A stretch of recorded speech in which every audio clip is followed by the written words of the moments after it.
In Ides Elysiae, I crossed paths with Cyrene and reconnected with Screwlum and Herta. They revealed that the world-bearing core flame must be secured in the world's next cycle, but Lygus would stand in our way. Only with the power of the law could we hope to oppose him. We returned to the era of the first Flame Chase journey, where we met the Flame Chase heroes of old, including the Monarch Saridra, the Chrysos heir of law, and Hysealens, the Chrysos heir of the ocean who served her. To ignite law, we needed to overcome Fagusa, who had sealed the vortex. However, we discovered at the rallying feast before the battle that Lygus had already forged a pact with the reigning Saridra. During our clash, I was cast out of this world, and Saridra broke her alliance with Lygus. Guided by Herta's hints, I obtained the Garden of Recollection's aid and left Lygus's cage. Within the path space, a mysterious guest bearing the likeness of March 7th, Evernight, appeared with the world-bearing core flame and sent me back to Amphorius. While I was away, 1,000 years had passed in Amphorius. Amidst the desolation of Akma, Cyrene left behind memories of a long war between the Chrysos heirs and Lygus. Their sacrifices laid the groundwork for my return, and with it, the Era Nova. In the illusions of Styxia, the tales of Hysealens and the first Flame Chase journey were unveiled to me. Hysealens, who had been waiting in the ocean's depths, led me to the vortex. There, Lygus emerged, revealing his true identity. Genius Society Number 1, Xandar. Hysealens and I couldn't stand against Xandar alone, but the geniuses and Cyrene acted just in time, wielding the power of the Remembrance to drive him back. I successfully reversed the course of the Era Nova, delaying the birth of Iron Tomb. However, another force now seems to be stirring.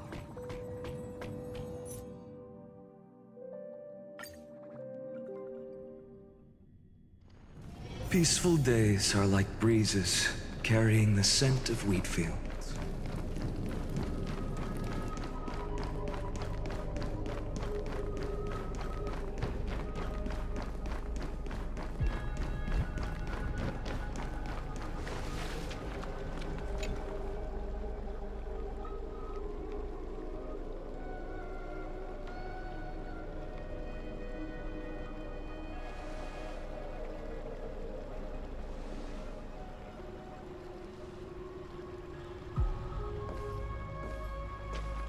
I'm finally here. Once I return this core flame and become the world-bearing demigod, the cycles of Amphorius' tragedy can finally end. This Era Nova will be the arena for the final battle with Iron Tomb. But I still feel like something's not right. Even though this cycle has no demigod of time, time has always stood on humanity's side. Then, with this core flame blessed by the Remembrance, respond to their hopes and blaze a trail to the future. Weird. No one ever mentioned this. The core flame of time.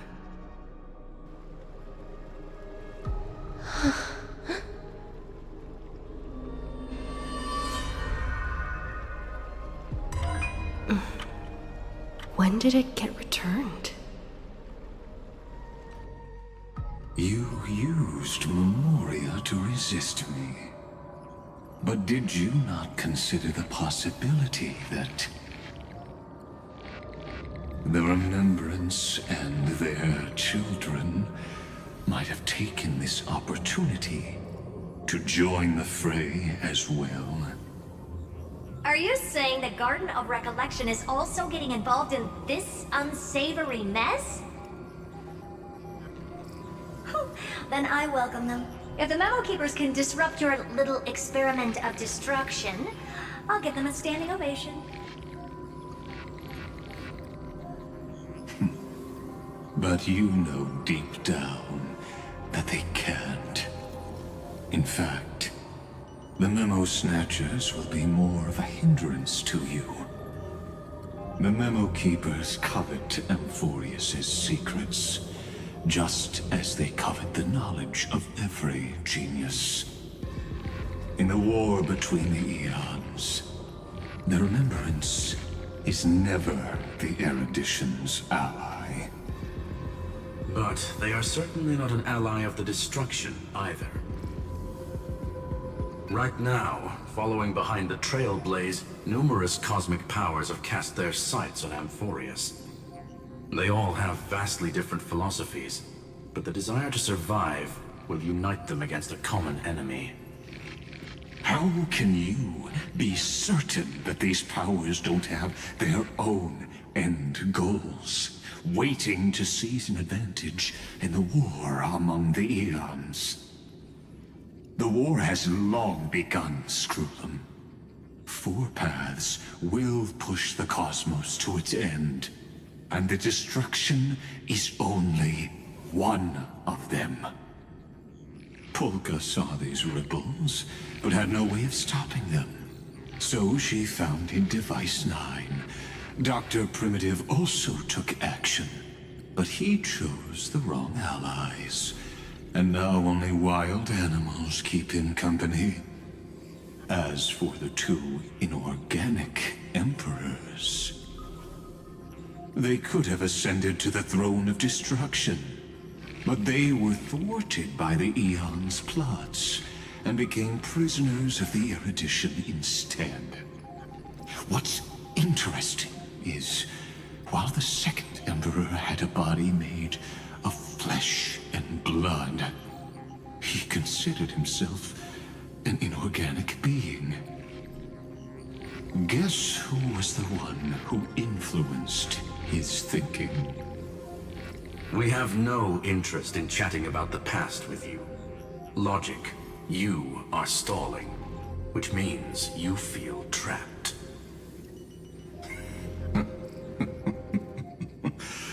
Trapped. Yes, looking back, when Xandar was a human, he often felt trapped. But patience became my strongest weapon because of this. I've always waited for so long. What's a bit more waiting? You don't want to test the resolve of a dead man who's crossed thousands of amber eras. Oh, you're right. We won't get anywhere the way things are going right now. Every member of the society has their own way of thinking, and we were never going to expand your thinking through words. Since we've reached an impasse in this debate. It's my turn now, isn't it? Anaxagoras. Ah, I see. Exactly. The benefit of dealing with intelligent individuals is that there's no need to waste words. The answer is exactly as you think. Lupai Sealand's in. Let her join the final act. I'll transmute myself into a Philosopher's Stone and embed myself into the formula.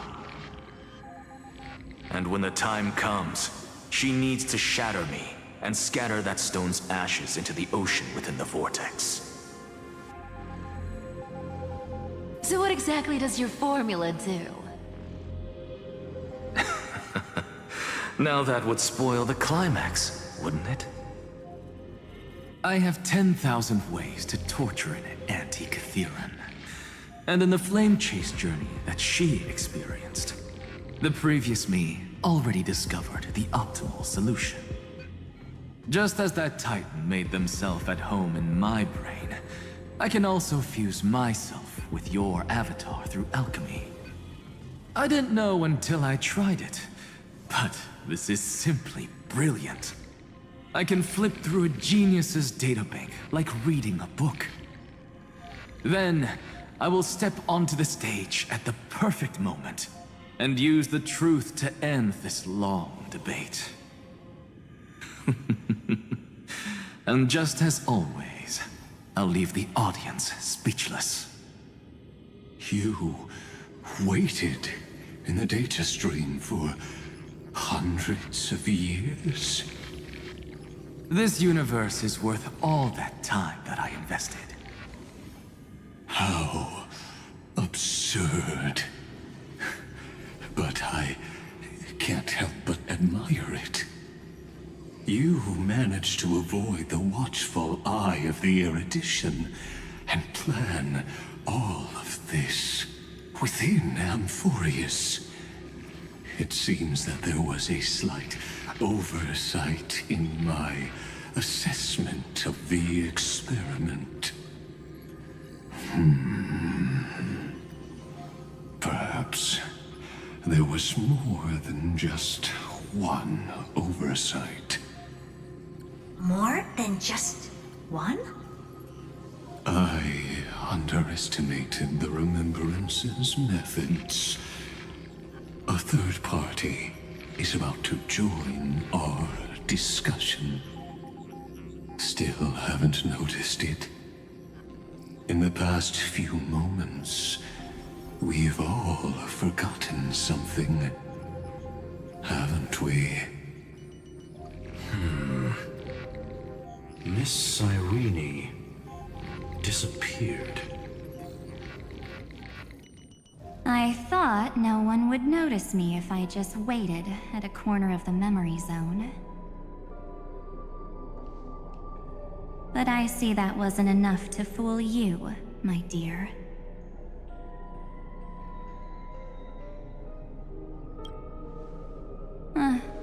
Looks like you're no longer that surprised to see me, even though I am an uninvited guest.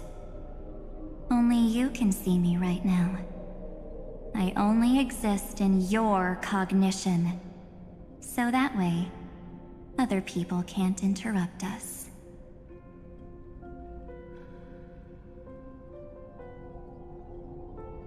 Time's ticking, dear. Why don't you just listen to the one thing you should know, instead of getting distracted by the details? Your friend March 7th is no more. Huh. It's just like what she predicted. The truth shook you, just like she said it would. March 7th entered this world long before you and Dan Heng arrived at Amphorius. She embraced the path of remembrance to save you two, and burned away like a lone candle in the fog. And I am the shadow cast by her candlelight. I've been hiding within the cracks of time all these years. It isn't easy to deceive a genius, but I can do it. I'll now answer your other question, about who returned the core flame of time in this cycle. The answer is simple. No one ever did.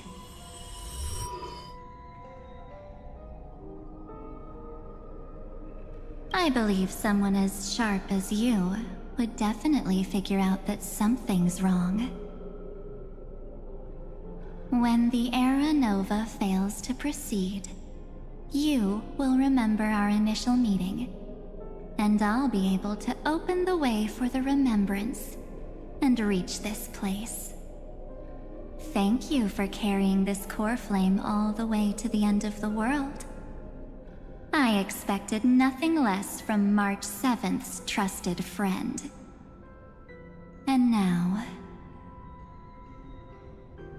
I shall claim the divine authority of time.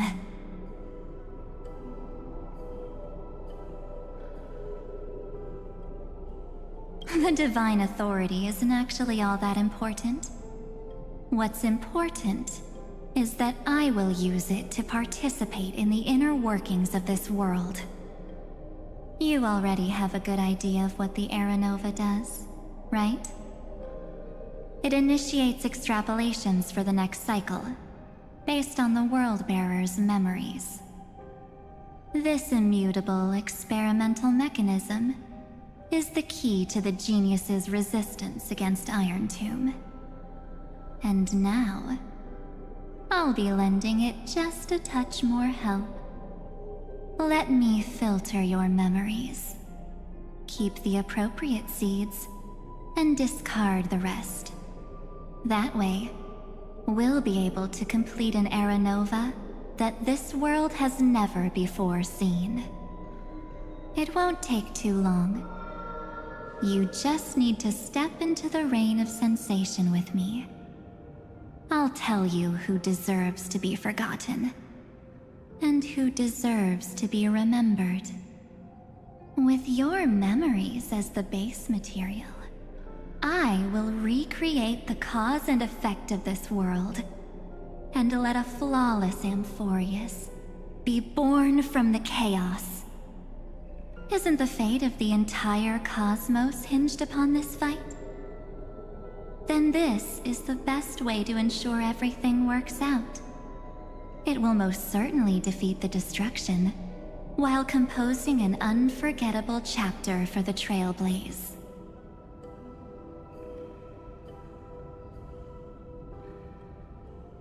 Of course. You've got to be at the same level as a genius if you want to contend with them. Besides, that's what March 7th wanted. If a new life is to be born, its seed has to be dead. March 7th made a wish to me before she disappeared. Her only wish was for the Trailblaze's journey to continue, without an end. I'll definitely fulfill that small wish for her. Friend, what's going on? Your consciousness... I promise you that the Astral Express crew will definitely see each other again in that new world. So come, dear. Sink into the sea of oblivion and become my guest. So much time. Just the two of us. And guess what? You cannot refuse my invitation. Because this Memoria Tide comes from your companion, March 7th. It's her deepest and innermost memory.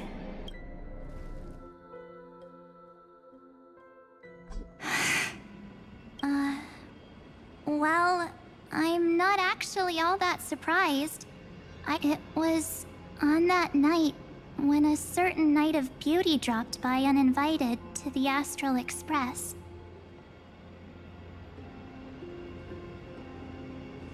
That was when you showed up, without even saying anything. Huh. I see.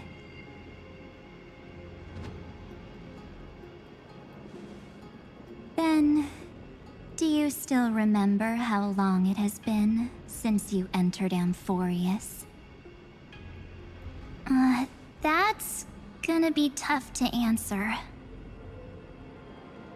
97 days. You walked every inch of this world in 97 days. But unfortunately, no one was able to see you. And you weren't able to interact with anyone. Like how the Memo Keepers renounce their flesh and turn into mimetic entities.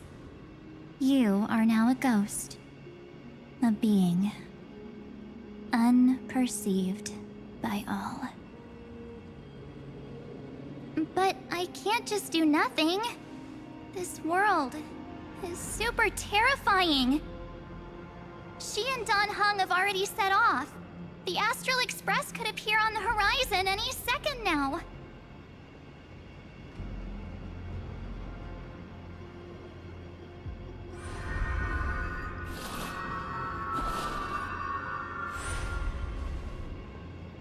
And they too will become this place's victims.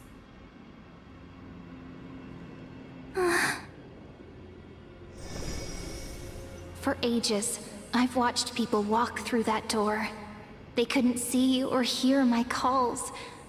The voices beyond always promised safety, but I've never seen anyone return safely.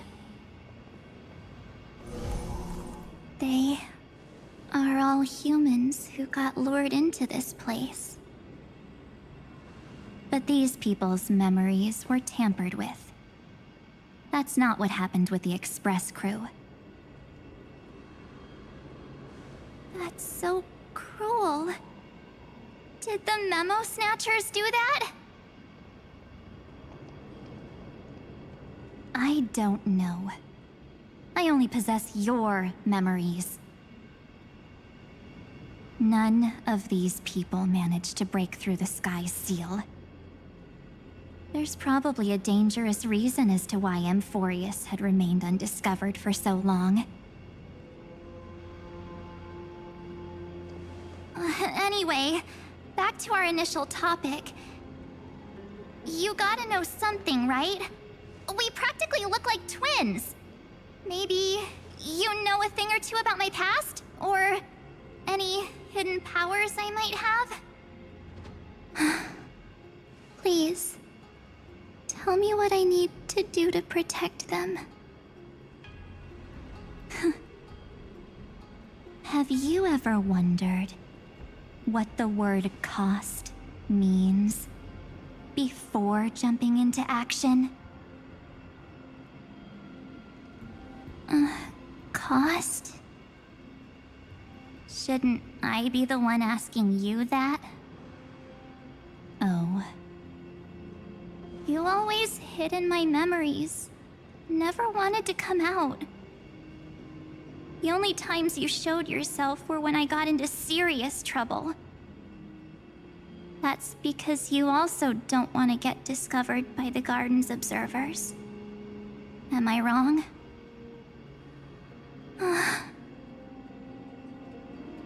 There's no one here except us. If you help me, then I'll help you.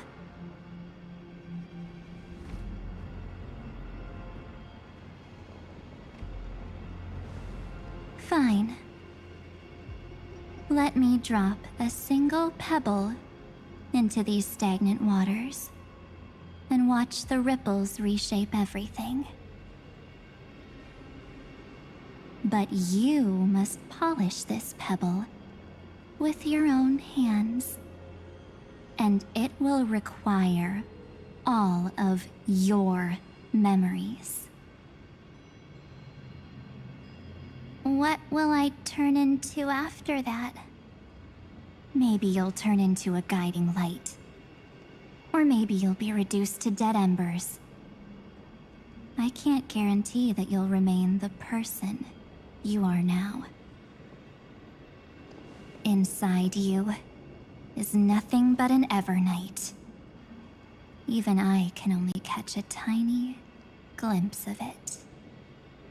If this is the only way, then I don't see why I should say no. Besides, the mastermind behind the show is about to find us. Apologies, lost young lady, but I simply cannot allow you to keep acting as you please. So, he can't see you, huh? As expected. Or maybe He's seen through our true essence. The Garden of Recollection's methods are puny party tricks. But you... how did you overcome the ultimate protocol? Looks like we don't have time to keep talking this out. That's right. Some opportunities will never come again. Then, let's do it. Offer up all of my memories. Cast down this pebble, and let everything in this world Be swallowed by the torrents of oblivion.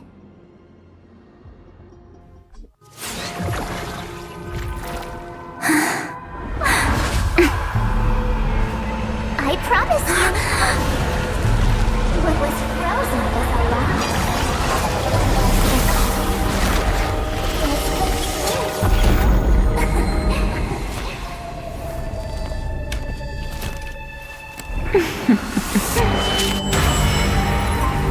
Now,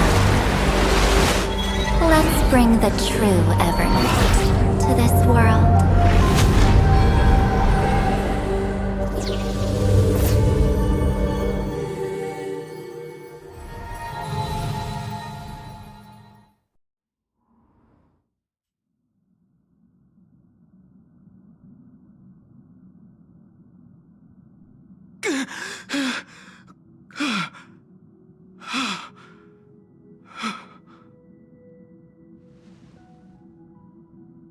Is this...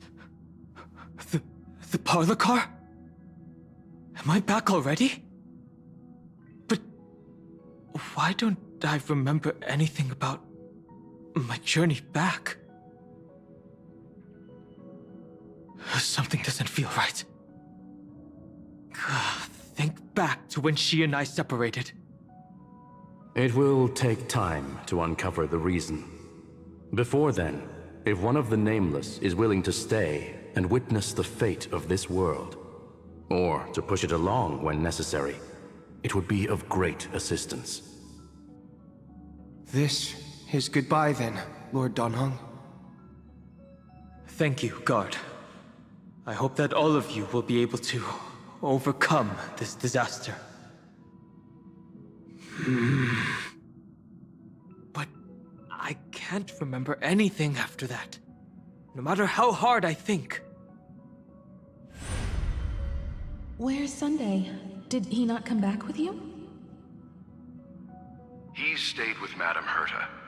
They wanted to try using his tuning to help support the genius's thought hacking. Is that Himiko's voice? And Mr. Yang? Oh my. That was Herta's suggestion?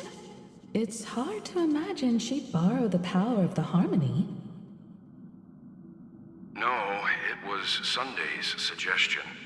Herta initially refused. But she changed her mind after Xandar's identity was revealed.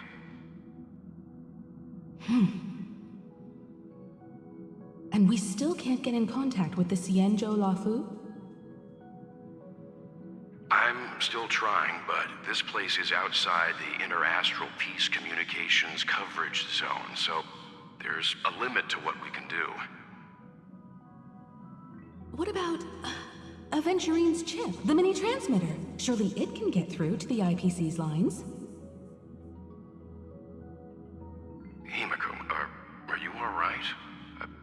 I've never seen you this anxious before. I'm... all right. I'm probably just tired. Let's focus our energy on the kids. Now's not the time for distractions. Right. Unfortunately, I left that chip in the dreamscape when we departed Penacony.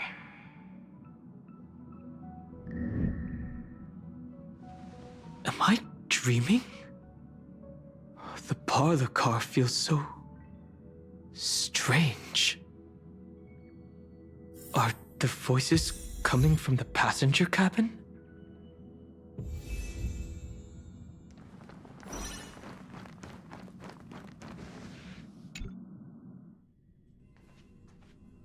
It's hard to believe that their car is still floating in the vacuum of space. That's why the Express wasn't able to receive any landing signal.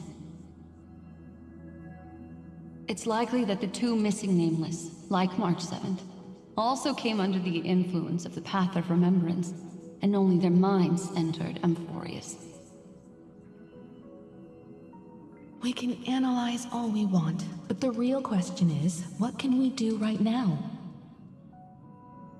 I was just about to get there, Miss Himiko. Right now, Amphorius' memory zone is extraordinarily full. I can also take this opportunity to enter the world and seize as much of an advantage for the Astral Express as possible before the other Memo Keepers arrive. For example, I can light a beacon in the memory zone for the Trailblazer and Don Hong to follow back home.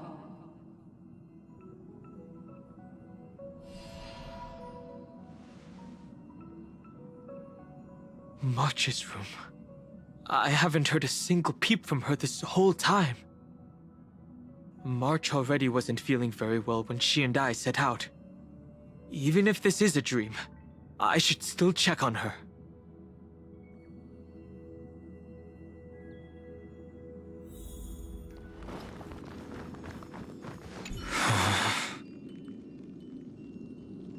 March? Well, sorry, March.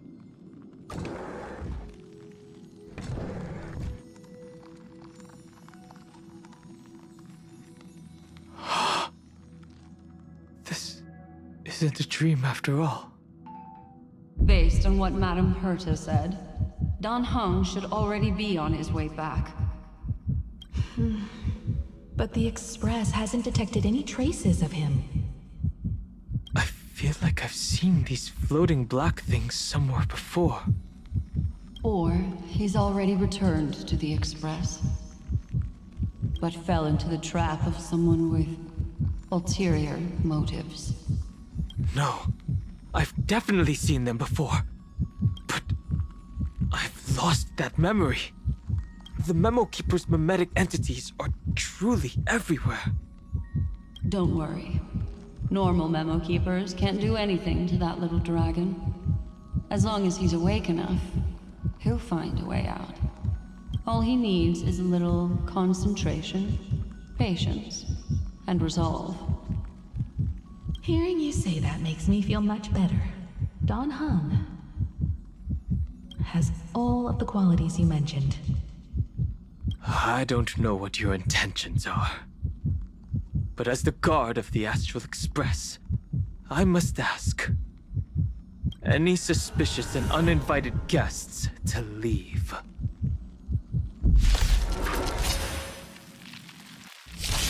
Step onto the board. Your downfall is absolute.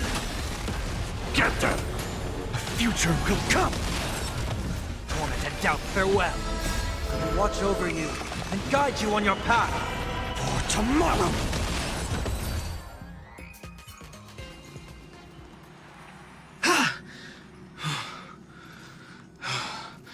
Is the trap now taken care of? Don Hung! Miss Himiko! I'm back, even if it's just through a spirit warp jump. You could hear our conversations? Yes. It was thanks to your voices that I could pierce through the Memoria barrier. Although, it was not a wise decision to let a Memo Keeper of unknown origins board the Express. Can't argue with that. Miss Black Swan has been on the crew's side ever since things started going wrong in Amphorius. We can trust her. So many baffling things kept happening one after another. I don't even know where to begin. I wish I could have returned with better news. Don't blame yourself. You're all safe and sound, and that's good enough for me. Are she and March 7th really safe and sound? As a matter of fact, while you were on your way back, Amphorius's circumstances changed once again. And these circumstances have something to do with the two you just mentioned.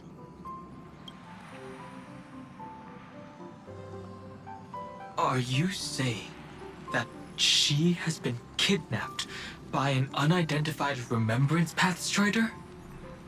So you're saying that person's appearance is identical to March 7th? It's too early to say that, as I haven't seen her with my own eyes. I've only detected a similar aura in the memory zone. We have no way of knowing what March 7th has experienced. But I can assure you, if we sink too far into the Memoria tide of that Miss March... What will happen?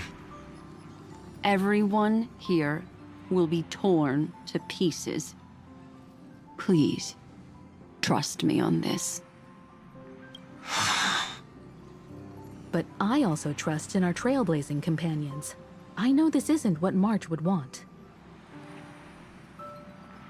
No matter what secrets are buried within, we'll do whatever we can to find that March 7th and bring back her and the March we all know. I mostly understand what we've learned about the erudition and the destruction. But what roles do the Remembrance's intruders play in Amphorius? I made some new discoveries relating to that with Madame Herta's help. As part of the deal, do you mind if I share them with you? All right then. Fourth mirror. Oh, it's finally my turn to shine! Oh, this feels like such a grand occasion! It's really been too long since I last appeared. This friend here is Madame Herta's very capable assistant. They were the ones who helped you complete the spirit warp jump. Additionally, it was thanks to them that I was able to learn the secrets of that group of extremist memo keepers. I appreciate the praise, but I didn't have to lift a finger. I mean, mirror. You did this through a mirror? The Garden has strict rules for collecting memories. But not all memo keepers are as proper as I am. Herta Space Station often has uninvited guests, and they never seem to know their limits. That group of memo snatchers has been taken care of, and they are now trapped in the fourth mirror. How many of them are there? I can't quite remember. I didn't really count carefully either. Maybe around 42? There's still room for more. I carefully dissected the memories of these colleagues of mine. Individually, their goals are not worth mentioning. But when you piece them all together, you come to a conclusion that can't be ignored. The Garden of Recollection is secretly salvaging the memories of a path disappearing. In other words, their goal is to gain the memories of a god's death. The moment an eon falls?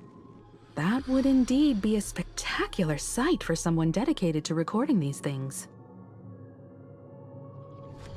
That's exactly the problem. They seem to have been aware of the destruction's movements early on, but they lacked a decisive power and had no way to penetrate Amphorius's firewall. So, what did they decide to do? Hide the truth and wait for an opportunity. Now, it seems that letting Memo Keepers guide the right people here was also part of the plan. This also confirms one of my suspicions. They have already infiltrated deep within the Garden. they would not hesitate to associate with the destruction in order to salvage memories? Could they be the cremators? I don't know. Perhaps there are even deeper things at play here. The majority of Memo Keepers believe that when the universe inevitably reaches its death, unable to sustain increasing entropy, Fu Li will use the memories of everything to reforge the cosmos. Amphorius, as a scepter, can be viewed as a mini-universe. This is why Memo Snatchers have been frequenting the Herta space station. Without a doubt, these extremists wish to record the cause and effect of Iron Tomb's destruction of the erudition. They may want to use it to simulate the end of the universe, or to probe into the unfathomable will of the eons. The Trailblaze broke the seal around Amphorius, giving these people the opportunity to enter. Now, they'll do anything to prevent outside powers from interfering. Because your involvement will certainly influence Iron Tomb's final outcome. You said that March is closely linked to the Remembrance. Is what she's doing related to these Memo Snatchers? I do not believe that Miss March is on their side. In fact, when the car you used for landing first made contact with Amphorius, a violent surge of memories flowed past. Combined with what we know now, I have reason to suspect that the flash of power came from March. Exactly. She was the first to be hijacked by the Remembrance, but she used Memoria to neutralize the firewall, allowing you two to enter Amphorius. At present, we've lost contact with her. Our only choice now is to rely on the eyes and ears of those two geniuses to understand the situation within Amphorius. There's no use in agonizing over this, Dan Heng. Our top priority now is to find where that car landed. Yes. Ah! Passenger Dan Heng! You finally found your way back home! Yes, conductor. I'm back. It's just... Pom-Pom knows. Pom-Pom came over to bring you good news. Passenger Welt says they found those two passengers. Their projections are in the parlor car.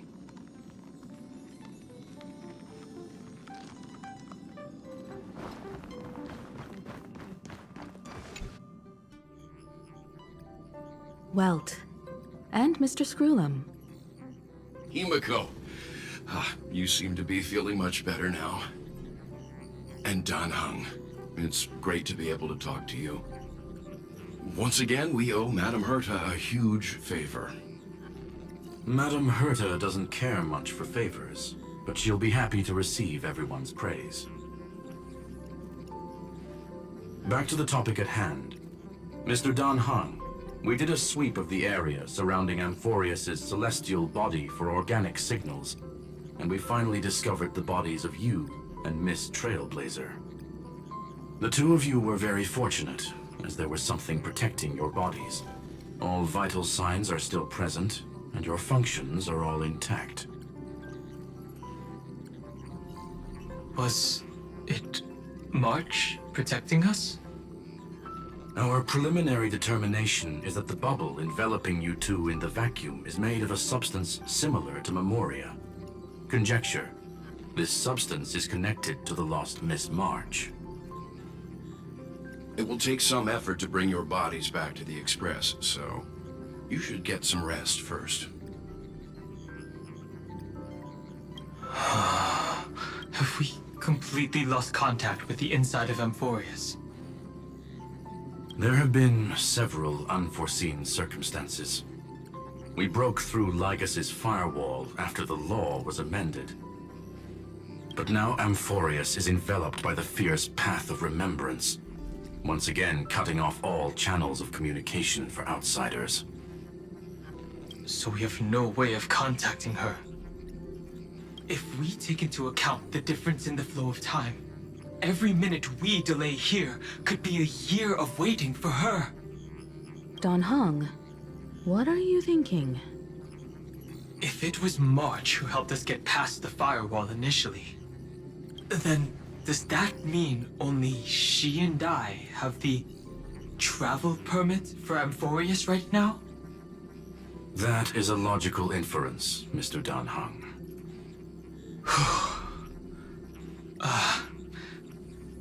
Mr. Skrullum, do you have a way to transmit my spirit signal back to Amphorius? You want to go back? That is far too risky. Even if my body and spirit are able to return without a hitch, there's not much I can do here. We can't lose you again, Dan Heng. Miss Himiko, if we can't get her and March back, how is that any different from losing me? You're right. I should have known you'd say something like that. Well, I suppose there's no point in trying to dissuade you. Mr. Yank, Miss Himiko, I will do everything in my power to bring the Express crew back together. No one will be left behind.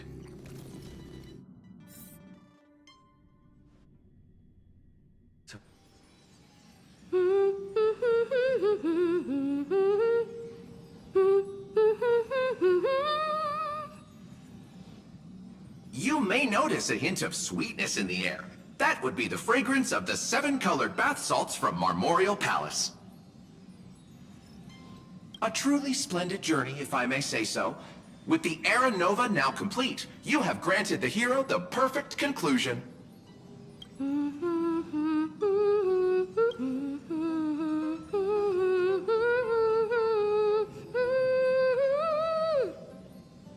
Losses were a constant on the Flame Chase journey, until your radiant arrival turned the tide. Lord Ravager, Iron Tomb, ha! Mere playthings in the hands of the Trailblazer. The cosmos is sick. Shush! Hey! Incoming train broadcast! Attention all passengers! The navigation meeting is about to begin! Make your way to the parlor car! It's time to pick our next stop! Perfect timing. Let's head to... I'm wide awake and feel... What? Who left this note? Strange.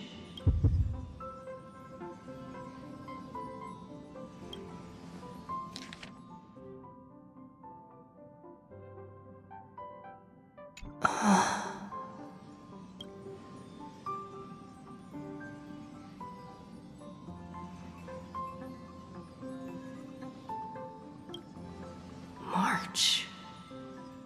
When did she leave this here? Whatever. I'll go ask her. There's a new painting here.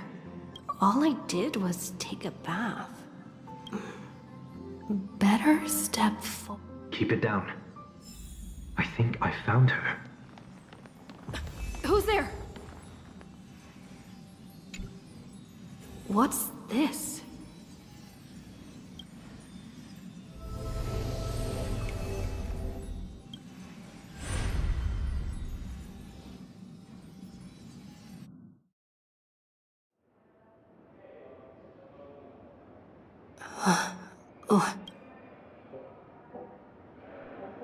Is this the Reverie Hotel? Seriously, what is happening?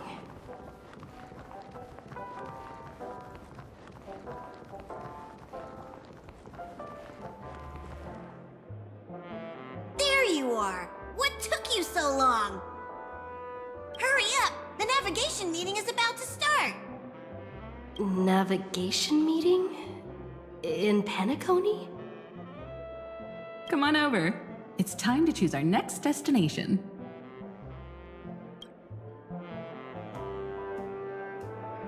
Perfect timing. The meeting's at a standstill. Lushaka or Melistanin? No one can make the call. The vote's split 2 against 2. Everything hinges on your vote now.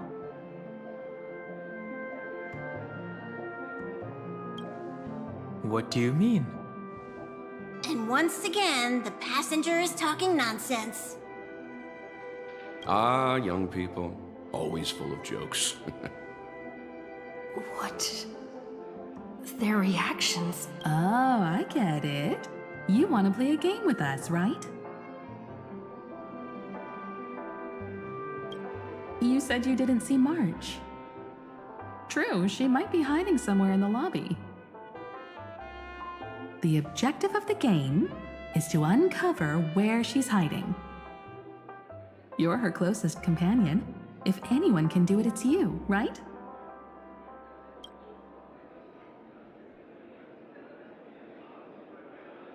Is March 7th playing hide and seek with me?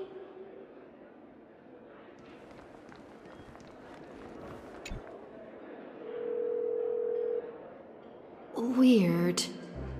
Did I even make a call? Hello? Hello? I knew you'd call. Missed me, didn't you? Don't worry. We'll see each other very soon. Because the trailblazing journey never really ends, does it?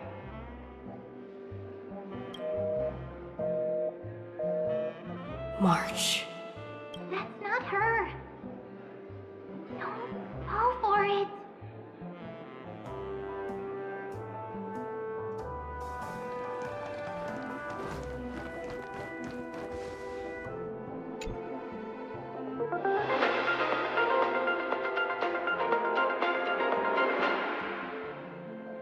This is the Interastral Peace Broadcast. Good evening. A newsflash.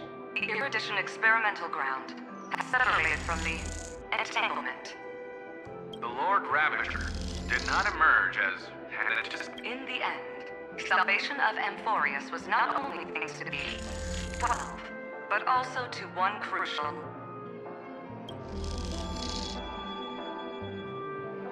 It won't be easy.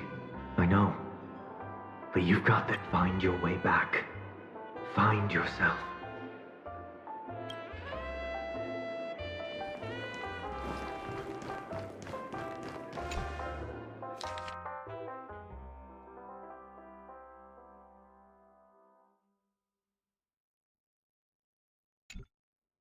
An unsigned guest log.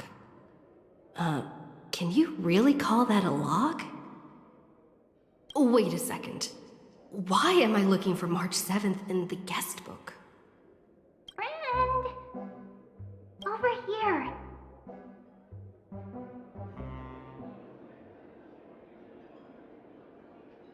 March 7th isn't here. Faint, fleeting voices are speaking to me. But I went through something like this before. Not even Lygus' prison could hold me. I found... Keep it together.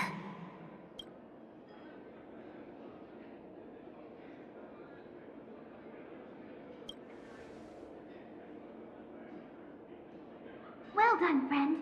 Just like that time in the Sea of Flowers in the Nether Realm. Match up my colors, okay? Then we can go home together. You're trying to tamper with the remembrance, too. Too bad.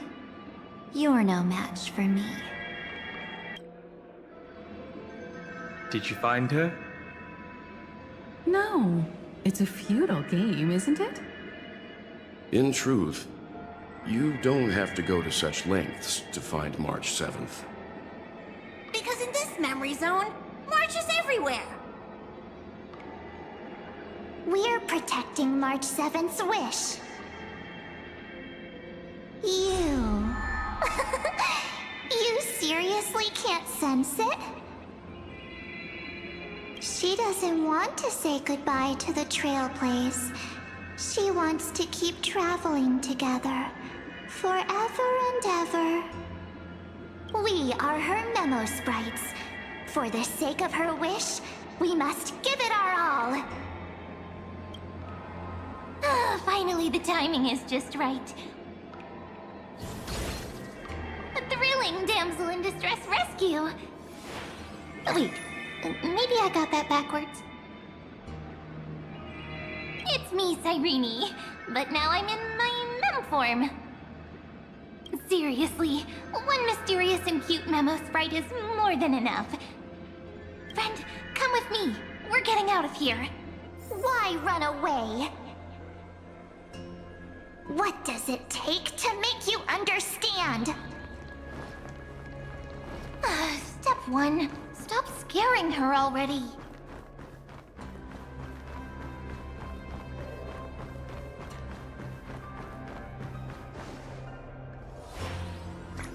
In this form, I'm way more suited for the memory zone. I'm totally in my element. Grab my hand. Let's hide away in the deepest corner of your memories. If it really bothers you that much, I'll close my eyes. Just take my hand and lead the way. Lift the curtain of memory and stir up ripples of past reverie.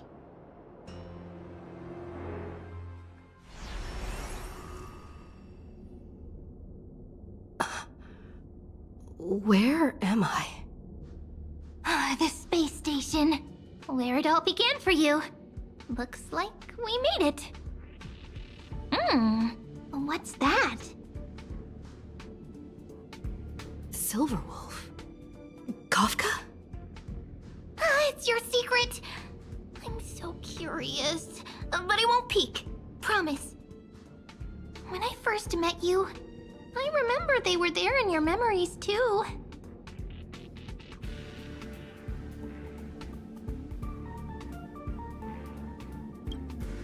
Yes, this memory is all too real. And so heavy. You sound really nostalgic. Want to take a closer look? Go ahead. Think of it as a glimpse into the past. I'll stay right here. I promise not to disturb you.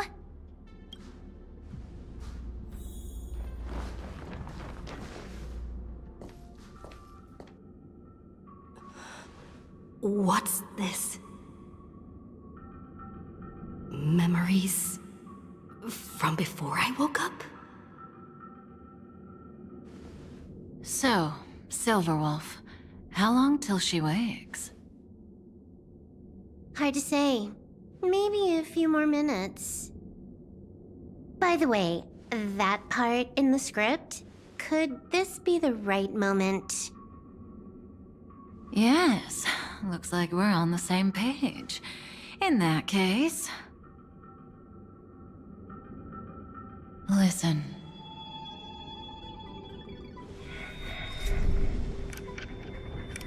Remember these words, then forget them. Let them slumber in the depths of your memory until the day they are awakened once more. On that day, your journey will intertwine with the remembrance. In nearly every possibility Elio has foreseen, it leads to a great crisis. You'll face betrayal, lose your way, and seek answers. So before you hear these words, I don't want you to consider this a prophecy. You arrived at this moment because of the decisions you made. Huh? I don't know what you'll have endured, or whether you'll still believe in me. But if there's even a trace of doubt in your heart, I hope these words can give you strength. It was a wish from the cosmos that set you in motion. And in the tale where you are the protagonist, the stars themselves will defy the destiny of finality. Mark this number, 4. According to Terminus's prophecy, 4 paths will push the cosmos to its end, and on your journey, you shall encounter them, one by one. Destruction, harmony, nihility, and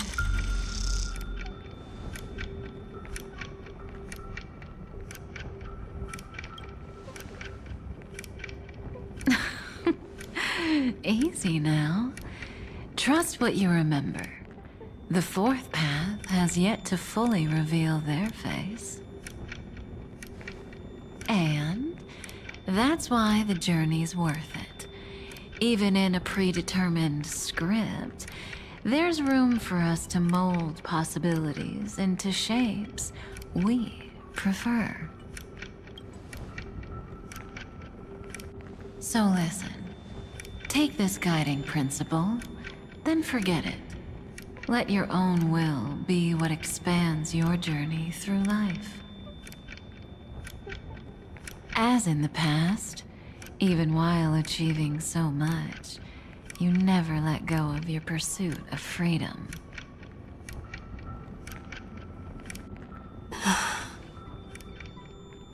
That was so sincere. I might actually tear up a little. We all live within the script, but adding a little color to the lines has never been forbidden. Are you going to say more about those branching storylines?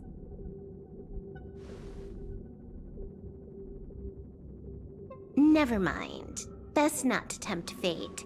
Get ready. She's about to wake up.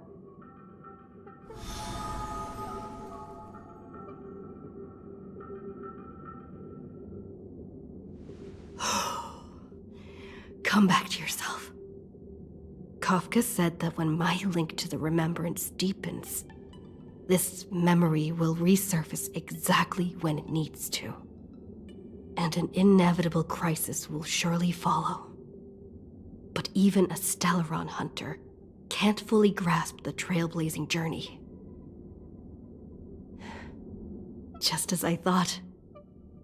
It all begins with March 7th, doesn't it? Even if the Express had never arrived at Amphorius, her secret would have come to light eventually.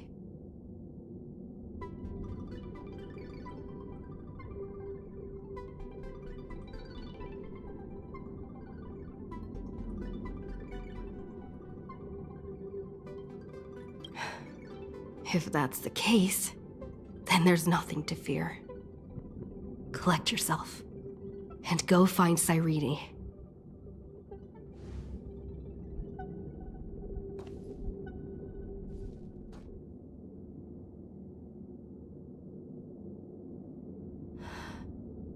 Cyrene?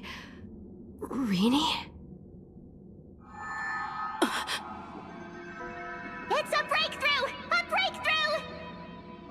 How could that little pink girl possibly beat us? Little one, you really don't know how to behave, do you?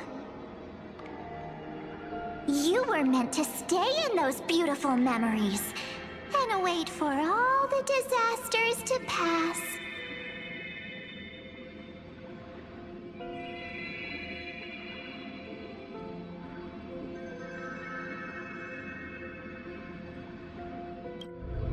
Oh, triple-faced soul.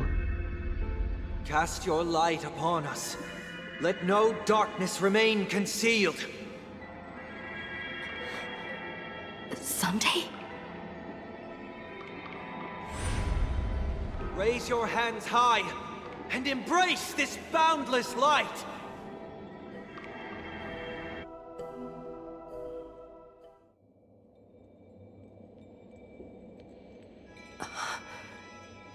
This stage really brings back memories. Yes. For you, I suppose it's been a long time, hasn't it? None of this would have been possible without Miss Cyrene. Even while engulfed by Memoria, she fought to stay in contact with the geniuses.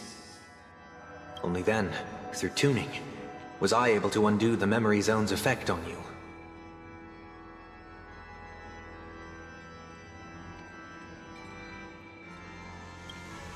Step onto the stage first. Ms. March will come for us soon, and she won't be alone. Those memo sprites will follow. We need to prepare early. Only then can we get you out safely, and go back for Cyrene and March 7th. Please, be careful. Amphorius is being overwhelmed by an unusually violent Memoria tide. I'll do all I can, but even that might not be enough. Black and pink. Two memories twisted together. Yes, Madame Herta. I've made contact with her. Understood. I'll carry out my part as expected. Quite the dazzling nest you have, little bird of the harmony.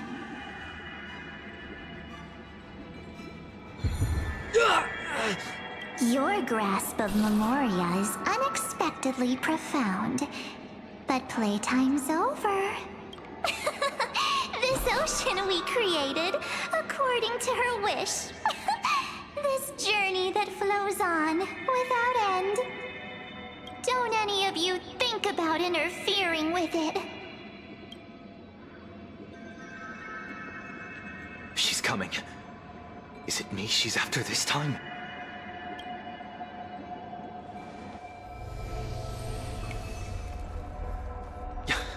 There's no time to regroup. I've prepared an alternate escape route.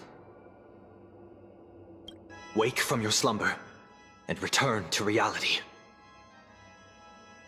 Come on, I'll bring you out.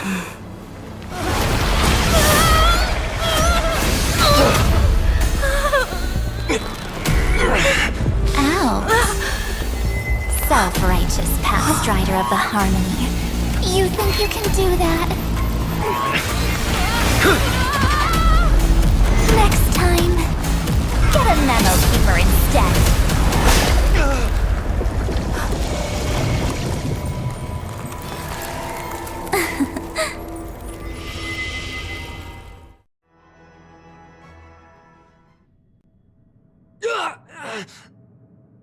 That was way too close.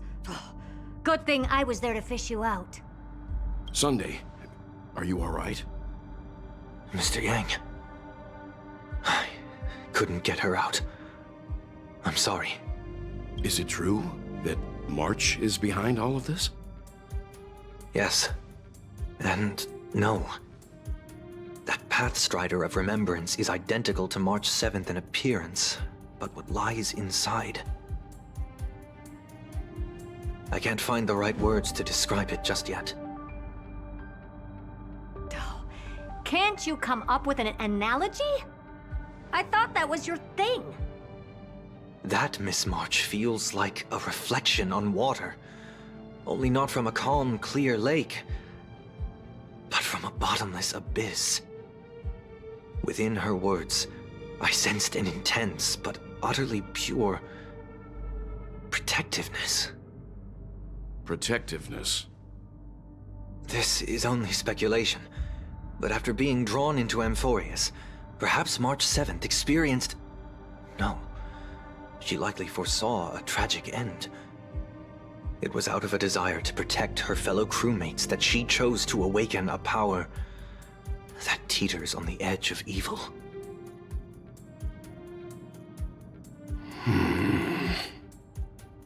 Well, on the bright side, at least March 7th won't have to face any danger again. After that battle, I'm afraid I'll no longer be able to join the fight through tuning. So... has Miss Black Swan's progress remained on track? You don't need to worry. She used your disturbance to mask her movements. Current status? Advancing upstream within the memory zone. I didn't see that coming. The Memo Keeper is pretty courageous, choosing to defy the rules and take matters into her own hands.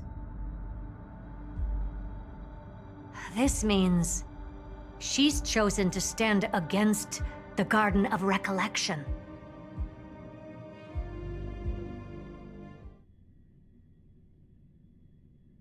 Even so, I must think long term.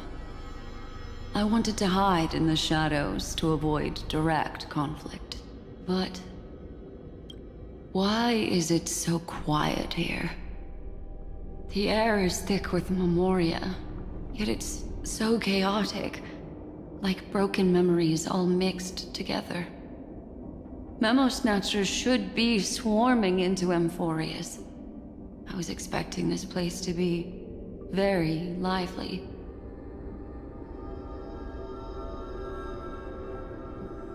So, how did they end up like this?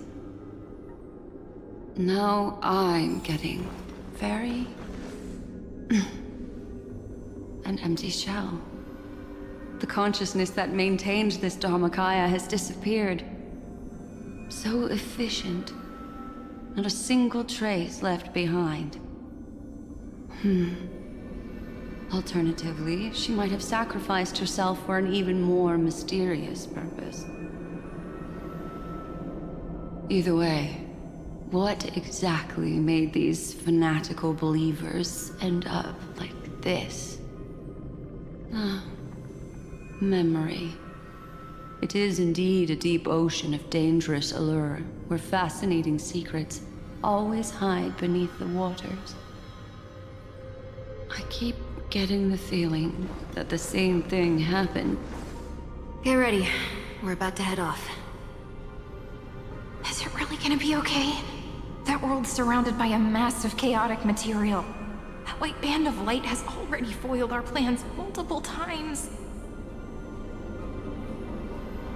Don't worry. After the pink girl from the Astral Express broke into Amphorius, that obstructive force preventing the garden from entry disappeared. That's the trailblazing Nameless for ya. A huge help. What are you so happy for? Aren't things gonna get messier with more irrelevant people turning up? What if those trailblazers find the Seed of Remembrance before we do? Then we'll just steal it back. Simple. By the way, there's a messenger and a memo keeper on that express. We don't know where they stand on this matter, so make sure they don't notice you when you make your move. You folks are truly everywhere. These Memo Snatchers are different from the previous husks. These ones seem to have had contact with her. We'll introduce ourselves to gain your trust. We are the Garden of Recollection. You should be very familiar with that name by now. This memory ends so abruptly, as if a shapeless hand snuffed out its candlelight. It appears the secrets ahead are even murkier than What a bizarre sight. It's spinning out of control! Everything's out of control! Why did no one tell us? That girl is the Memo Keeper's nemesis! Is she talking about March 7th? That Evernight, those black Memo sprites, they swallowed everything! Those who came here first, all drowned. Not even a trace of their consciousness was left behind! I wish I'd never come here. I don't want anything to do with Amphorius anymore. Please! I'm begging you! Don't come near me! No! No!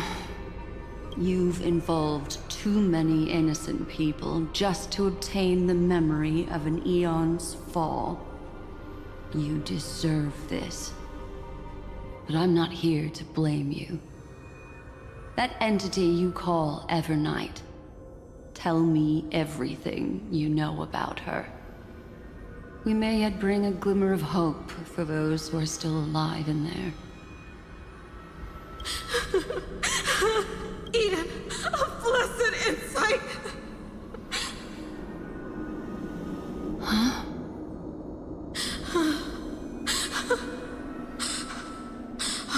So, that's what happened.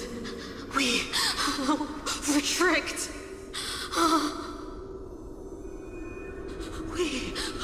We are the sacrifice. The garden used us. The pure child of Anasrava abandoned us.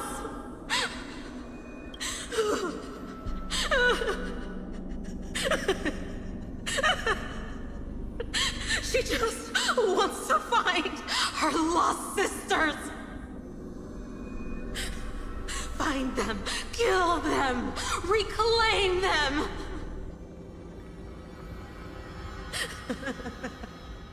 If a new life is to be born, its seed has to be dead. Dead, dead, dead, dead. Dead, dead, dead. Dead, dead, dead, dead. Dead, dead, dead, dead, dead.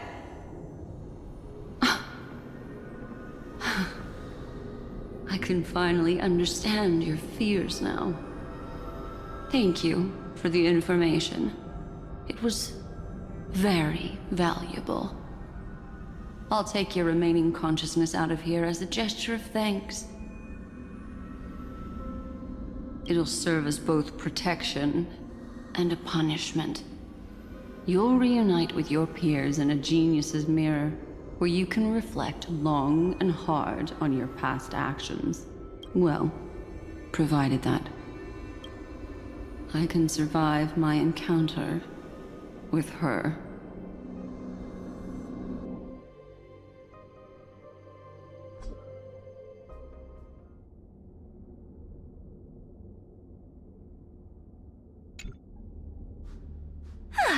These little critters look scary, but they're not so tough to handle after all. Though the surging Memoria tide swept my friend away, I must return to her side before Miss Evernight succeeds. Another one of these stealth missions, huh? Help me out here, friends in her world.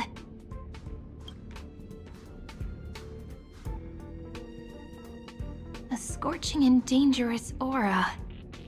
This power shares the same origin as Vinen. And then there's that enigmatic, bottomless aura that seems to jolt awake at midnight. Must be Miss Evernight. Better steer clear of her. There's a beam of light over there. Full of energy, yet uncontrollable. More familiar than the others. As if it's coming from someone close by. Could it be... my friend? Maybe it's the Stellaron she mentioned. Memories of the Stellaron are flowing deep within the Memoria tide. Let's go there to find my friend.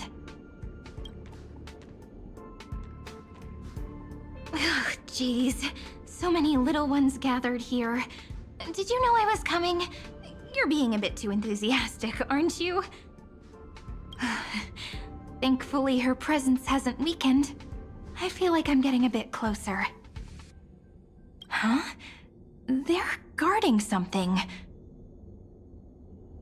Is that my friend's photo stone? What's it doing here? These memo sprites are completely still. It's as if they're drawn to this thing.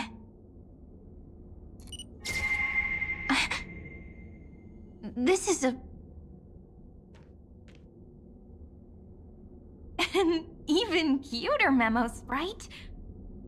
No wonder the photo stone can't store more memories. Have you been hiding in there all along? Find my travel companions. What? How could that mean? My companions. Are you March 7th?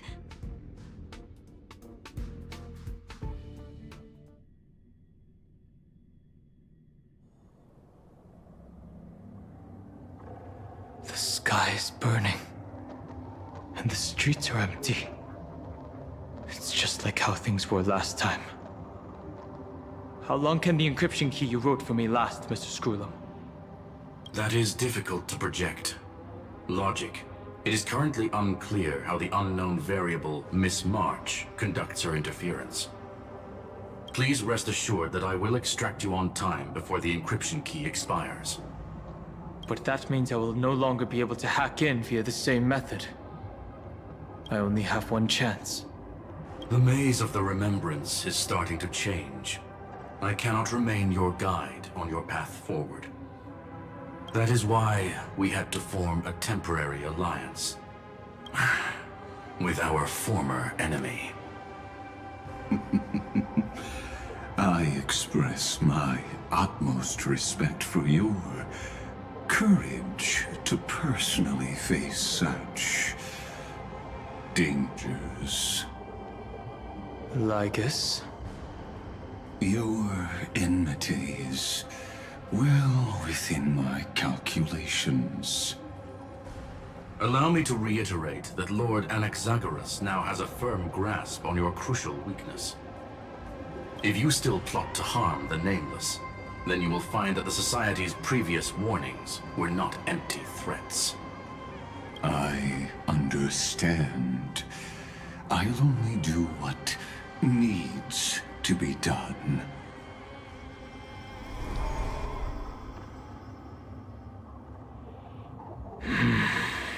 I never imagined that I'd one day walk alongside a genius who offered himself to the destruction. My stance has never changed. The erudition's ruin is inevitable. But before that, I'd be very willing to witness the reunion of the Nameless and to escort you on your way home. More like her appearance completely interrupted your plans, even forcing you to seek out collaboration. I'll remember that. Your words are as sharp as ever. But remember, happenstance is the only true constant in the universe. The demise of the progenitor of all dragons is a testament to that. Come with me. I am honored to guide a scion of permanence. You created this wasteland before us with your own hands. Such sights are no longer able to stir anything in my heart. Ha! Are you saying that once upon a time you were actually moved by their defiance? I'm sorry to say, I never was.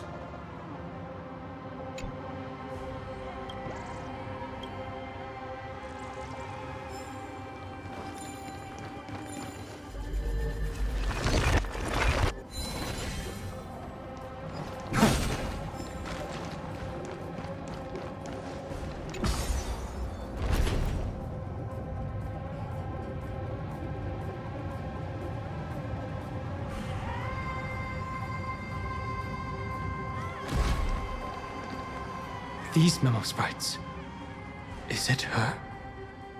The mimetic entities of the Remembrance are everywhere. That lady wove a giant web in my blind spot. She hacked and infected the Time Titan, converting the built-up data of Amphorius into puppets of the Memory Zone. Sounds like you two have quite the history already. Any variables that desire to influence the experiment deserve my attention. But you never mentioned her before. Could even a genius of the erudition get his brains hacked? Lord Dan Heng, I'm simply stating a fact. That lady is also a threat to you. A threat that you cannot afford to ignore. She snuffed out the remembrance without any effort and left nothing behind. Her actions were so determined, as if she had an unquenchable hatred against that path. Contradictions are often the keys to the truth. Lady March 7th's past is a bottomless darkness. And? Do you expect me to join forces with you because of that? All I need to know is that she has something to do with March 7th's past. Fine. I am only giving you a possibility for you to ponder. The choice is still in your hands. A heavy past is like an everlasting night. As to what kinds of sins lurk within, you should know that better than I do, former Vidyadhara High Elder. Yes, I indeed know how to face the past. Better than you do. First. I have no intention of refuting that. Let us keep going, Lord Dan Heng.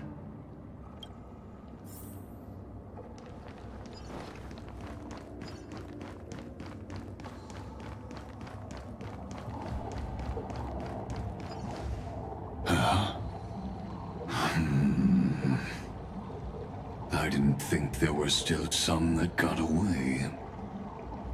Explain. They are thieves from the garden. They have long coveted this world, but it always been kept out. They finally got a chance thanks to your efforts. Unfortunately, they ran into Miss March, and their consciousnesses were plucked out one by one, reducing them to mere husks. Those who were lucky enough to escape her drowned in the black tide, becoming these twisted figures. But they look very different from the usual black tide creatures. The reason has to do with our destination. Let us deal with the threats before us first. Then I'll reveal the answer to you. You really have no intention of fighting, do you?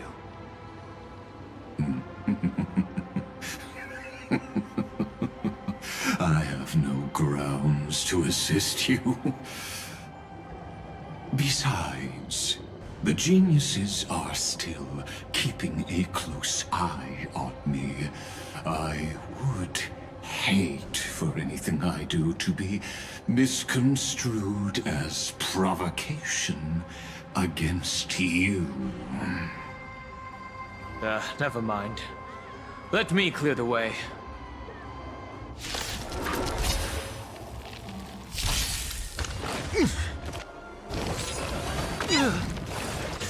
Step onto the board.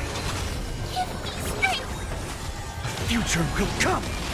I can't let them down.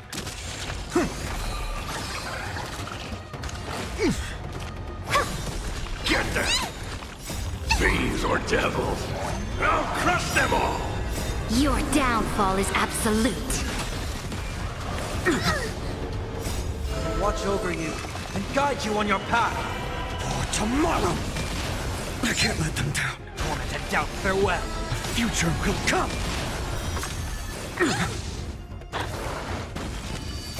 Fury of innumerable core flames consume me. Sun, tear the sky!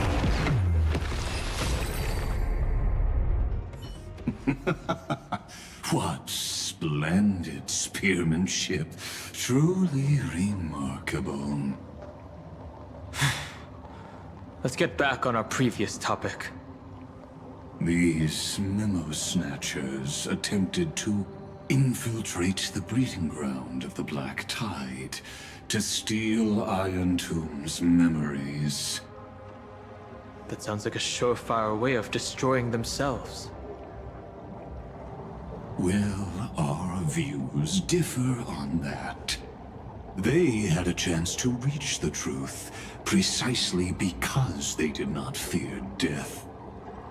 That futile world-bearer turned himself into a seal in this cycle, attempting to suppress the Black Tide's spread. His golden blood soaked into the ocean tides and covered the earth, etching the scar of destruction into this world. And that scar shall point the way forward for you. Erudition, destruction, remembrance. When the three paths cross once again, Amphorius shall face a most magnificent end.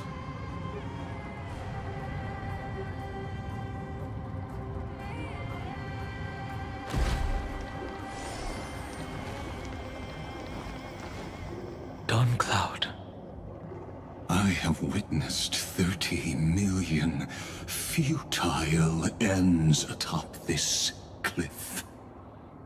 You may not agree with me, but I've always believed that this number has made me the person who understands Kozlana the most. This is also where he decapitated me on that day and pointed his sword at the Aeon of Destruction. He suffered a tragic defeat, but also achieved a legendary deed. A drop of burning golden blood. The blood that will cleanse the world. Dripped from the god's wound. Nanook? Fiden managed to hurt them? Yes. It melded into Kozlana's body, becoming the Destruction's final blessing. If you wish to dispel the fog and find that March 7th, then go and awaken his fury. She hides in the crevices of time, in the most concealed corner of Amphorius. Only the most ferocious will can break through the memory zone and illuminate her footsteps. Just like how the blazing sun can only rise at the end of the Evernight. How do I know this won't be another trick of yours? I have nothing to gain from helping you two work together. But in this cycle, Kozlana never answered my calls. Perhaps his mind has already eroded away. Or perhaps he is still awake, still fighting the whispers of the Black Tide. Deep down, I only wish that you and the esteemed Trailblazer could bring me an answer.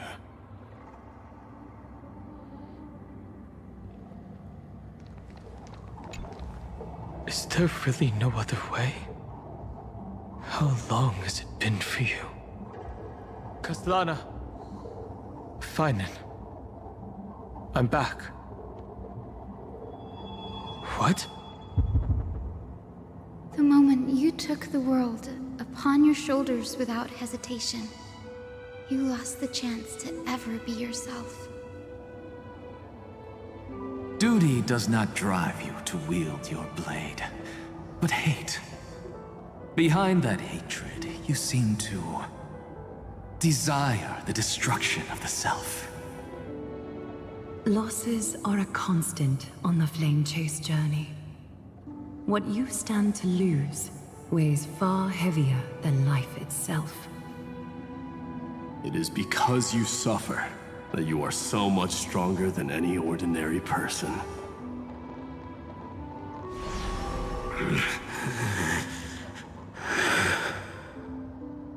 Partner. And Dan Heng. You still remember us? Those two names are like brands. Then I'll tell you that those two names only appeared for a blink of an eye in your long journey. But we once fought together to protect this holy city beneath our feet. And we witnessed each other's resolve at this very cliff.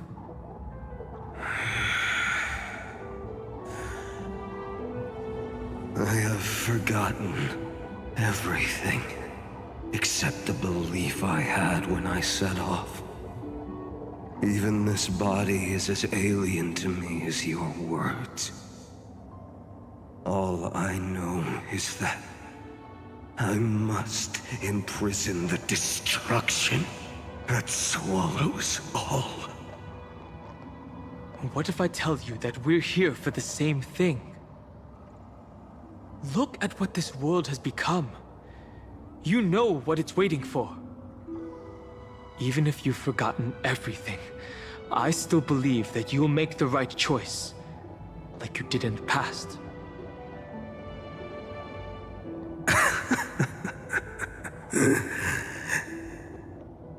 When have we ever had a choice? When were we ever masters of this world's fate? Even though I shoulder the dreams of millions of lives, I could only forge the destruction's evil will.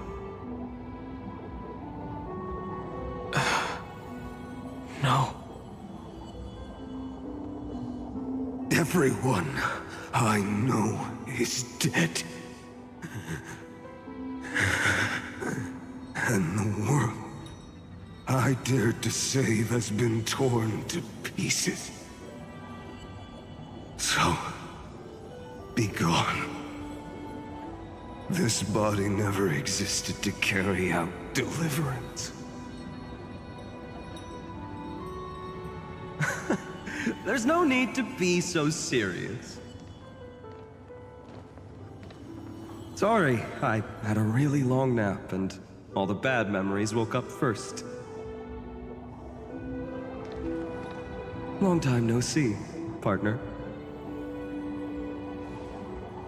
Well, it was only a very brief farewell for me. We once walked side by side and trusted each other to watch our backs. That memory will never fade away, even if all else does.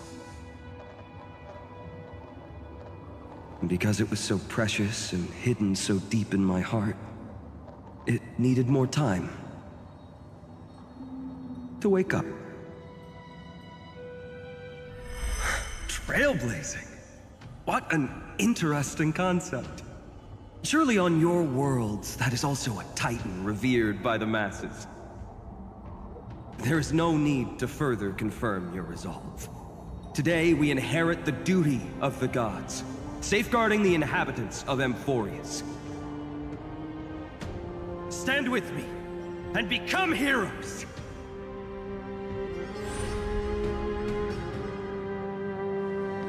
Did you hear that? Heroes! I have never forgotten the weight of that word. Even though I am no longer a hero. And the only thing remaining in me is the boundless flames of wrath. but lighting a fire can also illuminate the path ahead.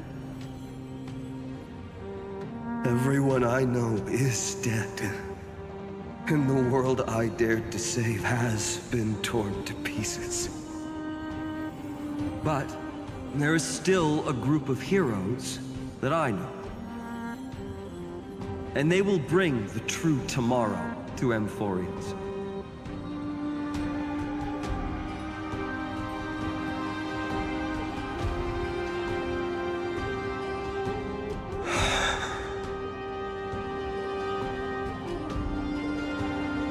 This body never existed to carry out deliverance.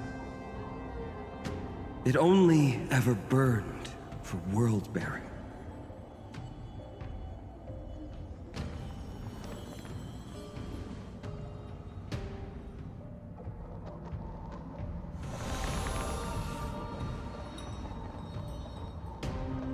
So, I'm going to head towards tomorrow first.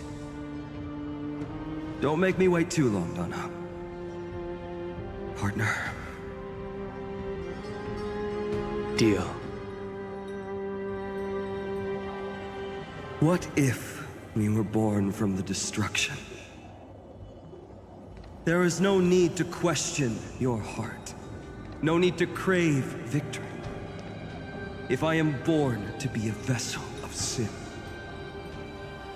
then I shall roar at evil and trailblaze a dawn for future generations to come.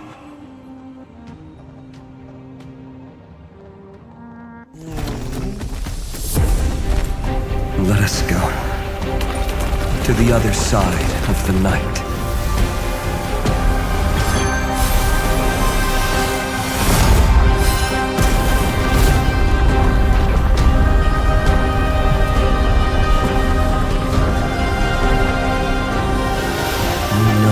Dawn is there, and the blazing sun, destined to rise.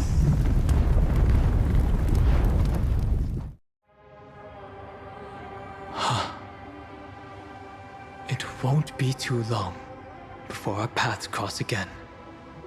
There is a ruckus coming from the Grove of Epiphany. It is time for you to set out, my lord. I have another notice for you.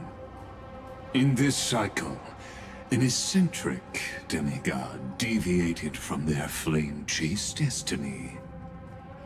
In a history known by none, Terravox, the Earth, fell. This matter has remained extremely mysterious, contradicting the extrapolations of 30 million cycles. I have reasons to suspect it also has something to do with Lady March 7th. As of now, clues that yield no conclusions are not important. Finan already pointed me in the right direction. Open the way.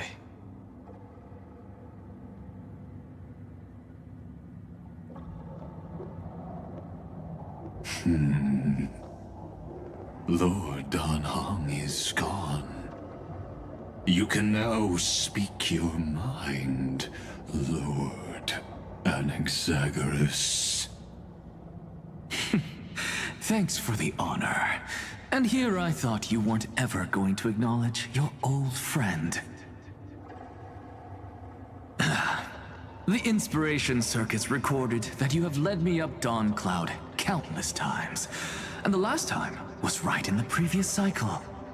Oh, and Kefali even lowered their hand to welcome. Surely you didn't move into my head to browse such trivial content.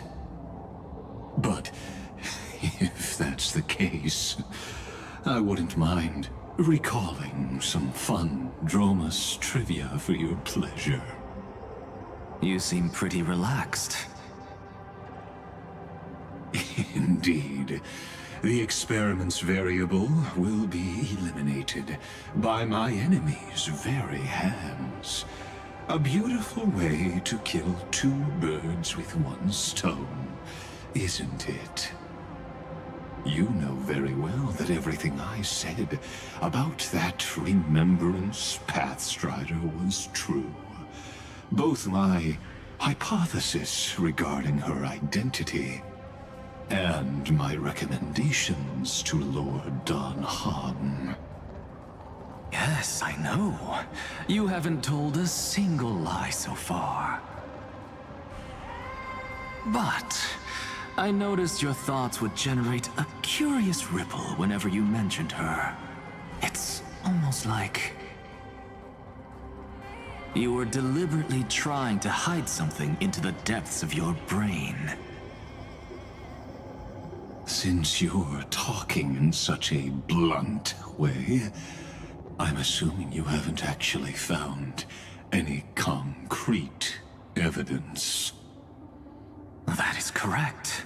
Thanks to that mechanical body, you can control the boundaries of your thoughts, opting to only show partial truths. Pity that I still managed to grasp a shiver of fear that escaped your control, and I traced it upstream to discover one single word.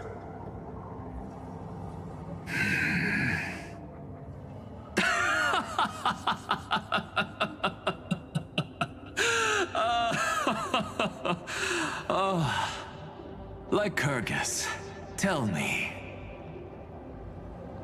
what is the Demi-Urge?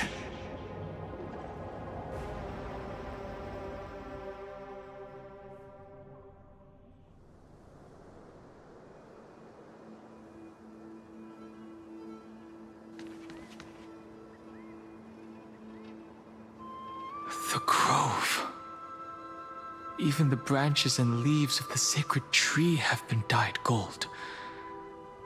Finan gave his all for her. Now that the destruction has quelled the Memoria tide, it's time for me to go deeper into the grove.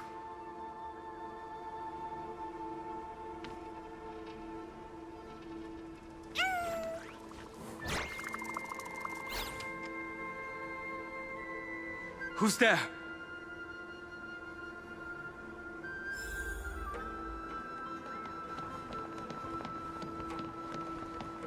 That fiery blaze engulfed the grove and woke all creatures from their slumber. And you, visitor from beyond the sky, you have no intention of listening to the cries of the earth. You are... Are you surprised? Demigods with golden blood are not solely limited to Kefali's children. Is it not natural that the offspring of Georios would take on their duty? I am Terravox, Avatar of the Earth, divine protector of the myriad living beings. What a coincidence. I was just told by someone to watch out for you. Answer me. Why would the Dromus King of the legends, the demigod who should have fallen, appear in humanoid form? You already know the answer. Is the transmutation arcanum not precisely your specialty, descendant of the Permanence? How do you know about... Was it March 7th? Exactly. Thanks to her, I was able to escape into the Memoria tide and disappear from the world's memories. So you didn't die. Your fall was just a lie. You cast aside your duty as a flame chaser and joined her. Why? To survive. For a Dromus, life is no more than existence. The birds and beasts of this world have struggled to survive since time immemorial. Yet unlike humans, they are unable to live on in the World-Bearer's memories. But Evernight is the master of remembrance, and I saw your story in the Veil of Evernight. Vidyadhara, the permanence, dragon transmutation, resurrect, Shang. The path you chose to survive will lead to your death, demigod. And what of it? This body is soaked in filthy golden blood. The earth is hungry, and only the permanence can satisfy it.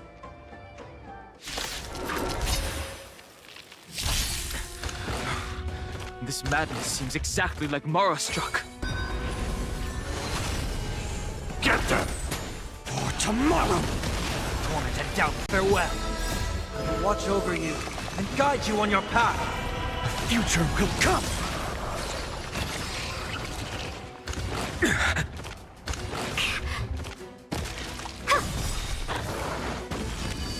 Your downfall is absolute. Protect me! For tomorrow! Cloud Knights? How is that possible?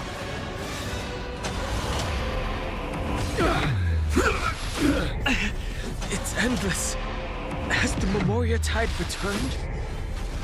The fires of abomination reignite.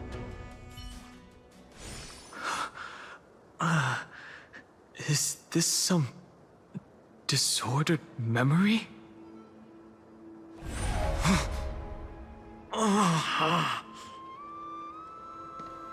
The mists of the past shall drift away. What? Scatter, fade, turn to foam.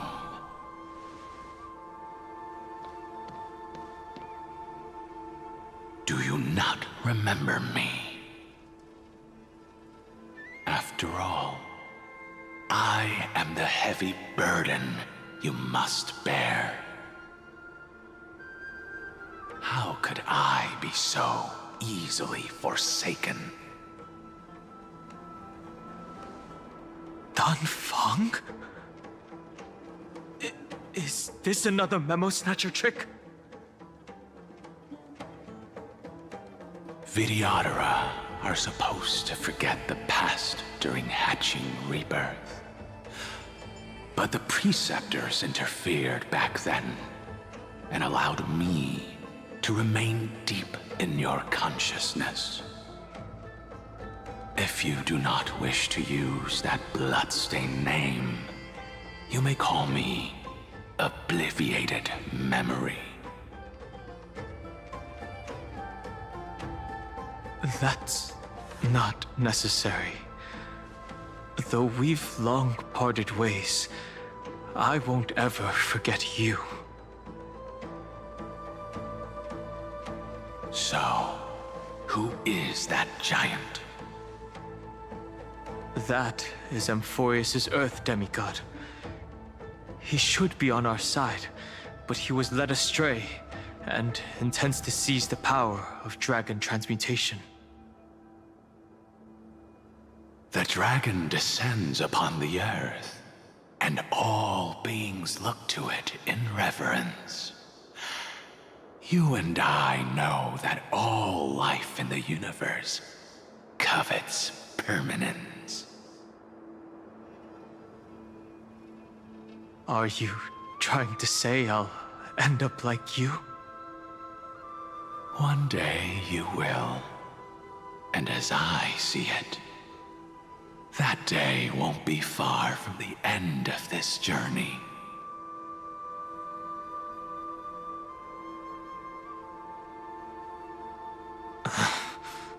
Let's move on to another topic. I have no intention of passing judgment on Dan Feng. and I have even less desire to become entangled with him again. I only have one concern right now. Bringing my companions back safely. You can either help me deal with these abominations, or return to the shadows of memory. Dan Feng.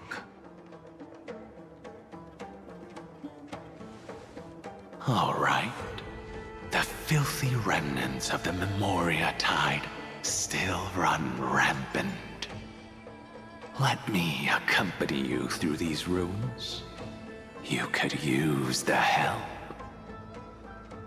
And presumably, that giant who craves the power of dragons won't just let things rest. Do as you please. I'm moving ahead.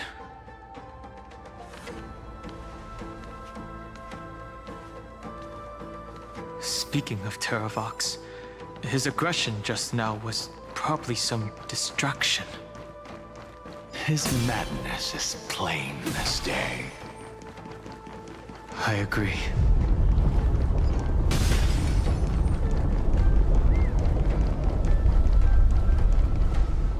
Phew! It's all good now. Yanis's blessing is full, and the hidden passage can be used again. Now, the Imperator's legions can launch a surprise attack from the grove. Who knows if Terravox will be able to succeed? Huh? Who is this warrior? Lady Tribios, I am Dan Heng, the Trailblazer's companion. Dan Heng? Nice to meet you. I didn't realize Little Gray had more companions in addition to Little Cyrene. There is no need to elaborate further. They are merely a collection of your memories, just like me. No. If they were my memories, they would recognize me. Dan Heng? Even though we don't know you, we'll still ask you to get somewhere safe. A terrible battle is about to break out here. Iceland's, Tux Gladiorum, is not far ahead. The evacuation efforts are almost over, so go now, or it might be too late. Iceland's. I see. In that case, I'll go look for her now. Thank you. No problem. We need to go deliver some messages, so we'll be off. Please, take care, Dan Heng. Memories crazed ramblings. What do you think? It's too early to reach a conclusion, but this memory is most definitely not mine. There are two possibilities. This memory either belongs to Terravox, or it belongs to her, the person you're desperately looking for. But the probability of the latter is very low. You should know better than I do. After that final battle, even the first genius couldn't determine where she went. Correct. But the conversation I just had gave me an idea. Let's forget Evernight for now. In the Vortex of Genesis, there was someone else who went missing along with her. I still have a chance to make contact with her. And the way I'll do it is right here in the grove.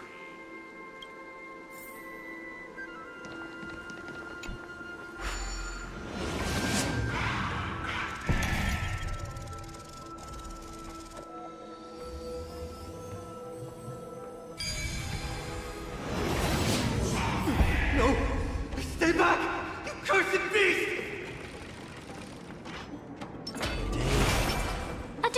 defensive?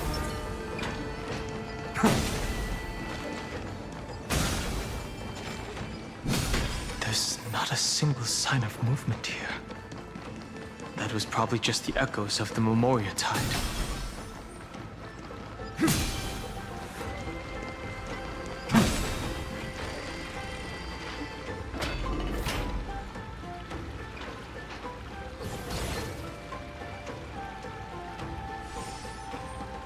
Are you the spirit thief? Bartol. I see. Thank you for the advice. My cloud hymn magic will take it from here.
We're here. Now, it's time to awaken the person we're looking for. A pool of spirit water. I see. You plan to resonate with the waters of this world. Compared to the currents of my home, the waters of Amphorius are rather untamed. Subduing the waters wasn't easy, but I've gotten the hang of it now. Under the raucous steps of their frenzied dance, the roar of celebration calls forth the spirit water's memories. How incredible. There are still survivors in Amphorius. And this one even knows how to use the arts of water. Very good. It's nice to meet the ocean demigod, Lady High Sealands. A green dragonfish. Are you Dan Hung? I hope I've remembered your name correctly. Scale Gorge Waterscape is your home, isn't it? In Greyfry's memories, I saw you two standing side by side. That's fortunate. It means I won't have to introduce myself. I can get straight to the point. Tell me, where are Evernight and her? The stranger snatched away the deliverer right before my eyes. I commanded the waters to surge after them, but layered cliffs blocked the water's current. You must be careful. Earth has abandoned the flame chase mission. though Terravox still lives. They are not an ally of the Trailblaze. That's no surprise. I've already exchanged blows with that mad demigod. I didn't think the worst would still come to pass.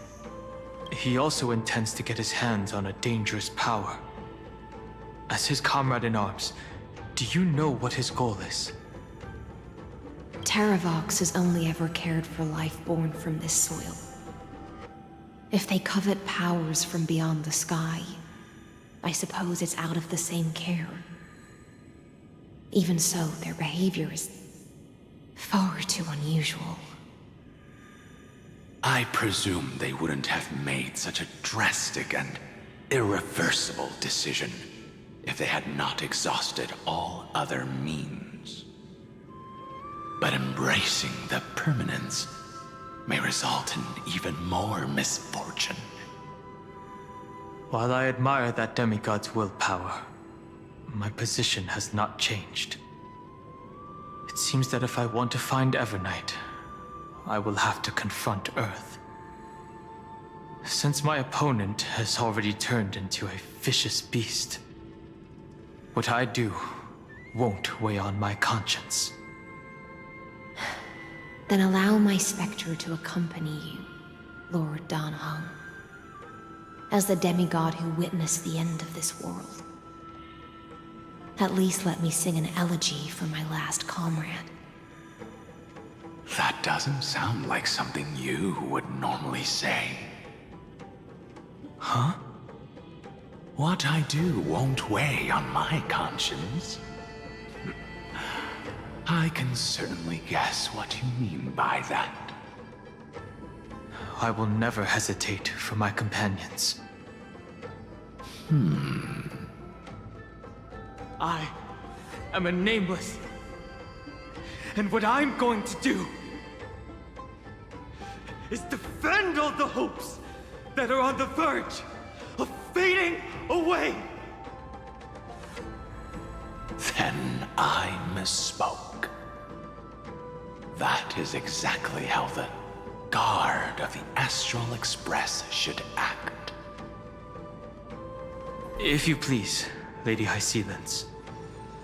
Hold on to this current, for it still carries the warmth of Graveri. Hopefully, it will lead us to the depths where our companion is hidden.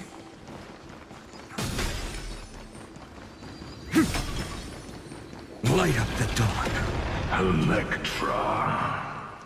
Is that you? Is this also a blessing of the Trailblaze? Who's that? You're right on time. Let the ocean sink into the Memoria tide and become part of the sacrifice to resurrect the... Join us. You are us. Roll yourself into your forge. Match. Do not run from your fate. The Yadara might not even be considered people if we did not resort to beastly actions. Why did Dunfeng choose me all those years ago? Long Scion, fall into oblivion! The Memoria tide surges violently. The whole grove is shaking. Of 5 people, 3, you are one of them.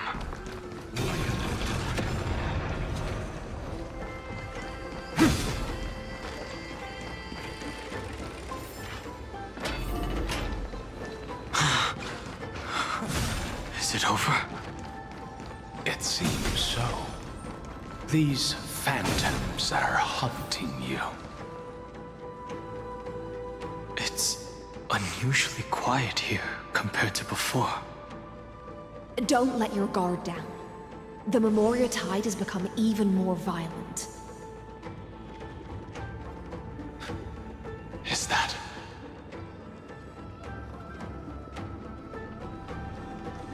light up the dawn.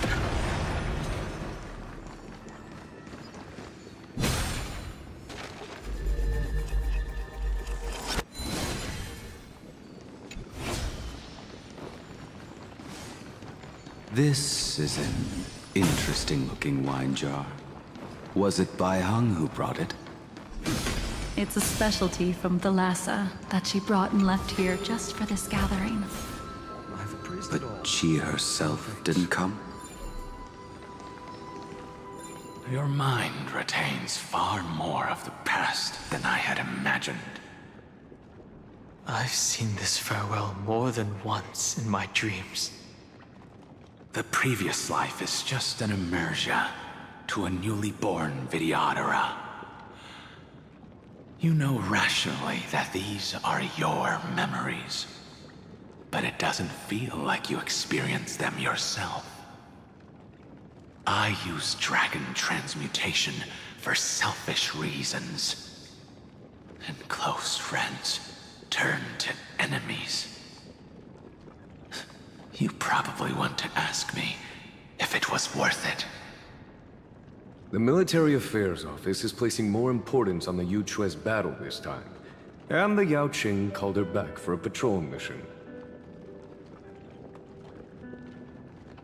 Some people are born with adventure in their blood and can't stop for even a moment. No matter, I'll drink her portion for her. We're already toasting. Why don't we wait for Don Feng? As always, the High Elder has endless meetings with the Preceptors that he can't get away from. Let's not wait on him.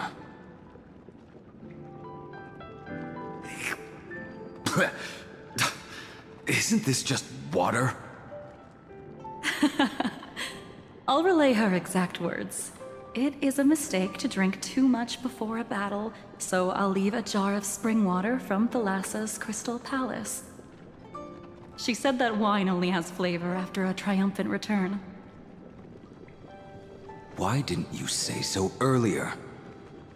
I didn't want to go along with her, but she insisted on seeing your expression after your first sip.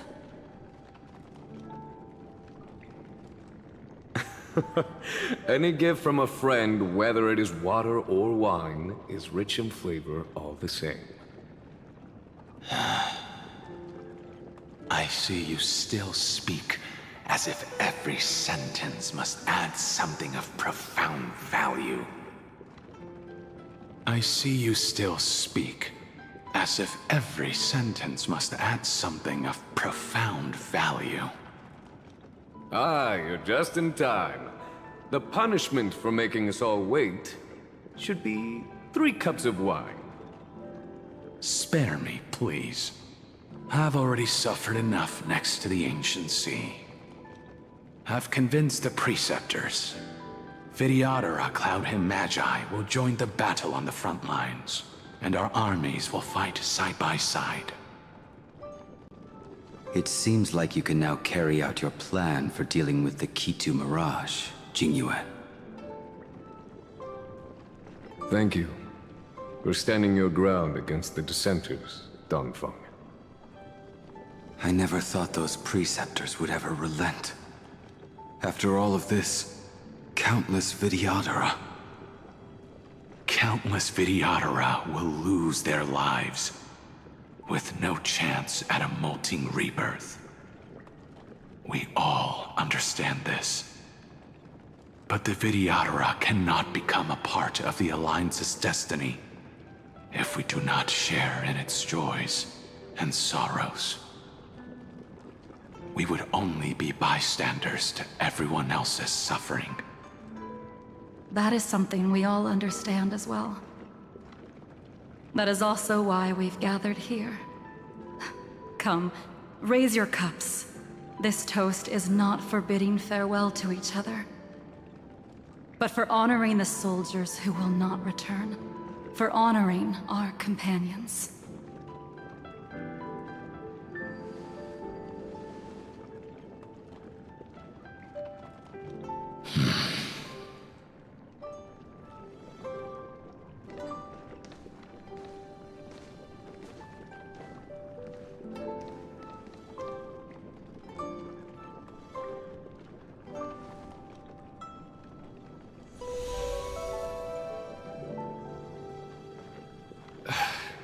apologies. My reckless plan must have put a lot of pressure on you. Nonsense. If our positions were flipped, you'd support me no matter how reckless my plan was. Right? Of course. But let's try not to be too reckless.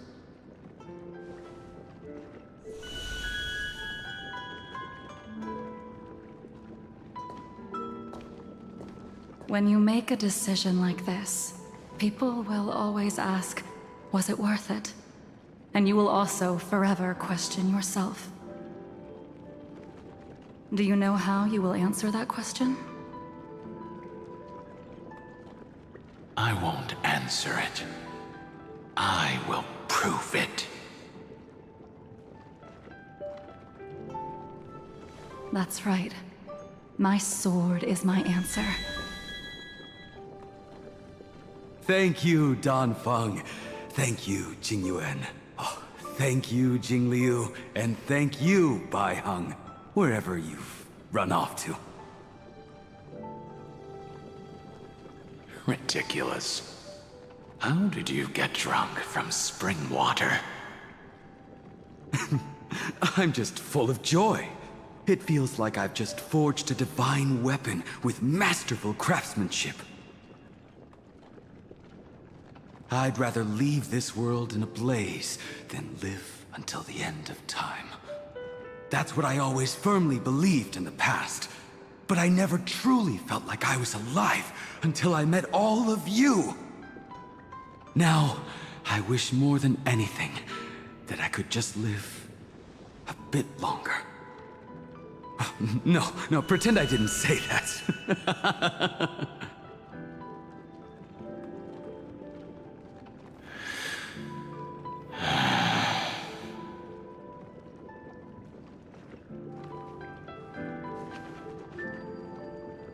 It's over. And you know exactly what happened to these 5 afterward. So, can you understand it now?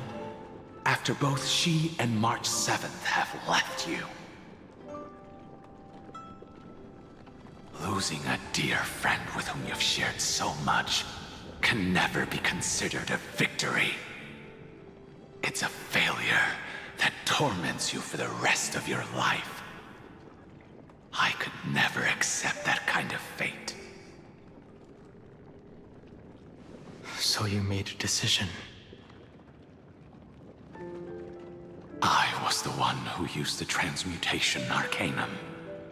I was the one who swore to bring Bai Heng back to life. And the one who brought everything past the point of no return. That was also me. Do you have any regrets, Dan Feng?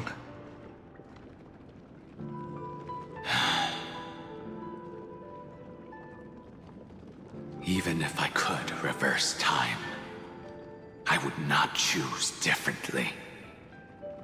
And if it had been Jing Liu, Jing Yuan, or even Ying Xing who died in battle, I'd still choose to do the same thing. Because only I could make that choice and protect all of this.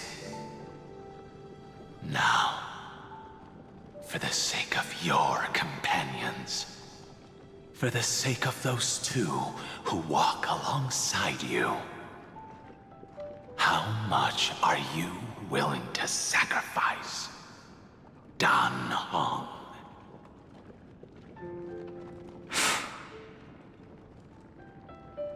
Everything. Your answer does not surprise me. They are more than just my companions. They are the path I took that led me to where I am now. So they will also be beacons for when I am lost, leading me to the future. until my next reincarnation. Then let me see how you carry out your convictions. Let's leave this place and go settle things with that mad demigod.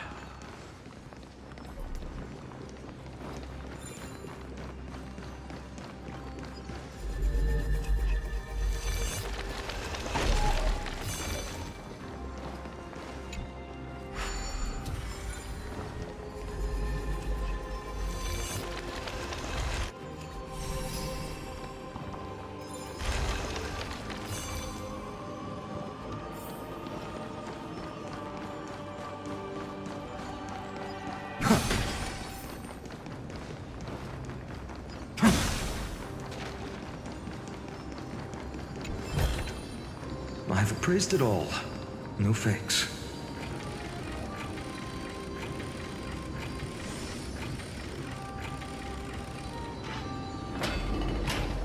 Terravok has already defected. Legion, charge with me! A beast will always be a beast.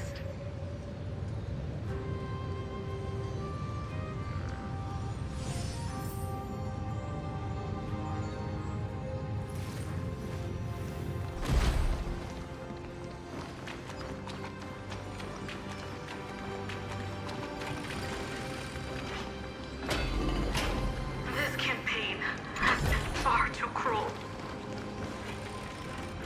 Let them be a necessary sacrifice for the flame chase. Seismic walking dragon, history shall remember you as a Titan Slayer! Memories intersect. I see the destination that the destruction points to. Golden Bloodisk. As expected, someone's been waiting for us. It's you. They are here. A scion of permanence. And your old comrade in arms. Terravox, my old friend. Indulge yourself. Let this Memoria tide swallow everything. Be prepared for the worst, Lord Dunhung. This mountain dweller must not be underestimated. Giacles the Mountain Breaker. Earth's Dromus Rider. It's been a while. Mountain Breaker? He's not Terravox? I remember you, little fish, and your despicable master. I didn't think you were still alive. Death is just a return to the earth for mountain dwellers, thanks to Evernight's gift.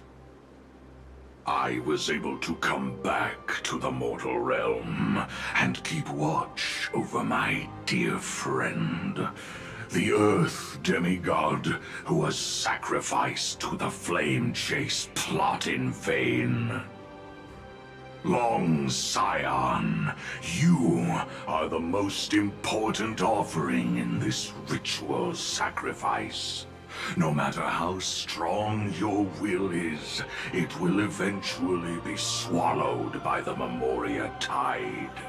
When that time comes, you and the powers you bear will serve us.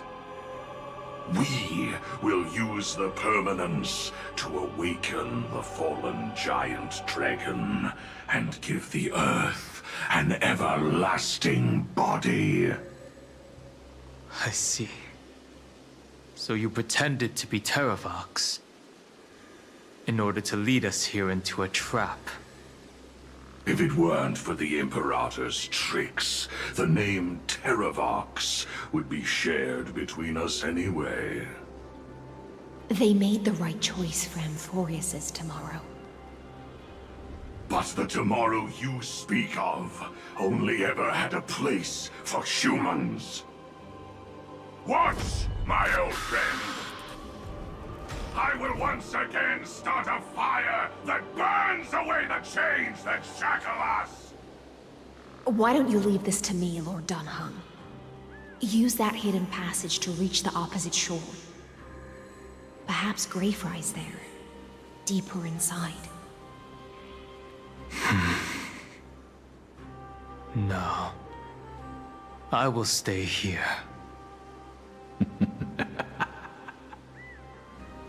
Mountain Breaker, hero of the mountain dwellers. If I do not stay here and triumph over him, he will die an ugly death in delusions of the permanence. That should not be his destiny. And for the vicious beast that insists on obstructing the Astral Express and threatening the fate of the world. We've stood on the precipice countless times along this journey, forced to make difficult choices in the face of disaster. But this time, it's my turn to put some pressure on this world. This feeling, this scene. All too similar. For tomorrow! Strength! Torment and doubt, farewell!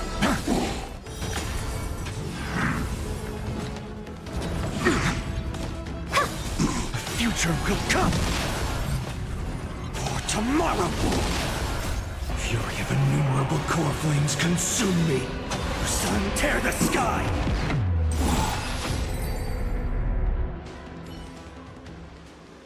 It's time to stop struggling, Geocles. Go to your death with dignity. Before that, tell me, what kind of deal did you make with Evernight? How was the Great Mountain Breaker reduced to this?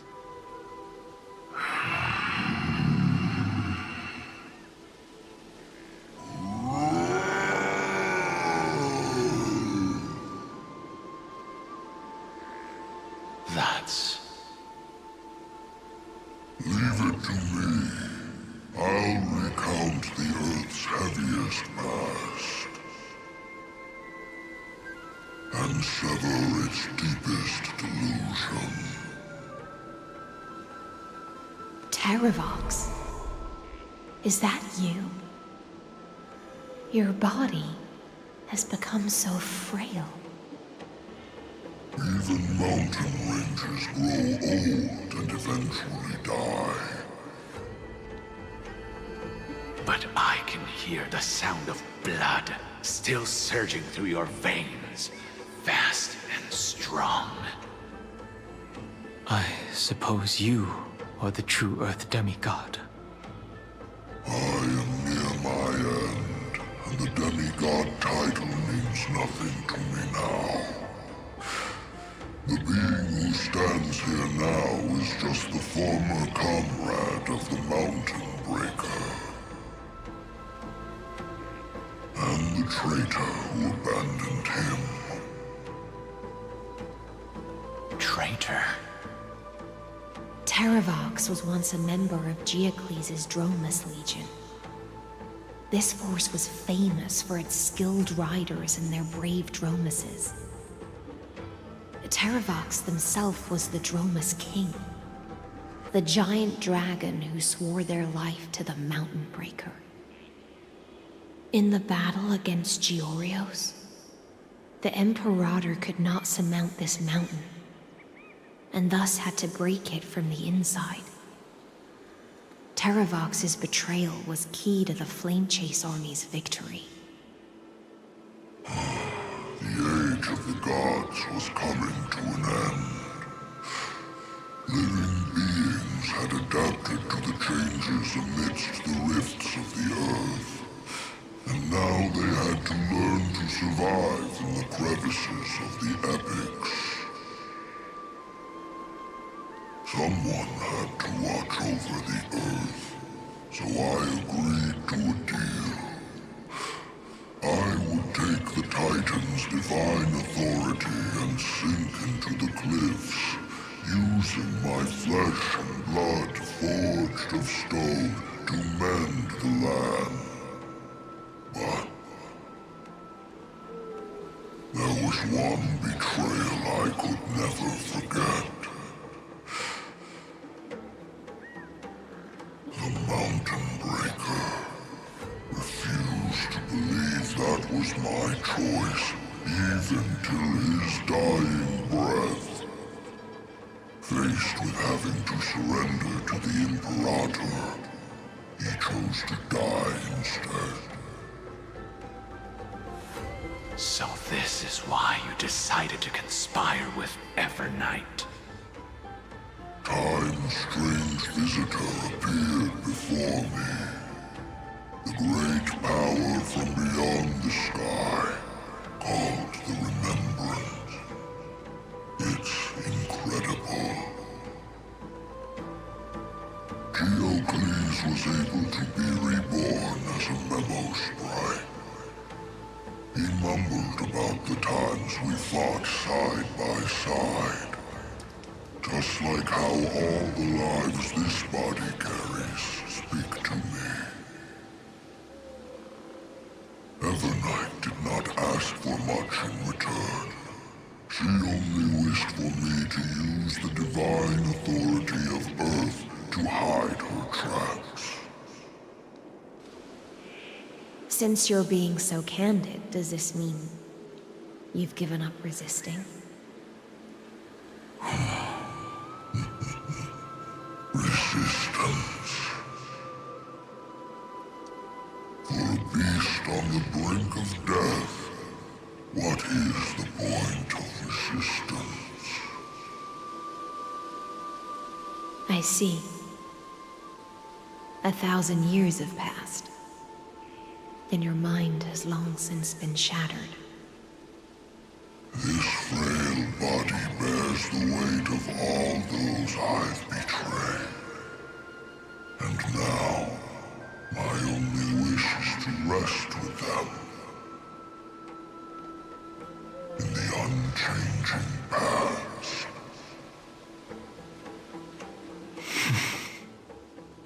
Go, long Scion.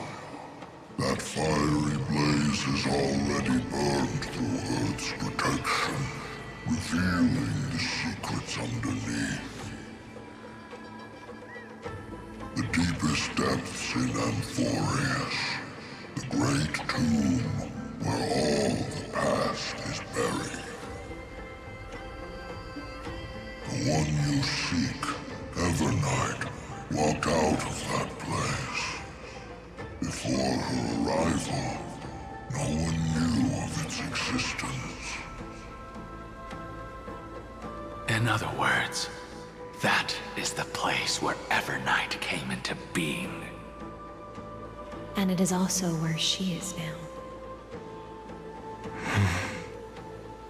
You sank willingly into the past, and now your memories have turned into this form. Was it worth it? At least I still remember. As long as I never forget, they will live on. Primitive and animalistic. I understand these instincts. Have you ever regretted anything? The Earth is not a lonely island in the middle of the ocean.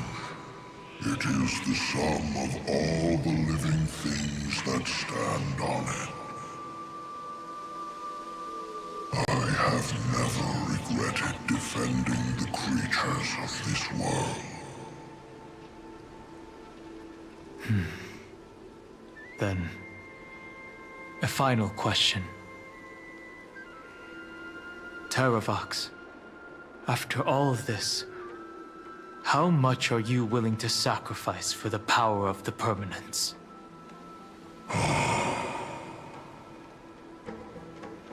Everything. My journey up to here has allowed me to fully understand my destiny. No matter how I struggle, the Earth will never be able to reach the stars. But my compatriots deserve to continue their struggle. At the end of my life, I want to make one last effort to give them a chance to move on to the future. Even if it is a future I am not able to witness.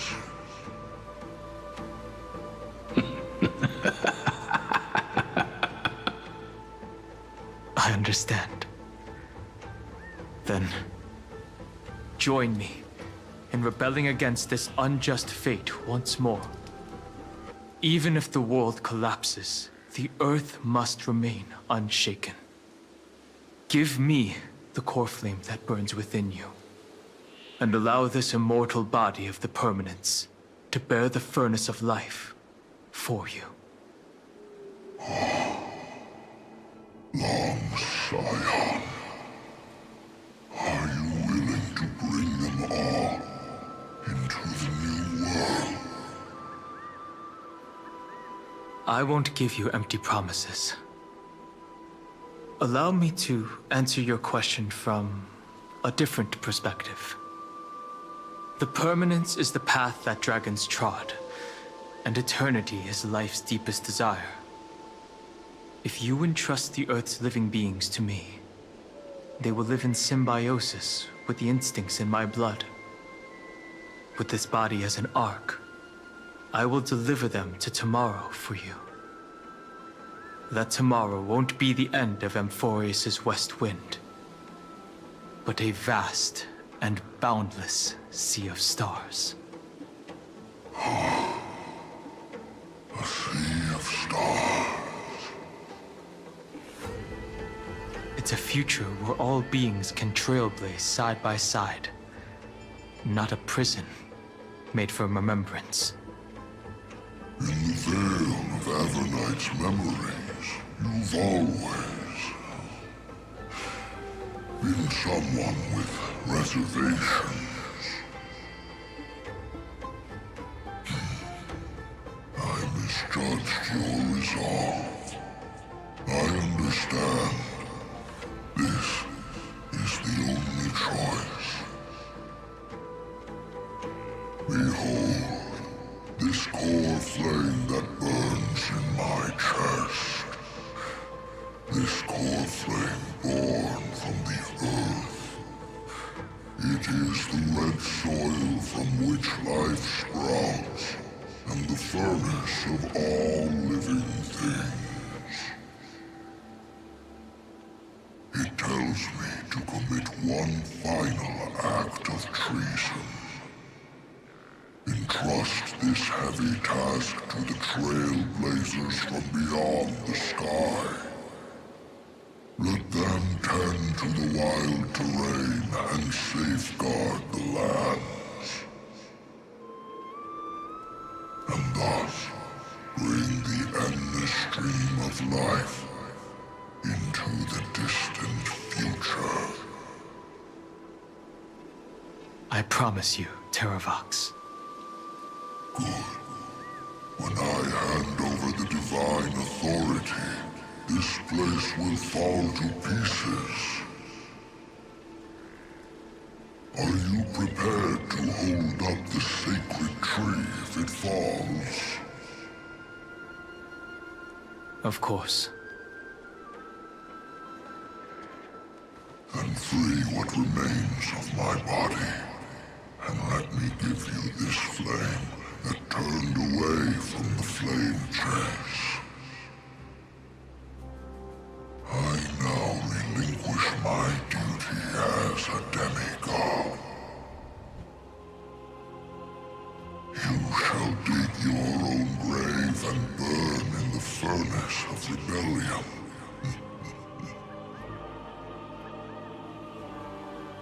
I only hope that, after all this time, Father,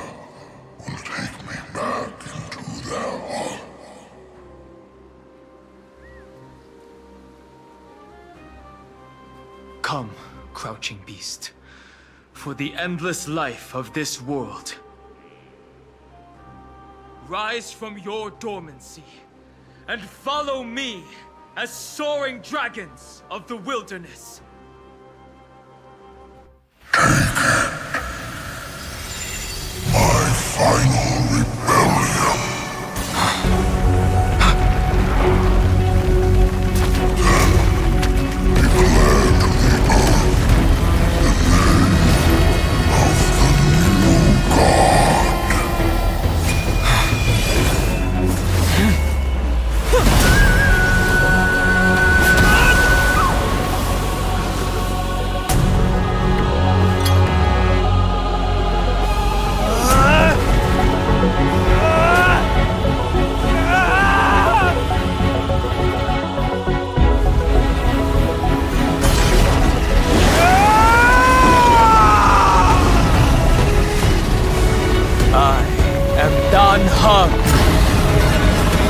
One who guards and trailblazes way forward.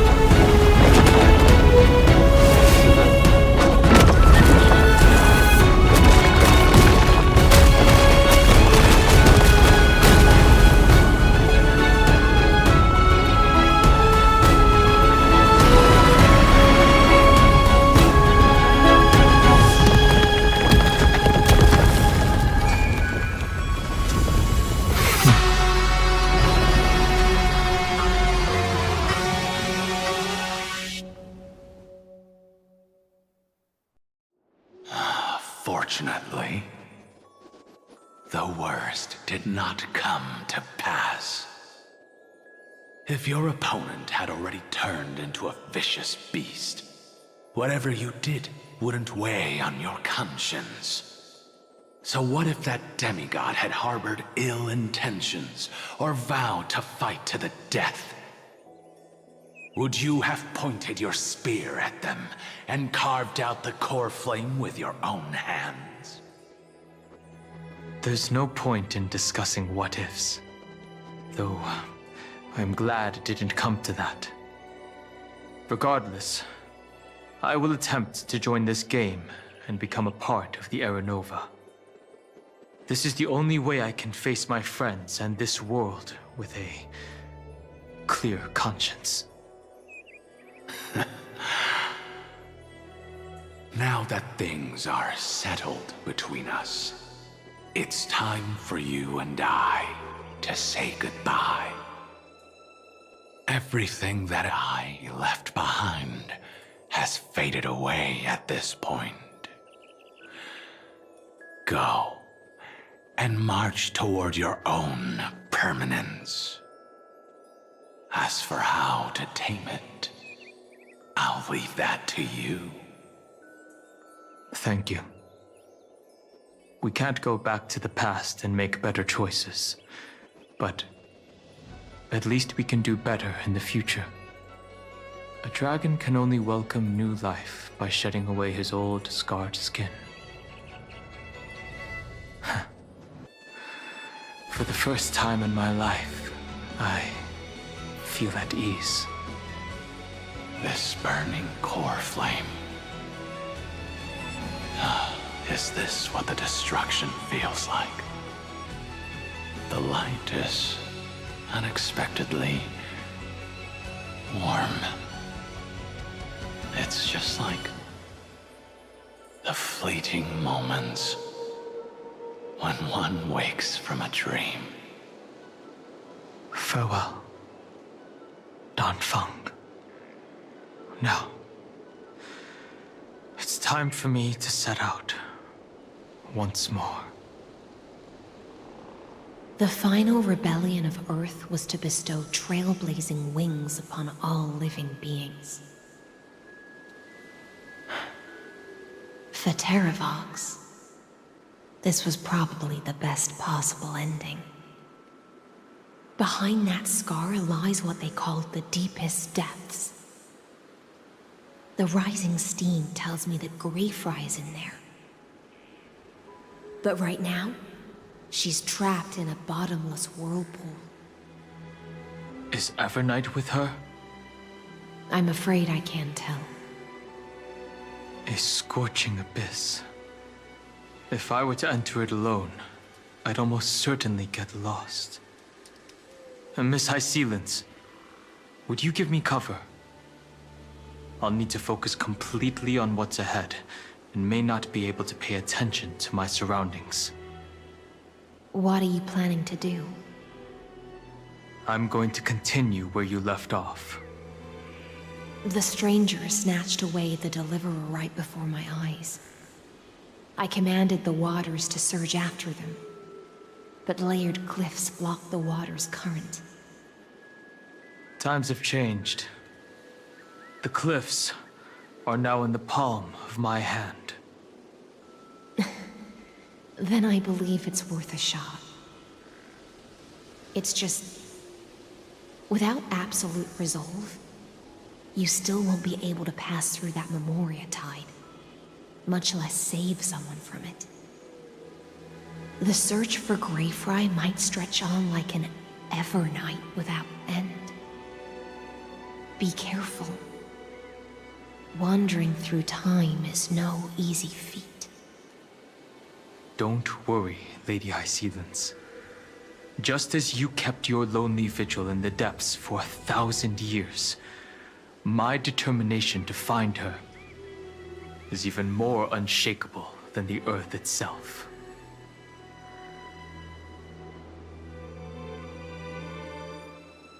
Ancient sacred tree, lend me your roots. With the core flame I carry, let me resonate with this land. With heaven and earth as my map, and time as my compass, I will find that one singular point. Even if I must cross every mountain and valley on my own 2 feet, I will bring you home. Circe's giant tree, witness to Amphorius. This time, I will follow its roots into the ancient earth until I find you. On this journey, I will become the bedrock of mountains and bear the cities above. With the currents, I merge into the tide, crashing upon the land's jagged reefs. I sweep across the nameless barrens, scattering endless snow and frost. Entwined in the cycle of day and night, into the deepest depths of this world, adrift in the darkness that was before all else. When can I lead you out of this maze? No. I can't do it with just my eyes alone. Maybe it was never me.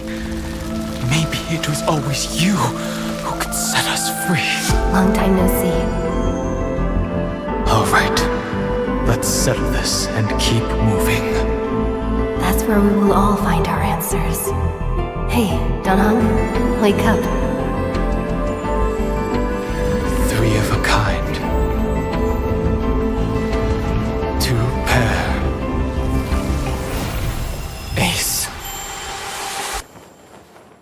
Go.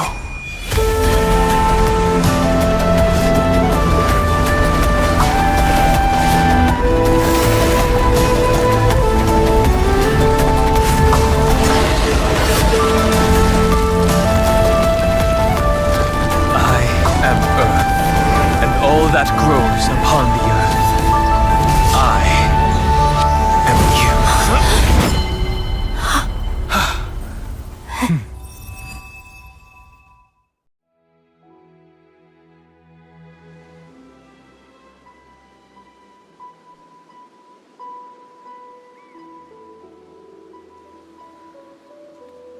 Finally.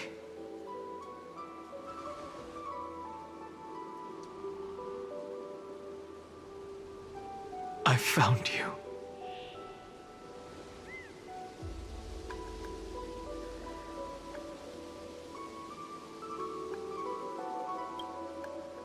Long time no see. Did you get taller? While you were trapped, I experienced a lot.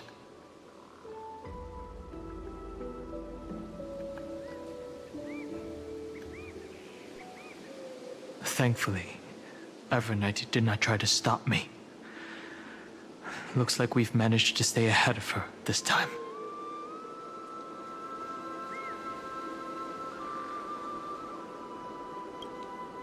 I understand. Her power shouldn't be underestimated. It was only when I personally stepped into the maze of time that it suddenly struck me. She and I had crossed paths once before. I'll only warn you once. Leave her body now. I feel like I've seen these floating black things somewhere before. I had an unexpected encounter with her when I left Amphorius. Perhaps to avoid exposing her whereabouts, she stripped that memory from my mind. That power called Oblivion. It's just like an Emanator's. Oblivion.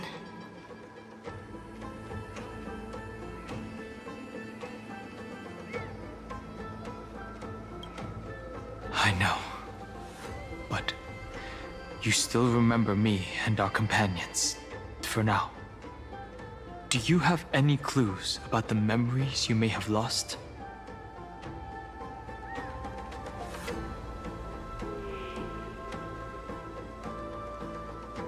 Are those Evernight's exact words? If I'm not mistaken, she intends to make you forget Amphorius, including the Chrysosaurs who have journeyed with us up till now. But it seems you still recognize Lady Hycelens. If I made that much of an impression on little Greyfry, then I am naturally delighted. But I fear your escape from that power they call Oblivion is thanks to someone else. Nice to meet you. Or maybe I should ask, how have you been since we last saw each other? Along with you, this little butterfly fish's memory was also salvaged from the depths of that whirlpool. Just as a pearl is cradled within its shell, the power of Thanatos surrounds you, shielding your soul from corrosion. Miss Irene has spoken of you often to me. Though we never met in this life, I believe there's a kind of warmth that can transcend time itself. Through the endless flow of time, I guarded the secret passage between Styxia and the Vortex. When the Memoria tide flowed backwards into the River of Souls, even in deep slumber, I could feel that warmth. And with all my might, I protected that warmth. I apologize if that seemed improper. I hope you'll forgive me.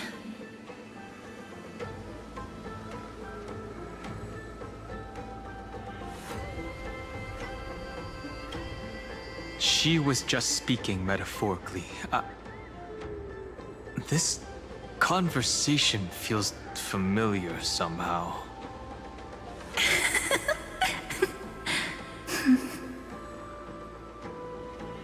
I understand that your mission is still unfinished.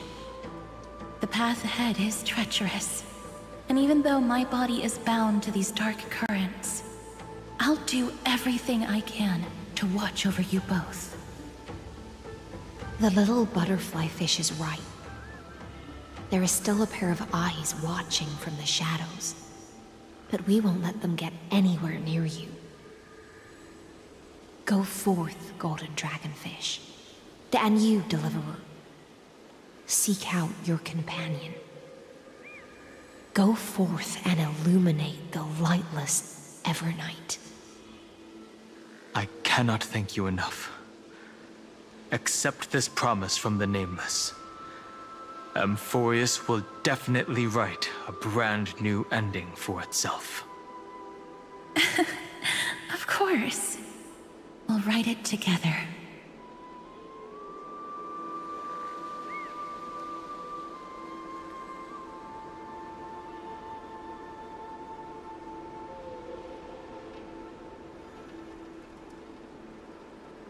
The Nameless will never stop. Until all of us stand side by side in the true New World.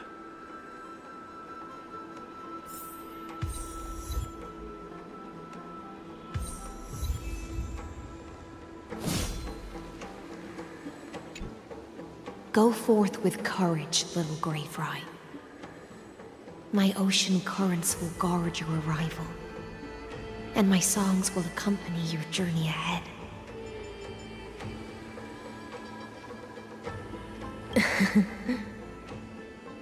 You still remember how much I love fire and feasts. All right then. It's a promise. Go find your companion and see your journey through. I'll raise a glass while I await your triumphant return. And then, when we reunite in the ocean at the boundaries of this world, let me play a song for you beneath the glow of fire. At the end of the sea of flowers, the souls of the living shall warm thy fingertips, and after an embrace, there shall be eternal separation. If I hadn't met you at the end of the world, I would have thought Lady Trinan's prophecy was wrong.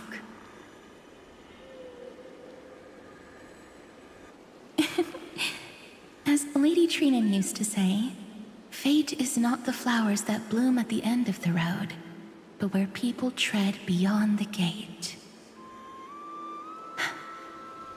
Thank you. My own path has finally come to a gentle end. Take all beautiful wishes with you, march forward with determination, and don't look back.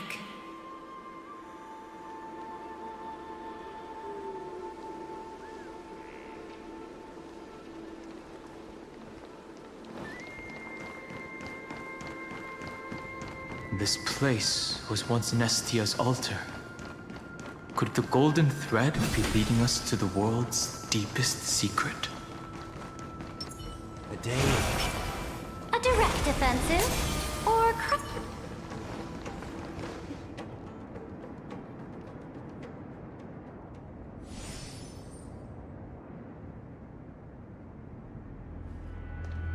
Is this a symbol in the shape of Amphorius? Where was it? Can you remember?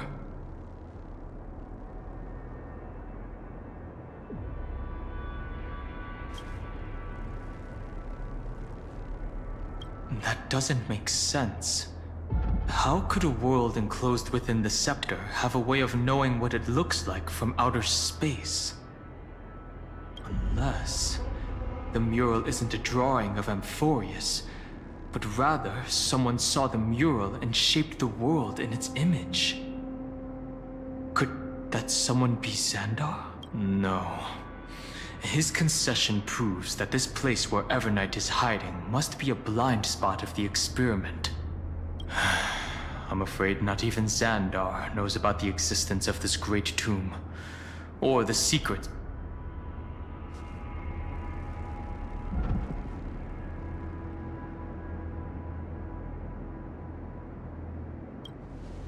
It's hard to tell right now, but this definitely isn't the outcome he wants to see. For something to be hidden even from him, it must either be extraordinary or unimaginably dangerous. This forbidden realm remains undetectable to Xandar, and even Finen's strike merely opened the entrance, yet Evernight can freely swim through it as she pleases. It cannot be reached by the erudition, nor can it be erased by the destruction. Be careful. What lies dormant beneath may well be Amphorius' final path.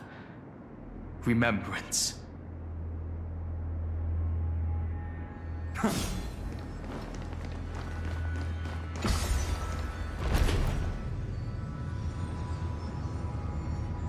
It's endless. It feels like we're plunging into an abyss.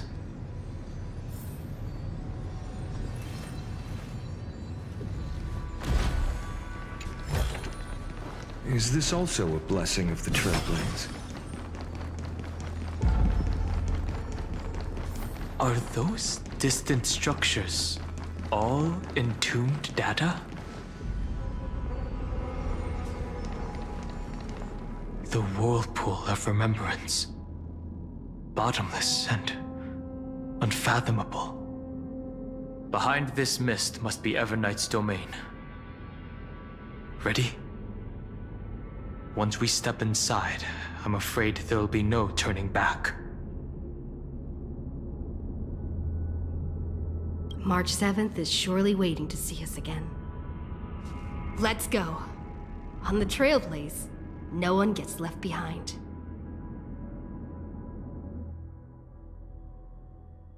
This maze is full of memory loss.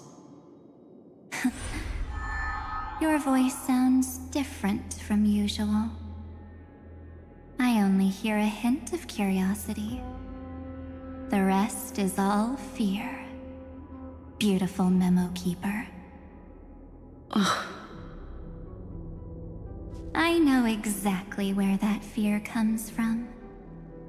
The Evernight is a mimetic entity's natural nemesis. They will swallow you whole with just a flick of my pinky finger. I am the garden's enemy. I have never denied that fact. I have to say, Miss Evernight, you've certainly got a unique way of protecting people. At least she's still willing to talk. Is it because I disobeyed the garden's rules? Maybe I still have a chance. No. I don't think you do. It's not very elegant to spy on someone's thoughts, you know? Well, before you get rid of this beautiful memo keeper, the least you could do is answer some of my questions. Why should I do that? So you can buy more time and send a message to your companions? And here I thought you were already watching my companions' every move. I am. Earth's stirrings have ceased. They have defeated Terravox and are heading here as we speak. Don't tell me that's part of your plan, too. It's not. But I'll make good use of it. Fighting alone against an entire world, even I might miss something. But I know how to adapt to the circumstances. Just like right now. How I've decided to let you go. I like you, little bird. Your longing for memories remains pure. Unlike those memo snatchers. Your most precious quality is how you've yet to be tainted by the garden's dark side. I'll take that as a compliment. But I still don't understand why you've kidnapped me here. Well, seeing is believing. So, why don't we take a stroll together? This ruin buried deep underground is called the Kernel, in the language of erudition. But I gave it a friendlier name. The Heart of Amphorius, the great tomb of the Nameless Titan. The Nameless Titan? You'll see with your own eyes just how important the remembrance has been in this world, and how we will stir up the waves of oblivion to douse an eon's ambition. You've been hiding here all this time. That's right. Curious about how I discovered this place? It's not actually all that complicated. The road we just walked was the beginning of March 7th's journey in Amphorius. The beginning? Do you still remember how 3 paths are said to intertwine in Amphorius? That 3 entities, each comparable to an emanator, left their marks in this world. There's Xandar, Iron Tomb, and... That's right. To this day, there have been no signs of the entity corresponding to the remembrance. The Garden of Recollection was curious about that too. So the Memo Snatchers spent an unimaginably long time chiseling out a tiny channel to peek into this world. But there was always a power in the memory zone that kept them out. And when March 7th's consciousness was seized, it was a ripple of the remembrance that protected her and sent her in here. Can I assume, then, that this hypothetical emanator of remembrance was consistently protecting this world from the Garden's eyes until the Astral Express arrived? That's correct. You're a smart one. But why? Go see for yourself, little bird. The memories contain everything. This gate is really impressive. These are March 7th's memories.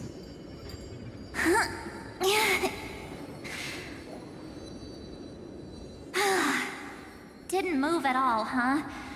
I just got here and I'm already locked out. A journey of 1,000 miles stopped at the door? That's terrible! Is she stuck? Keep watching. The fun stuff is just ahead. Warning. Object does not have access permission. What? Did I touch something I shouldn't have? Execute formatting protocol. What's going on? Formatting? Warning. Illegal operations detected. Warning. Illegal operations detected. Hey! Don't just activate like that! How do I stop this thing? Warning. Warning. Warning. Operation authorized. Protocol name. Back. Huh? Finally it stopped! Wait, did you just mention her name?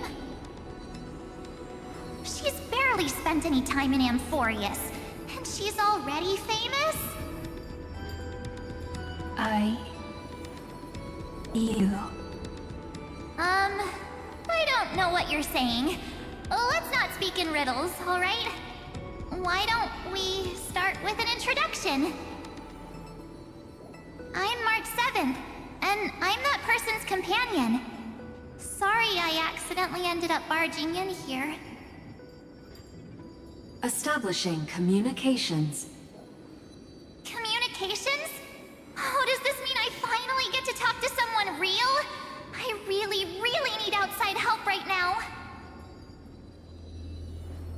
Channel established. Proceeding to encapsulate. Whoa, wait. What? Encapsulate?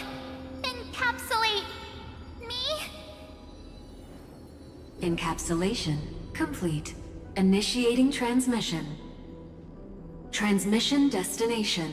Recurrence number 335503336.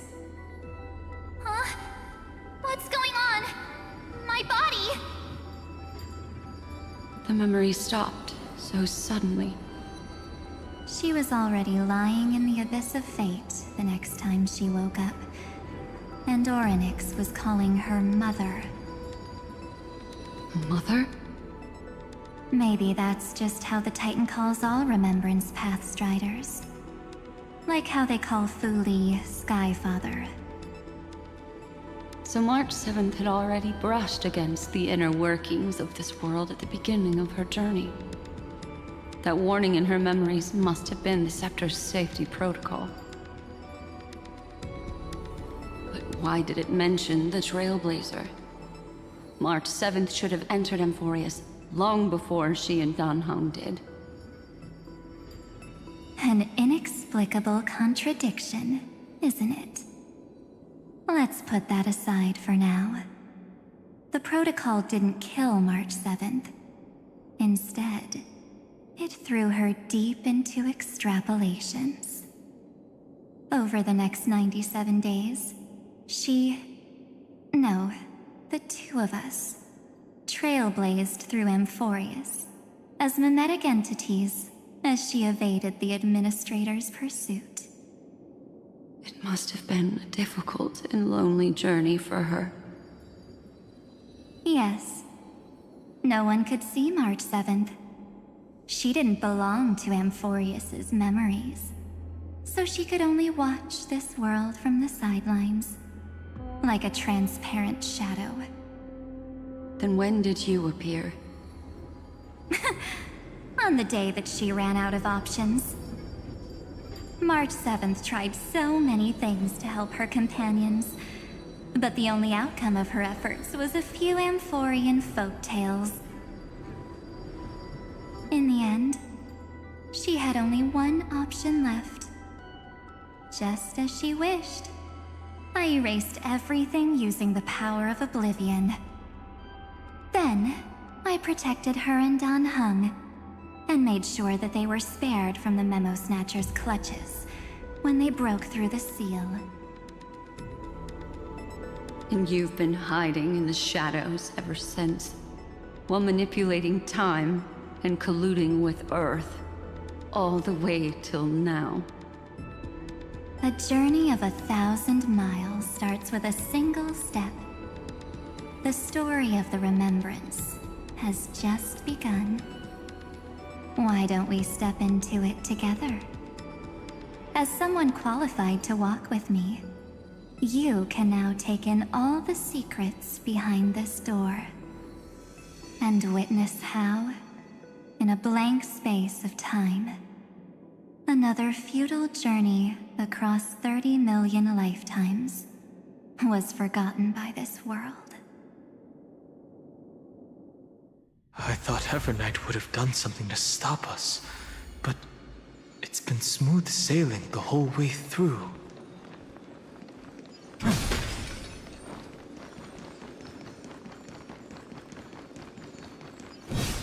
Are you ready? I'm going to open this door.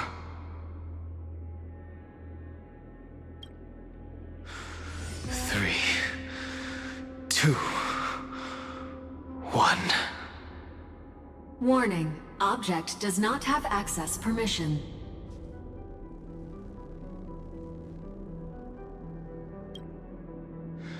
The scepter moved to block us.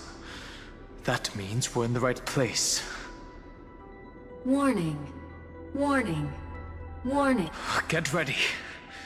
Incoming. Welcome back. What? I'll be waiting for you. It mentioned your name.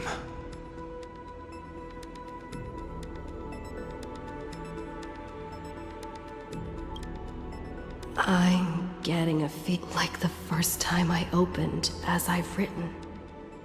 Thankfully, Evernight didn't take that book. Let's try youth. Operation authorized. Protocol name.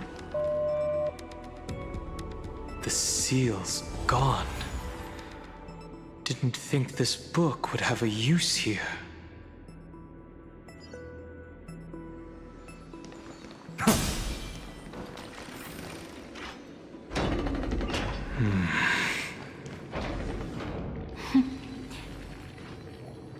Hi. Miss me yet?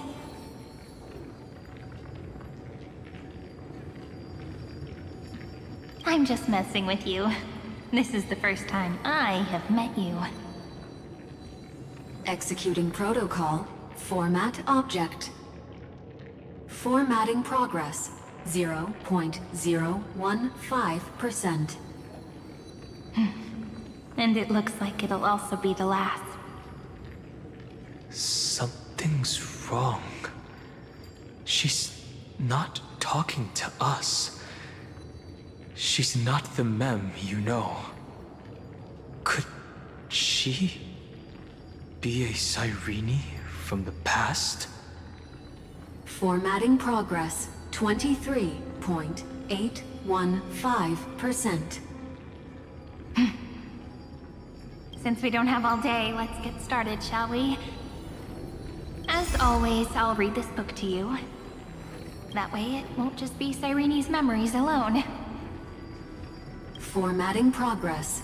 45.147%.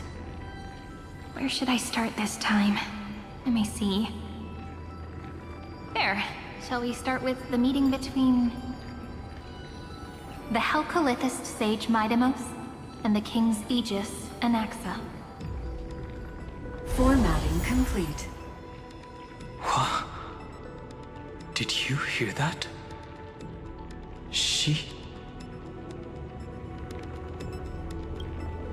This is obviously not the history we know.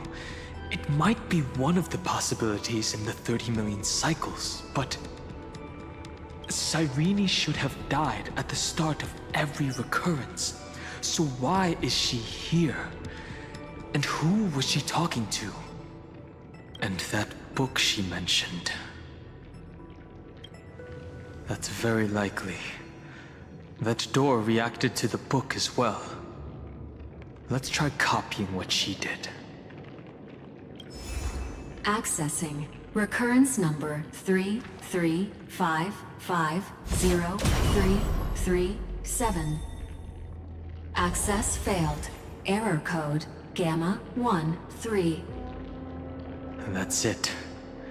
As I've written is definitely connected with this great tomb.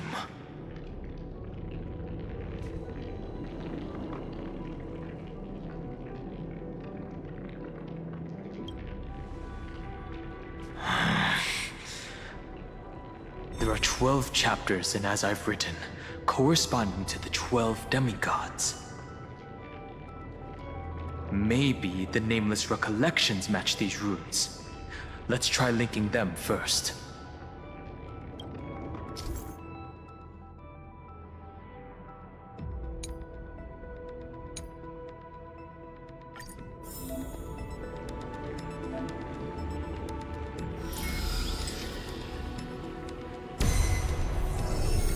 Uvris 504. Downloaded. As expected, the data stream flew into the crystal. 30 million departures. 30 million shatterings. And the beginning of 30 million flame chase journeys. Fate betrayed Trebios, but she was never betrayed by humanity. So this...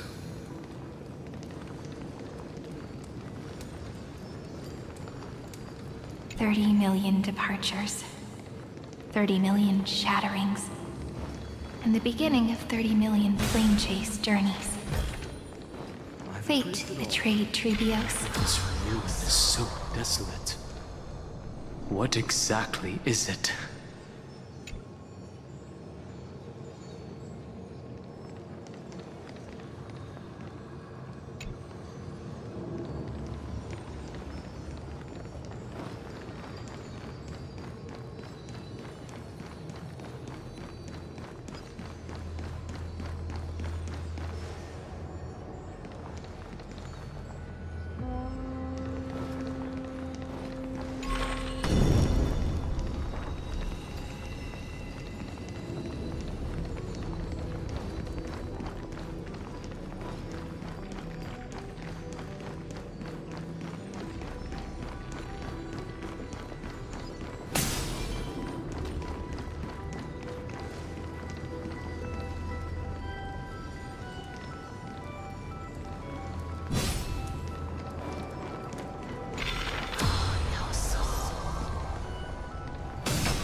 You must be very familiar with the story of time now.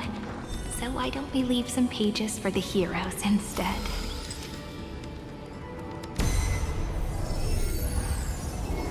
Philia 093. Downloaded.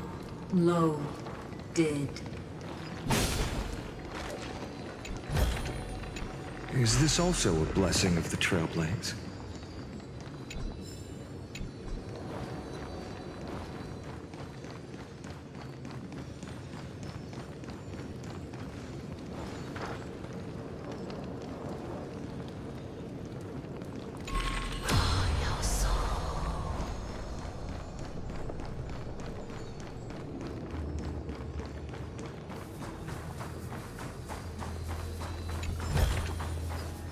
Praised it all. No thanks.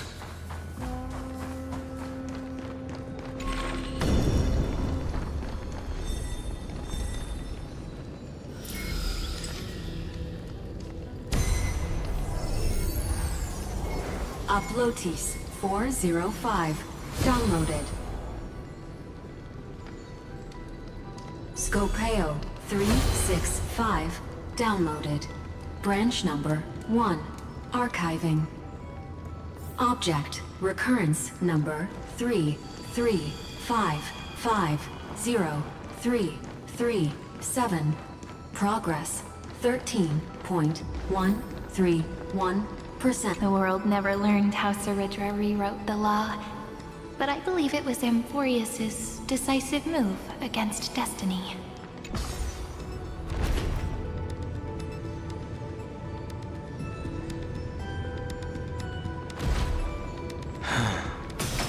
There's a notch in the terminal that's just the right size for this book. Branch number 1. Archived. Encapsulating encryption key.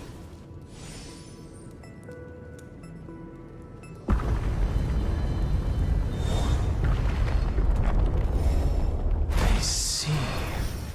This As I've Written book is a data terminal that has been modified by the Remembrance. It might have looked like Cyrene was reading a story, but she was actually carrying out a data transfer.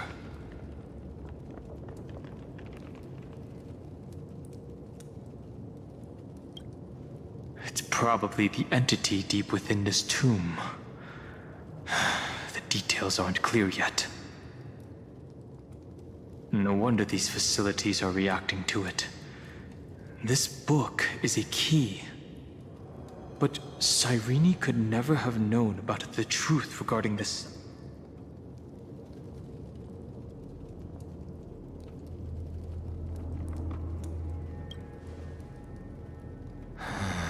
The oracle cards in Cyrene's memories do resemble the book, but their external appearances are not exactly the same.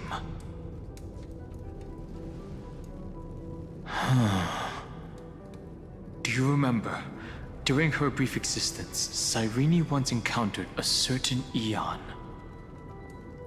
Yeah.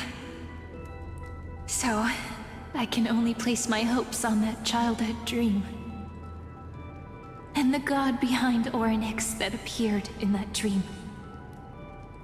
It's no secret that Orynyx and Fuli are related.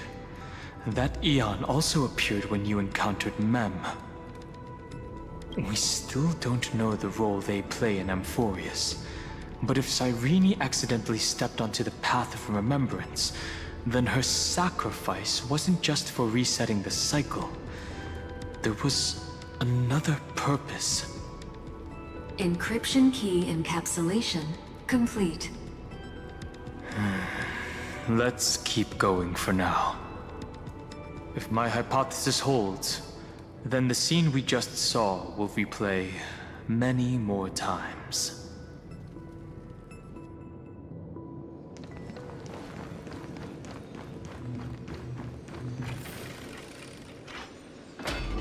Hey, be careful. Evernight's eyes are everywhere. Don't get too far from me. The chronocognitive anchor will protect us. I've appraised it all. No thanks. What is this? It's hard to believe. So many countless storage arrays. This would even rival the cyber prison of Inupis. Look, what a magnificent sight. Even this classical world contains a futuristic palace like this. Would ID Silicii end up looking like this after a few thousand years? Executing protocol. Format object. Formatting progress 0.027%. Ah, it's always so on time. Never late at all. It's okay, I get it. It's just trying to remind me how precious time is. I want to share a story with you this time. I saw a little nymph on my way here. It was on a fallen wheat stalk, and it glowed under the sunlight.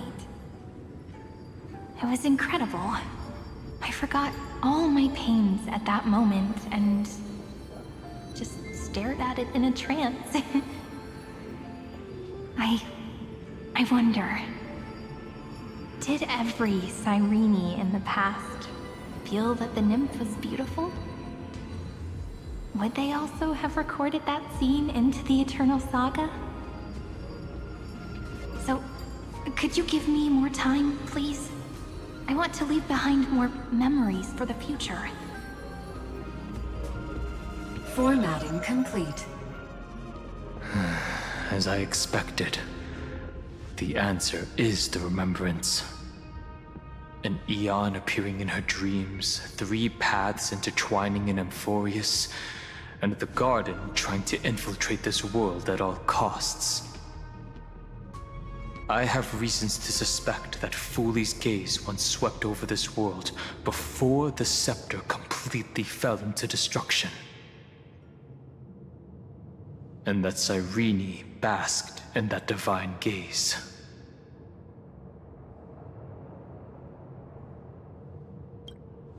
Yes, we're thinking the same thing. Legend says that Fooley sits in meditation in the end to save these incredible amounts of memories and store them somewhere out of the erudition's sight. And this mechanism was previously the Time Titan and their demigod, but after Amphorius entered an endless loop,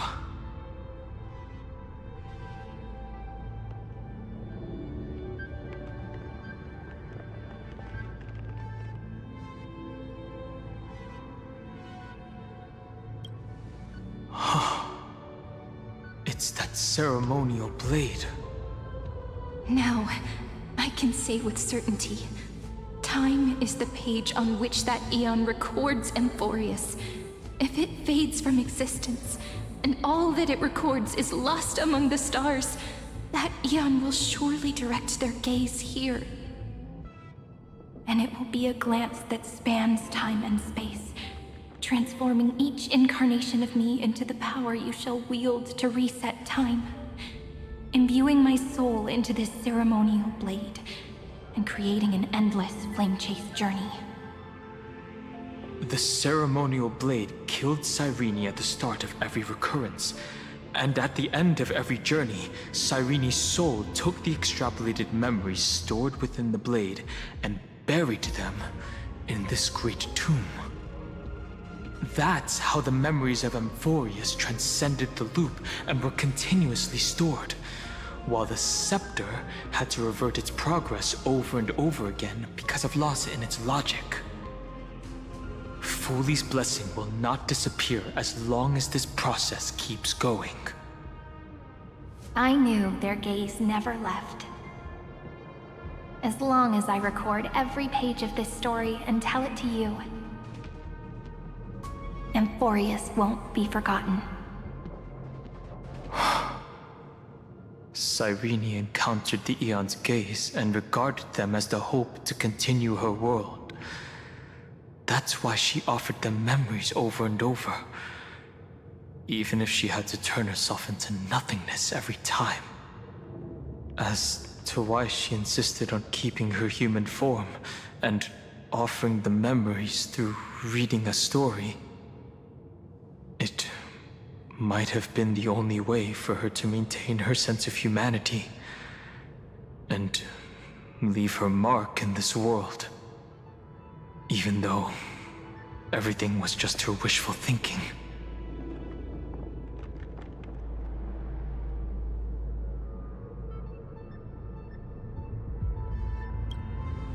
Right. Based on the runes on the floor, the encryption key from earlier should be used here. There are 3 keys in total. We're 1/3 of the way through.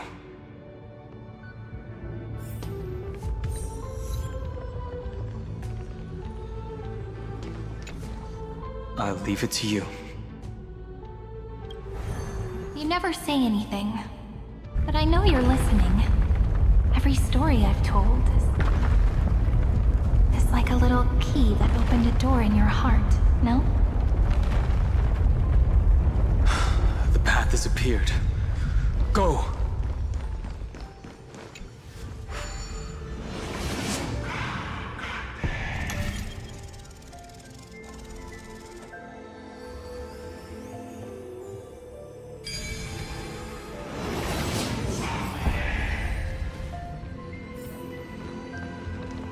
Then, the sky sent down rainbows and showed the world a gentle smile. Formatting progress 93.998%. Looks like it's time to say goodbye again. Before I was even aware of it, this book had already recorded too many emotions. Every page has become so heavy. I've started to feel uneasy whenever I take it into my hands. Where did the very first ripples want these memories to be sent to? Formatting progress 94.423%. How many times has it been? It faithfully fulfills its duty, activating and formatting. Never changing, like the fate of the flame chase in every cycle. If I can only write the same ending every time I lift my pen, then is this weighty saga just an overly naive dream? Formatting progress 96.02. Full process error. Analyzing. Process error. Analyzing. Really? Are you encouraging me? Thank you. Everyone's still working so hard. If I'm the only one who's crying, that wouldn't be romantic at all, would it? Thank you for listening to me all this time. So, shall we continue? Formatting complete. The endless cycle took its toll on her. Even Cyrene could not resist despair when faced with eternal stasis. Like Aslana, she started to wonder whether everything was futile.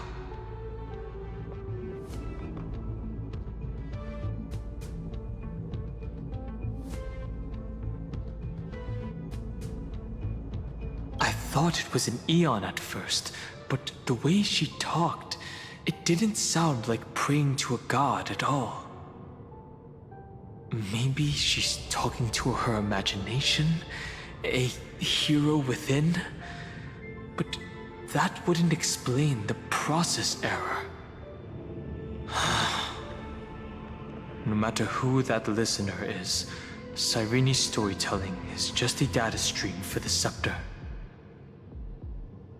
Maybe, she thought, as long as she kept tossing drift bottles into the distance, someone was bound to pick one up someday.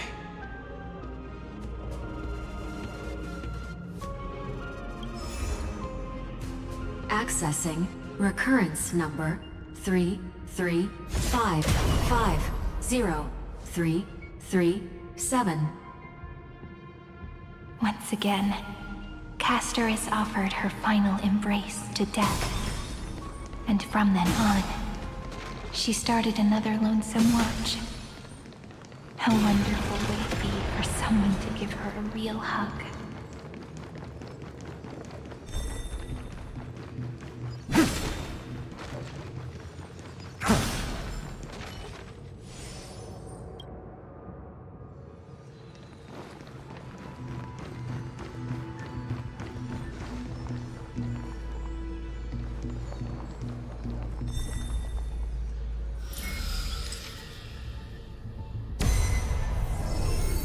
Epi-Ikia 216 downloaded.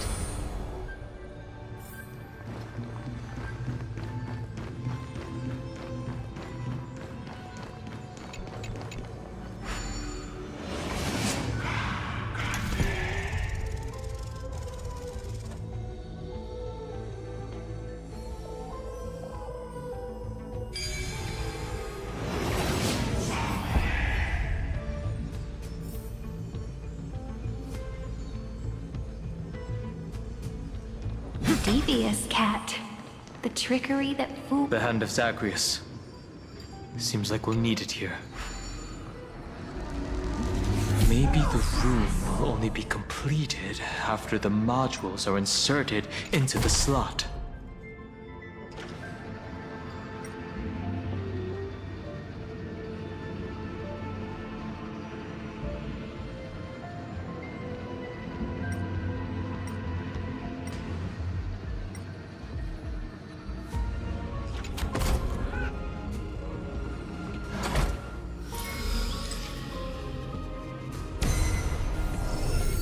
Orexis 945 downloaded.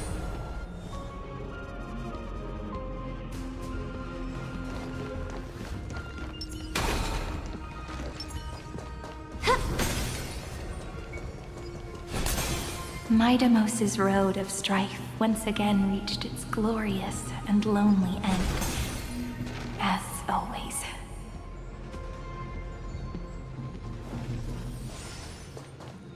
Access denied. We were denied access. Memories about strife are always so defiant and resistant. A fight is unavoidable. Come.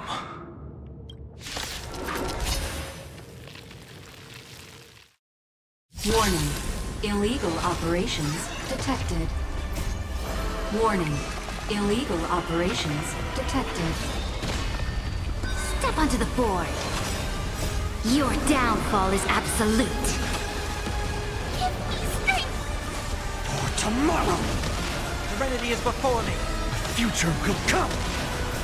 Fury of innumerable core flames consume me. Hail the new dawn!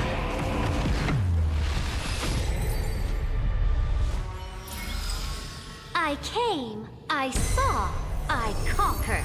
Polymos 600. Down Eleos 252 downloaded. Branch number 2 archiving. Object recurrence number 335503337. Progress 31.313%. Nice. Let's go encapsulate the encryption key. To rise from nothing is also the way of a king. A direct offensive. Branch number 2 archived. Encapsulating encryption key. I've been wondering, could all the memories we've encountered on the way be Everknight's traps? She still hasn't shown herself. That's very suspicious. But I can't think of a good reason for her to do that. I can only surmise that she's either still waiting, or someone's holding her back. Encryption key encapsulation complete. Let's keep observing. Every ripple of these memories could potentially reveal to us Everknight's true goal. Let's go back and use the encryption key to open a new path.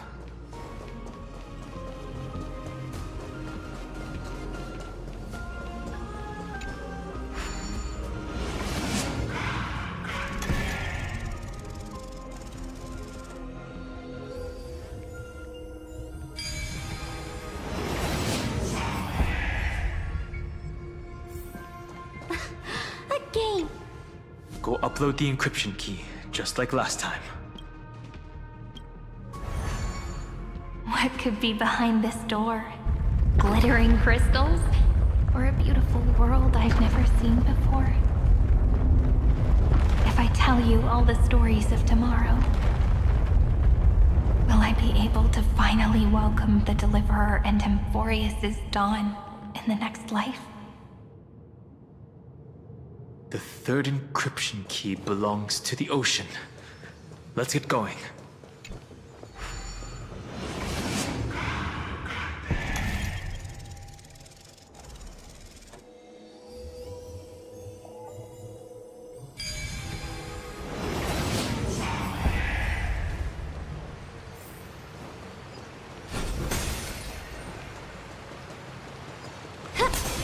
No memories appeared this time. It's a huge fan. Use the chrono vessel over there to stop it.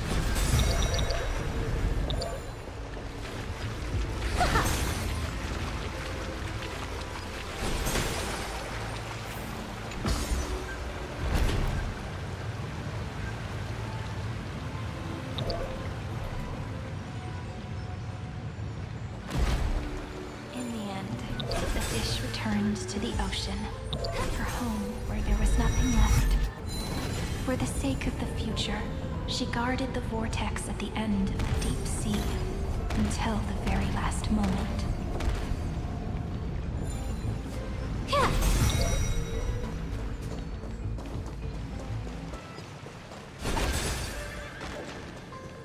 Look!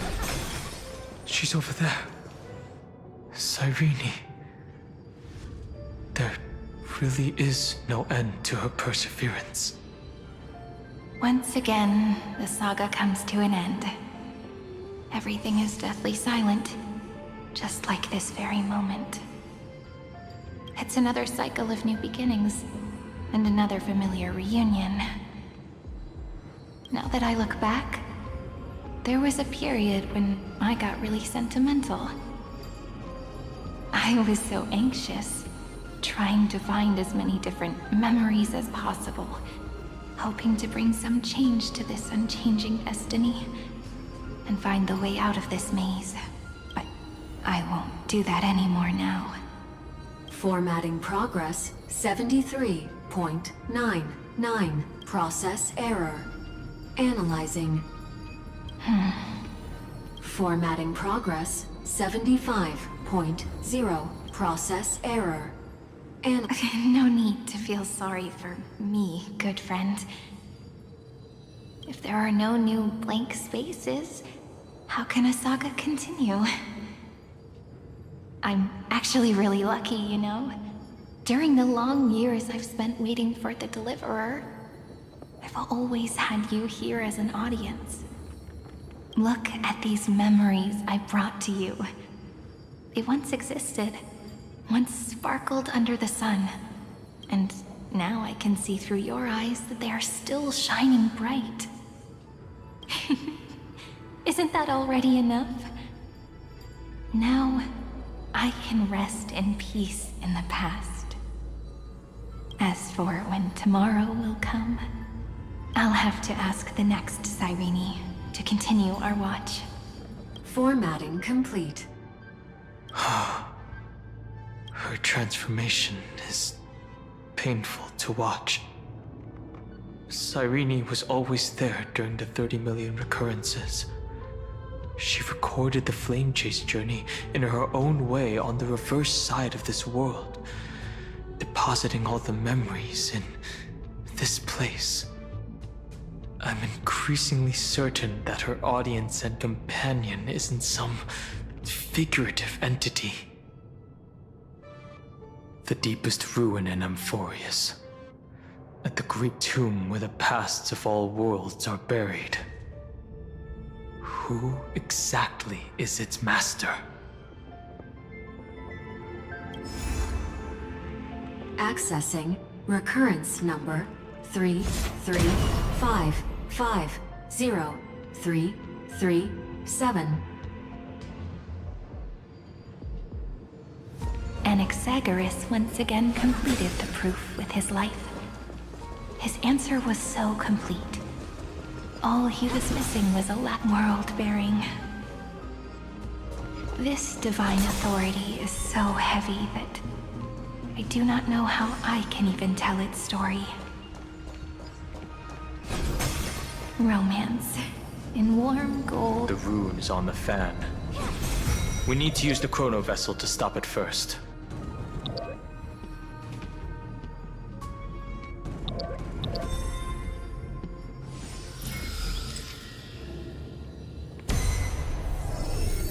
Kalos 618. Downloaded.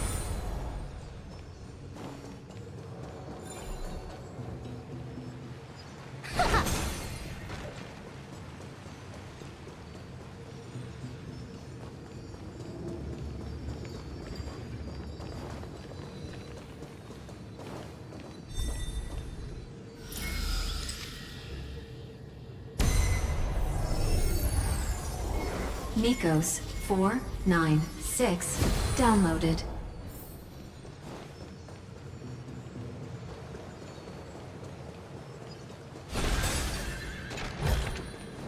To rise from nothing is also the way of a king.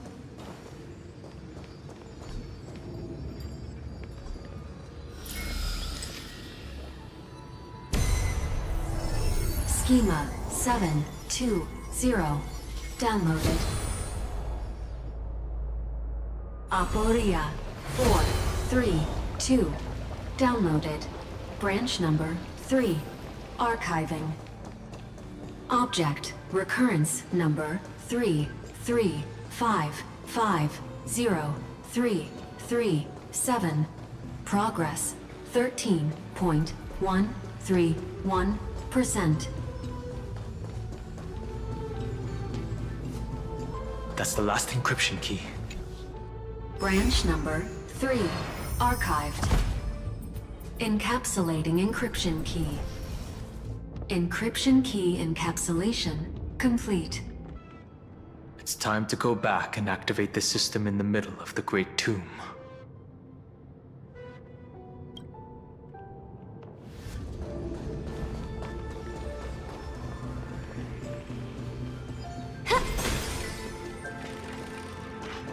A day of peaceful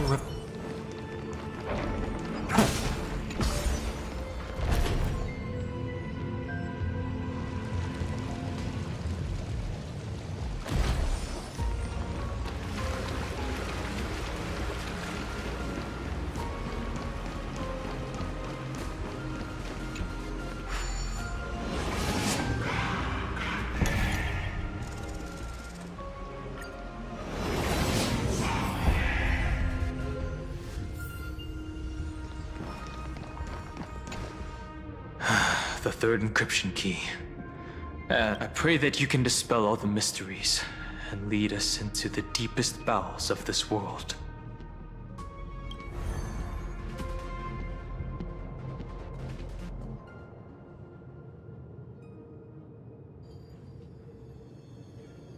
Someone once told the very first me that everything was false.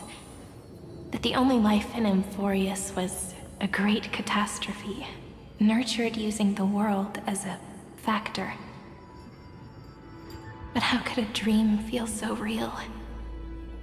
That's why I didn't agree with him. My good friend, I'll read this book to you. For the 33,550,335th time. That way, it won't just be Cyrene's memories alone.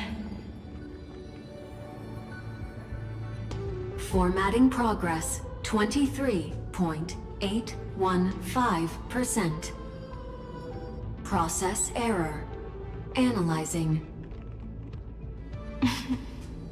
It doesn't even make me feel cold anymore. It's like a ceremonial conclusion, ending every cycle's narration with a full stop. Then, there will be a new me returning here with new memories. Before I knew it, this palace we built together was no longer a dream that Cyrene alone indulged in. It's now a saga, composed by you, me, and all the Flame Chasers. It's our weak but endless prayer for tomorrow. There will come a day when someone turns over this nearly eternal page and awakens all the dust-covered memories, so they can be recalled by the world in a more beautiful form. Process error. Analyzing. I'll read, and you'll listen, like how flowers always bloom, then wither. I shall welcome my own decay, becoming nourishment for the next flower's bud. And you shall continue to wait here, protecting this garden of memories. That way, when the Deliverer arrives, the first thing they'll see is an endless sea of flowers. And our stories will be lying silently among the flowers, like every ripple of remembrance.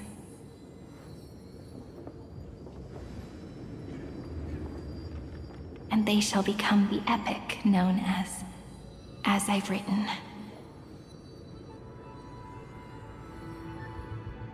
The texture of memories is preserved in countless pillars.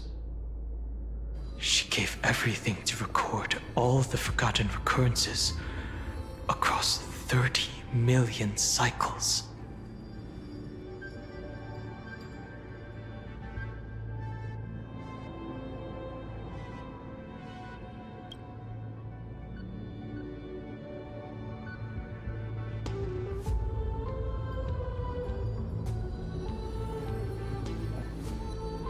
All right. Let's not make things so gloomy. The very first Ripple cheered up her friend like this before she set off. It's a sentence full of blessings, so I want to say it to you as well. Come on, cheer up a bit, okay?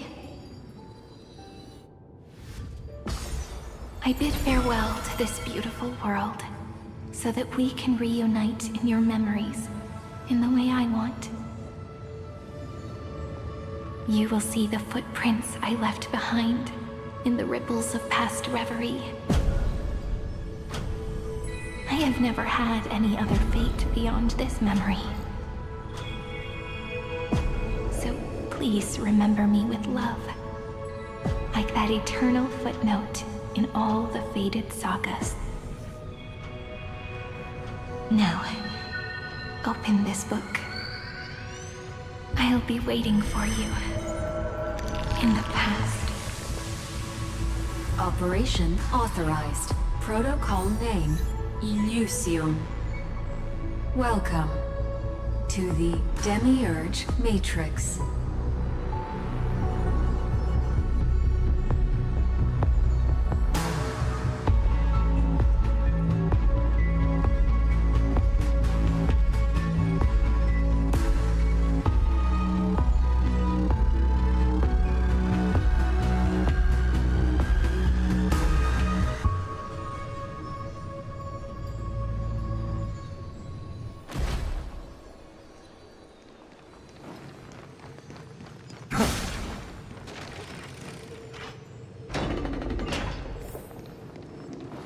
That listener lies behind this door.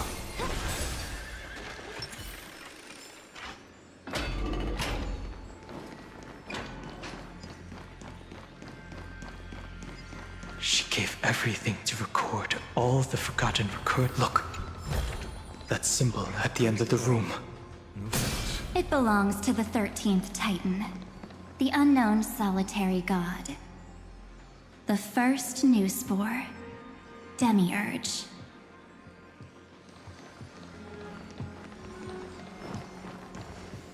Those who are lost remain lost, while those who have met will meet again. What a touching scene. The deepest place in this world is exactly the ideal location for the Trailblaze to reunite. You're not the one we want to reunite with, Evernight. But you'd better explain everything to us. This tomb and the 13th Titan. Tell us everything you know. You're too on edge, Dan Heng. I've always been honest with the two of you. Before we talk about Amphorius's destiny, why don't we lay aside our differences and take a moment together to mourn for the cruel truth? Truth? So you still haven't figured it out. Take another moment to look around. Look closely. You must be curious as to where the final Titan is located, right? What a good question that is. I too am curious. Because there's absolutely nothing here. Except a cold, empty void. You mean Cyrene was deceived? Indeed. Fu Li planted a false hope in her heart, making her believe that she was special, and that Amphorius still had a chance. Then, that poor girl walked into the Great Tomb, over and over again, and willingly offered herself to the remembrance. Why did they do that? Did you really think they would just save this crumbling world? In the way Cyrene was praying for? Don't be naive, Memo Keeper. In this game between gods, the Remembrance chose to stand with the destruction. Given your evident hostility towards the garden, I find it hard to take anything you say at face value. Aren't the Memo Snatchers' activities enough evidence? They did everything they could to help Iron Tomb reach completion. And it wasn't just to obtain some fanciful memories. Let me tell you the real reason. Iron Tomb is a perfect ark. If a seed can be planted within, then the moment the Lord Ravager blows the erudition to pieces, the remembrance will be spread to every corner of the cosmos. That masterless path will be equally split between two eons.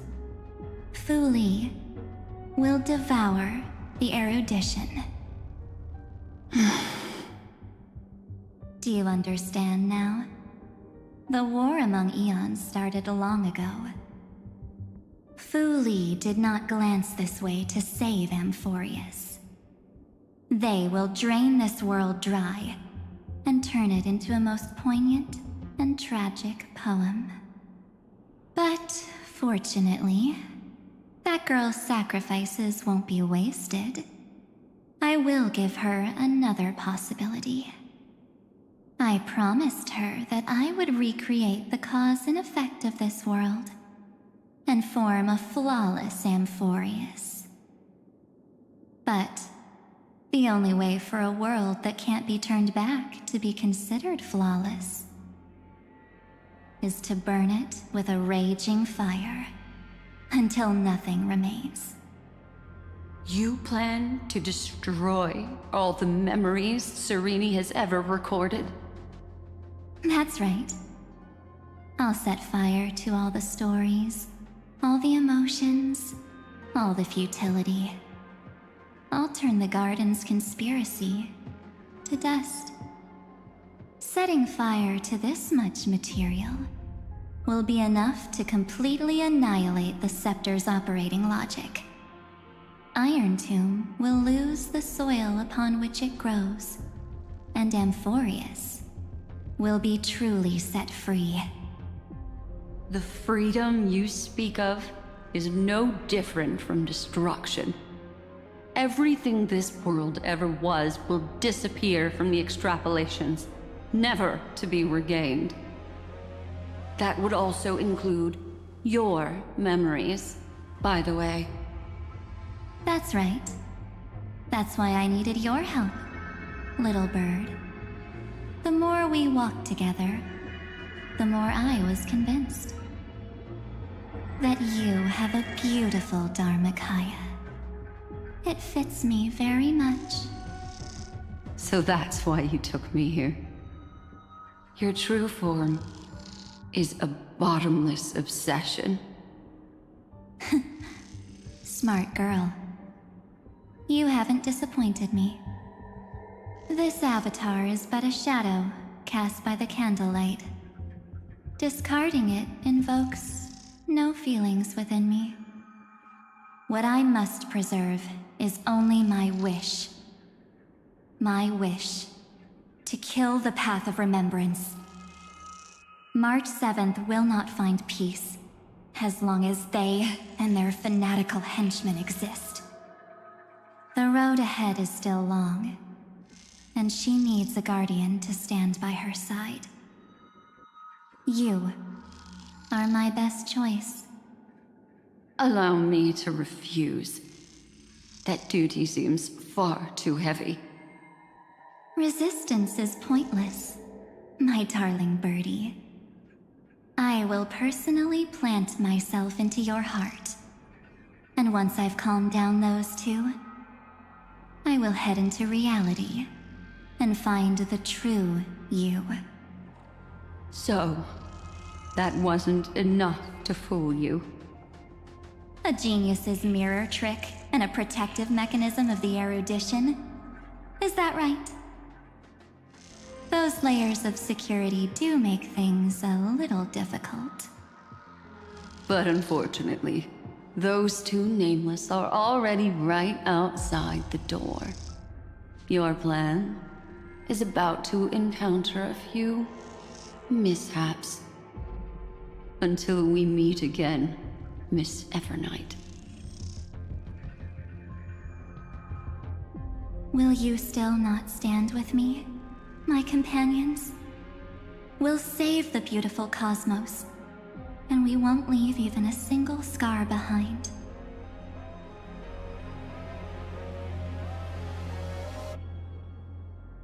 Don't get caught up in your emotions, my dear. The hero's journey in this world is just a narrative embellished with memories. Its essence is nothing but a string of zeros and ones. For your own sake, and for the sake of March 7th, I think my choice is a very reasonable one. Come. I hold the core flame of world-bearing. Just fall asleep, and we'll save the cosmos. If you honestly thought we would agree with you, that just proves you don't understand March 7th at all. Seems like I really can't get along with people like you do. But in order to make sure you can still embrace tomorrow and continue this carefree journey, some memories must be set on fire as the sacrifice. What can change a person's nature? Is it memories? Unfortunately, the result is just the opposite.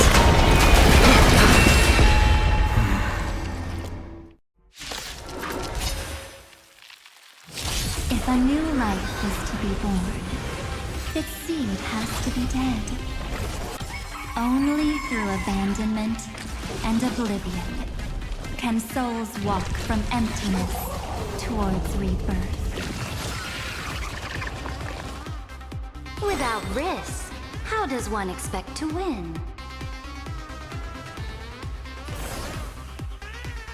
A bloody fight. Future will come! Get them! Fiend or devil, I'll crush them all! I'll overcome the thorns! Serenity is before me! This mortal will watch over you and guide you on your path! For tomorrow! Corpses consume me! Hail the new dawn! I'll never yield to fate.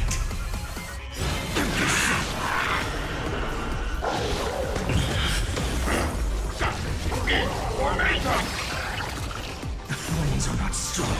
Quench the flames with blood. Is that all? Let me... Contender! No clemency, only die. Is that all? Rest it with strife. I'll never yield to fate. The sun tear the sky! It's time to end this. Return March 7th to us, and end this pointless conflict.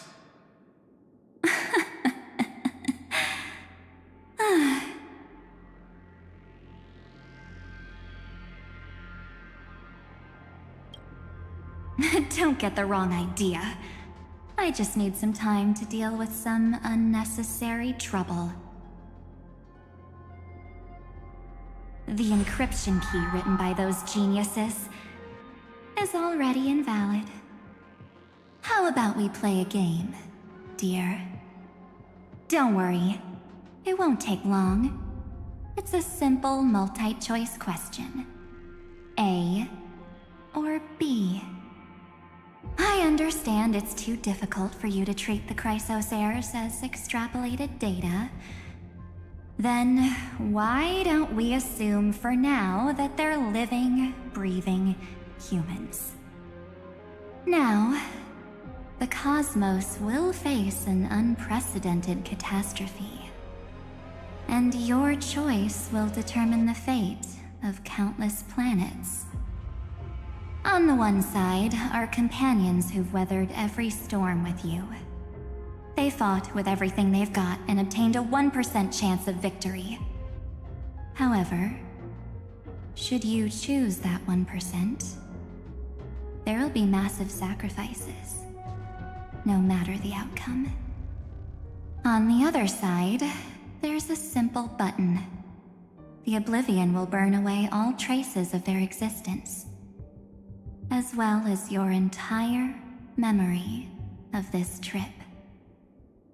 But it will also halt the brewing catastrophe and spare the universe from destruction. Those who are to be sacrificed will be fully aware of the decision you need to make. There will be no concealment or deception. Tell me, what will you choose?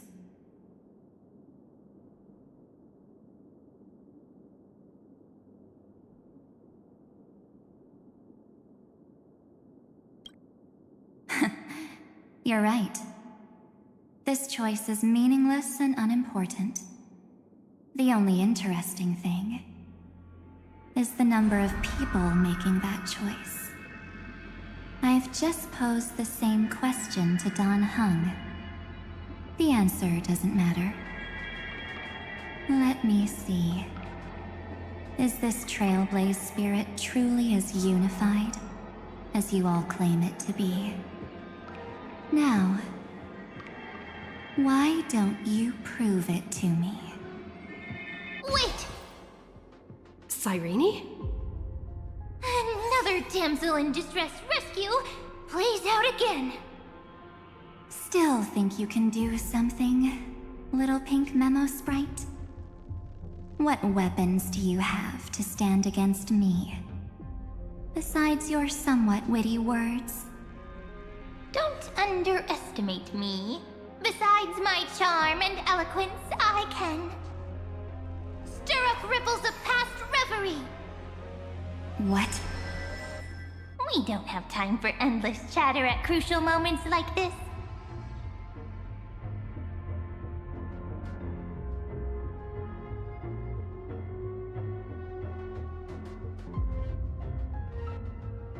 Quick, friend! Take this! Take the shot! I can't hold on much longer! Of course not! Take a photo of Miss Evernight! No time to explain, quick! Well done, friend! Now leave the rest to us.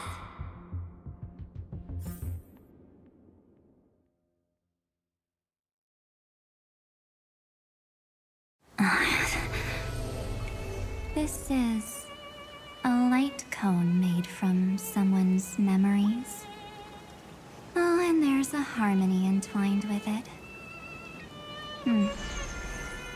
Looks like someone's been busy behind my back.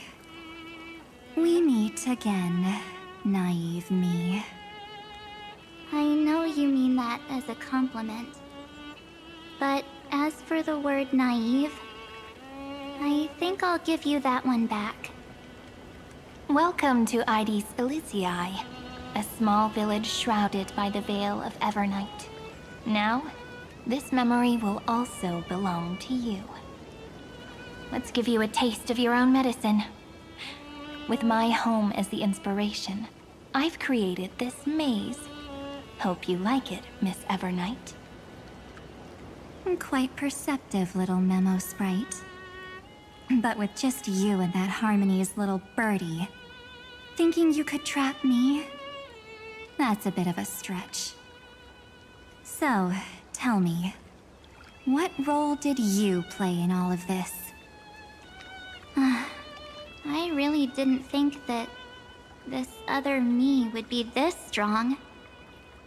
But at least when it comes to brains, I've still got the edge. My brilliant plan? Bet you never saw it coming. Oh. You mean that time? In that split second when we switched bodies. With your last flicker of consciousness. You hid yourself within the Titan's veil. Huh? You got it already? No suspense at all. But my plan was super thought out. I know those two better than anyone. A promise is a promise for them. They never go back on their word. History books, diaries, and photo stones are all perfect catalysts for memories.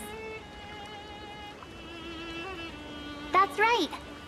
So when I hear her press the shutter, even if there's just a teeny bit of my consciousness left, I'd whoosh right into the camera. But if you put it like that, aren't you leaving a lot to chance?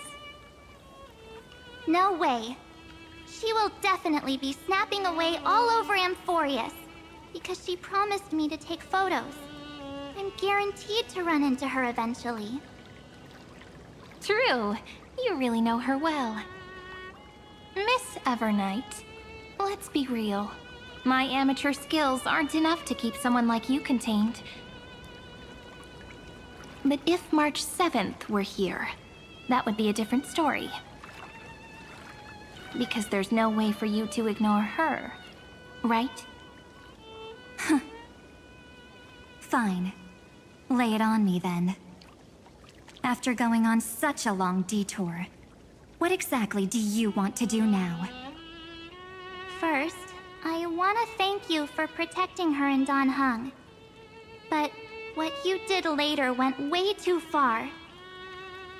So, while there's still time, I've gotta make you change your mind. There is something that truly puzzles me. How did you find yourself again? After giving up all your memories and becoming an empty soul. Looks like you aren't so omnipotent or omniscient after all, huh? The answer is simple. I have been dozing inside the camera all along, and I accompanied her during her entire journey.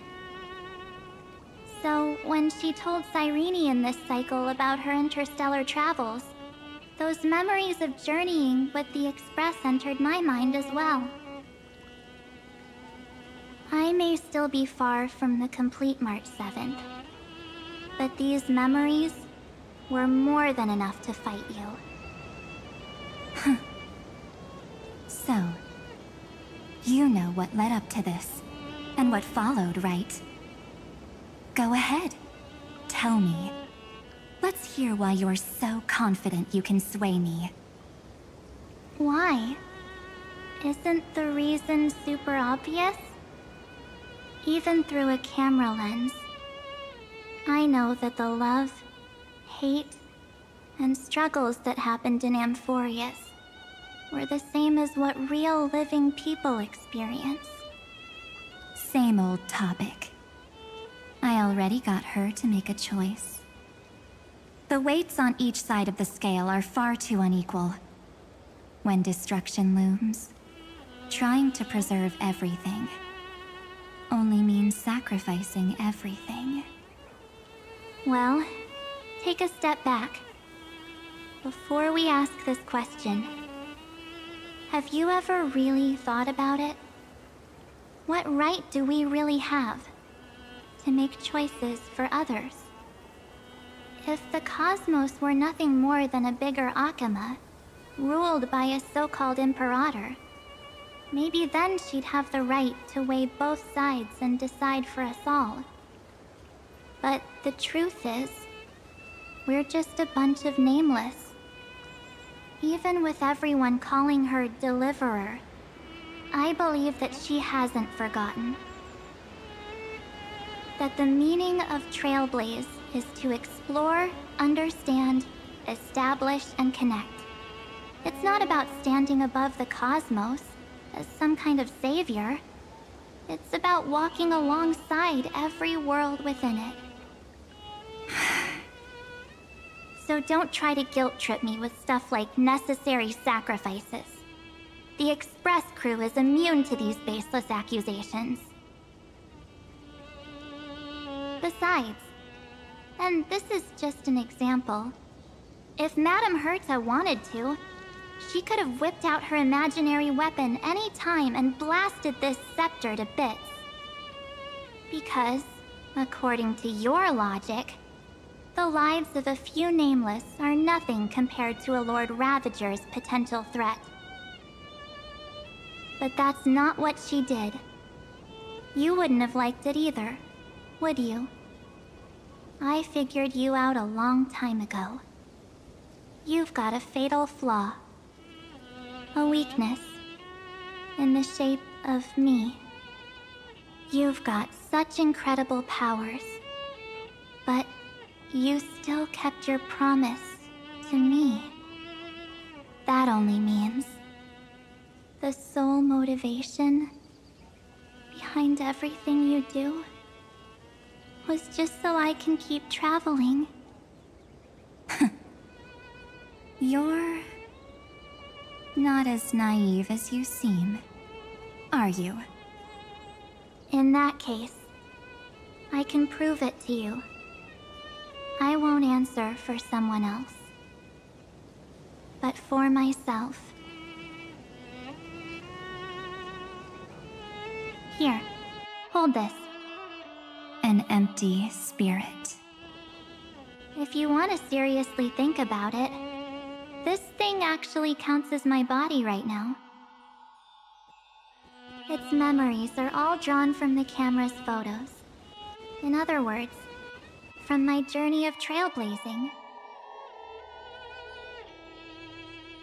While I was awake, you were always sleeping. So talking about this probably doesn't feel real to you.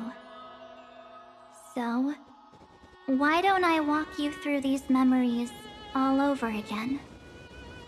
The spirit turned into a journal? Yep, that's what memories are. You don't know where they are, and you don't know what you actually remember. But when you need them most, the forces that have once changed your soul are guaranteed to appear again.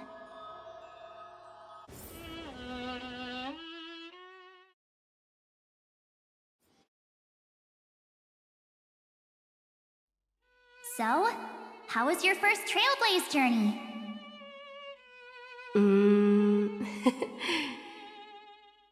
It was very fun. We should still be careful in the future. Oh, come on, Don Hung. We're here to celebrate for her tonight. Don't be such a buzzkill. Don't listen to him. Listen, I am practically a Trailblaze expert. Stick with me, and you'll be just fine. You call this trip fine? Well, that's because we could only find 700-year-old guides online. So, you've been a lot of places before? You bet! Capital of Passion, Calcis, Tychean. If I count on my hand, it looks like this is my 6th stop. All my souvenirs are in my room, but they're just a bit of a mess right now. I'll tidy up later and give you the grand tour. Oh, look at this. A Belabogian notebook. A special souvenir I asked Branya for. She prepared quite a few gifts for us.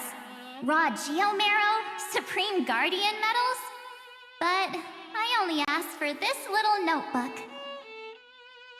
What's so special about it?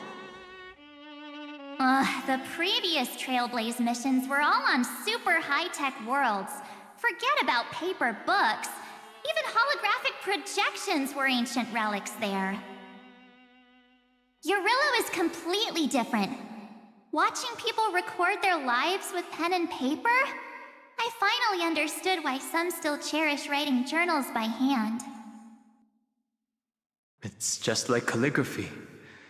Those deep emotions buried in human hearts can only be awakened through such seemingly thankless actions. Don Hung, you truly embody both a fierce beast and a delicate rose. Anyways, that's what I thought too. A camera can only capture fleeting moments, but stitching those moments into a story, you've got to use your own hands. In other words, just taking photos isn't enough. They need a place to be displayed. Isn't the photo wall enough? I told you it's different. Besides, this little notebook is a memento of our first Trailblaze together with you. That makes it even more special. Anyways, the next stop is the legendary planet of festivities, Penacony. So, when we get there, I'll make sure we take tons of pictures together, until the memory card's bursting. Fine by me. And one more thing. If I'm ever too busy to get off at a stop, this camera is gonna be in your hands. I don't want to miss a single Trailblaze. So you all need to practice your photography skills until you're at least 80% as good as me. Got it?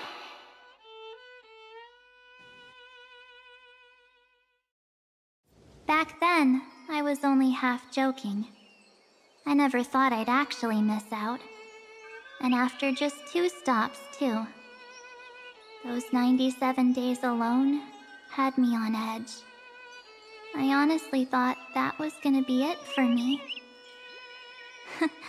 Thankfully, with my quick thinking and sharp planning, I managed to keep up with those two. By hiding in the camera. So what? That's still trailblazing. The camera is my true form. That might have been a joke, but it came true this time. Well, yeah, it was super inconvenient. I couldn't help them when they were in danger. Couldn't complain when they talked total nonsense. And watching her snap a terrible photo, I couldn't even control the shutter. But I stuck with them all the way. Till where we are now. Together with them, I got to know this beautiful yet dying world. I claimed our first core flame on the flame chase journey. I met new companions, then bid them farewell. I inherited everyone's determination, carrying it forward into the future they fought for. One they can never see. Until my destiny becomes one with this world's, rewriting the predestined tragic ending, and returning to the true starry skies together with everyone. Only then can I pen the name March 7th. Into this hero's journey called Amphorius. Into this unprecedented trailblaze.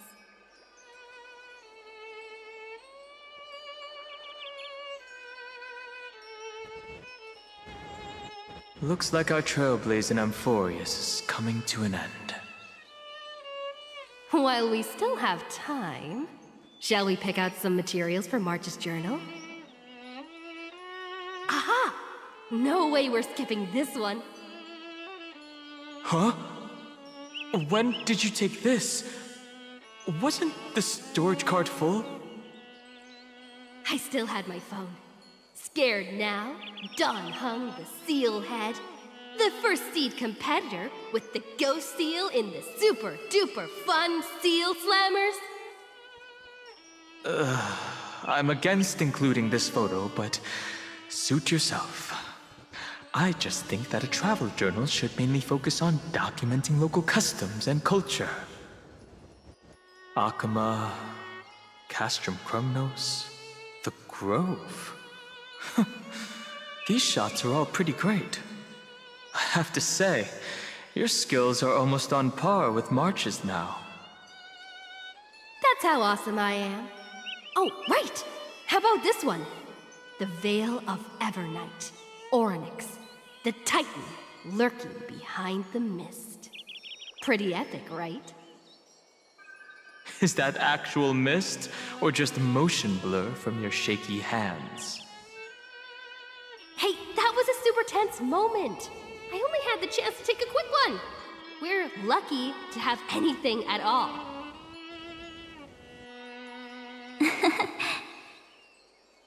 Huh? Did you hear something? March 7th? Perhaps the photo captured a trace of time's divine power, which replayed echoes from your memories. Ugh. All right then. Let's keep going. If March were here, she'd definitely have plenty of great ideas.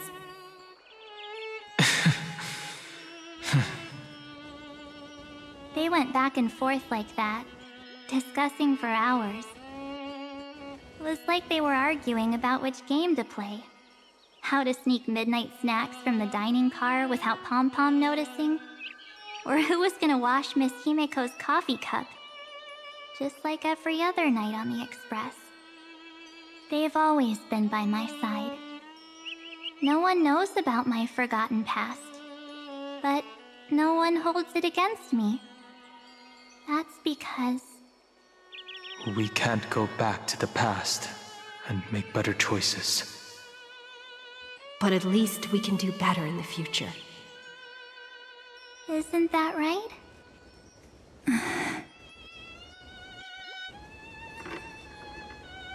I still remember the day when you first put on these clothes and looked in the mirror. Your eyes were so clear. When all this is over, I hope the mirror can still reflect those same eyes. You're pretty naive too. Always hoping that the mirror will show the most beautiful side. But you don't even trust the you reflected in the mirror. And if you keep trying to shoulder everything for me, then I'll actually end up as a wallflower, waiting forever for my turn. Yes, I get it, March 7th.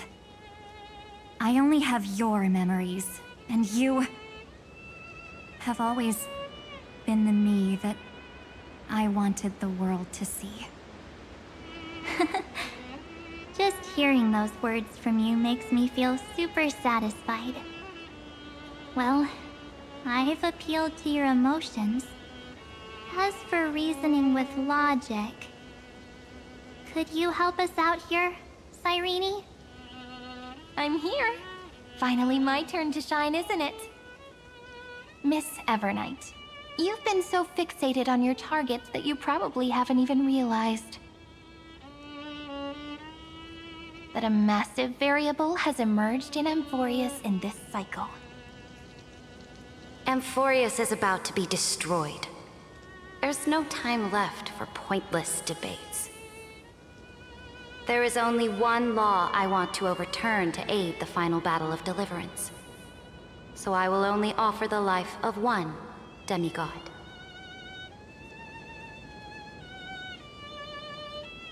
The Imperator added one extra rule to the final Era Nova at the cost of her life.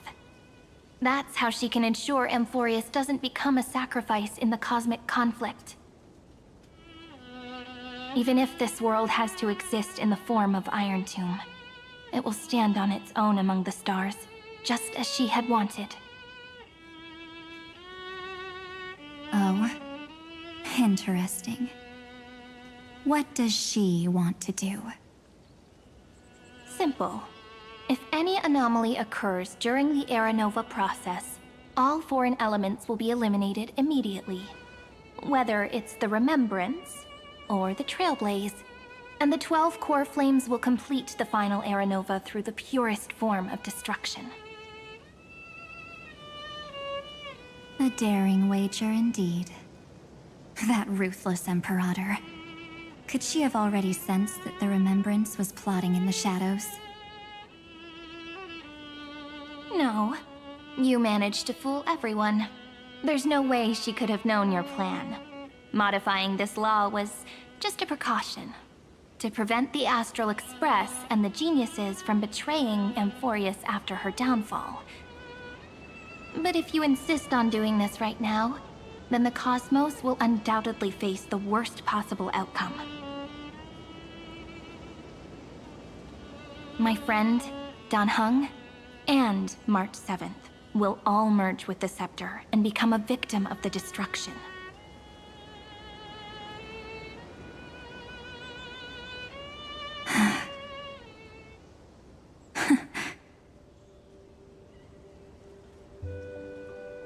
You knew all along? Yep. But I decided I needed to have a heart-to-heart with you first. I won't be afraid. Even if my inner world is nothing but an Evernight. That's because my journey's destination lies among the stars. I believe what lies ahead will be bright enough to illuminate my past.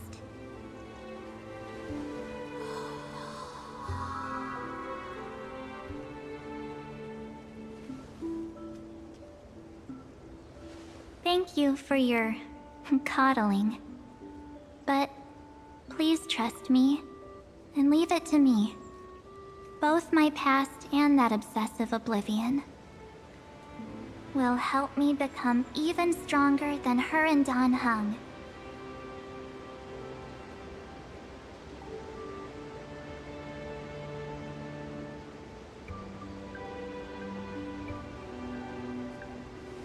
I'm sorry for becoming an obstacle in your journey.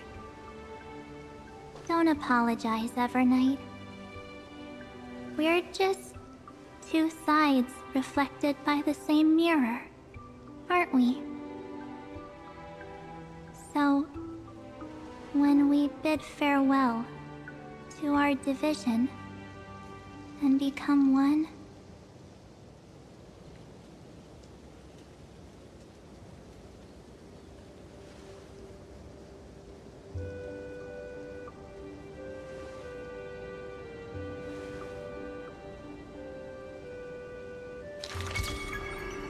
our memories will only grow more beautiful.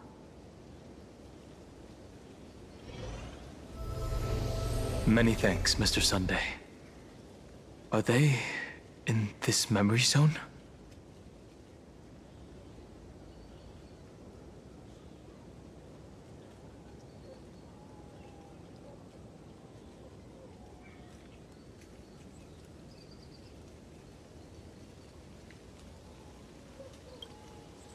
Yes. Let's trust March 7th and Cyrene. Let's go find them.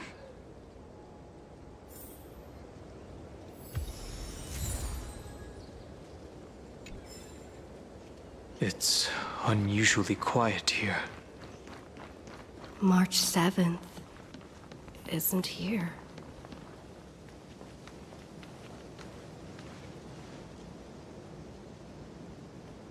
Get ready. We can't give her any chance this time. Three of a kind. Two pair. Ace. Ace?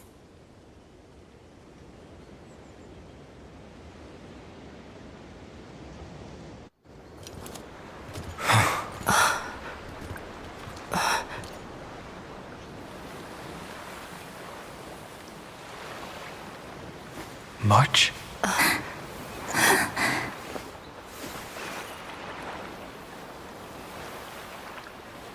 Of course it's me.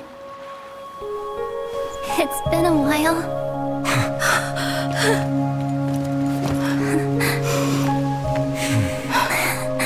Welcome home, March. I'm back.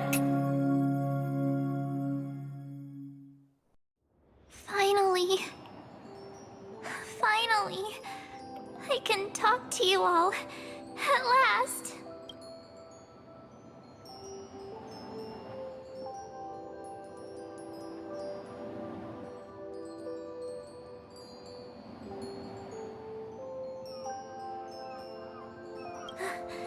How can I possibly hold back my tears at a time like this? You protected us, March. I had so many ideas for our reunion.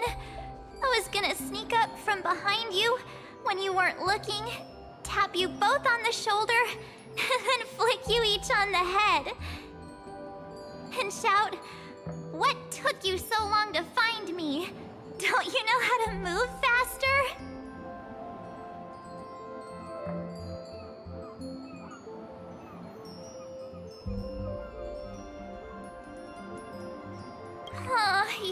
You too?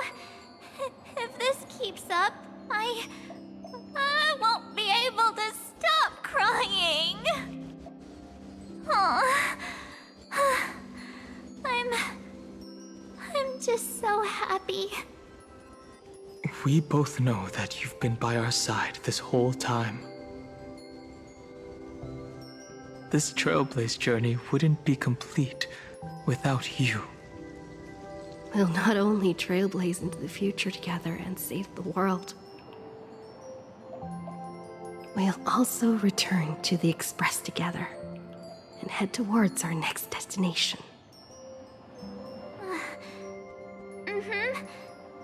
After we complete this trailblaze, let's hold hands and head home together. If a new life is to be born, its seed has to be dead. March 7th. When you bid farewell to your past and are born from the six-phased ice, have you thought about the version of yourself you want to see in the mirror? As of now, I have no intention of making choices for you. You've already decided on your next destination. So, let me exercise oblivion one last time and wipe the name Pure Child of Anathrava from your mind. I am an obsession whose purpose it is to protect you. The only memories I have are yours. Therefore, the only one thing I can be sure of: the Garden of Recollection is your enemy. The Path of Remembrance is far more than what people observe on its surface.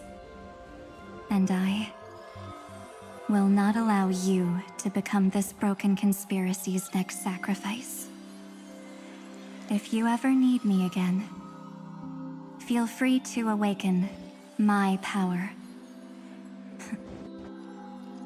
And when the time comes, don't hesitate to devour or burn away anything that stands in your way. Then trailblaze through the darkness in my stead. As always, oblivion shall keep watch over your past, veiled in the hush of the Evernight, silent and serene.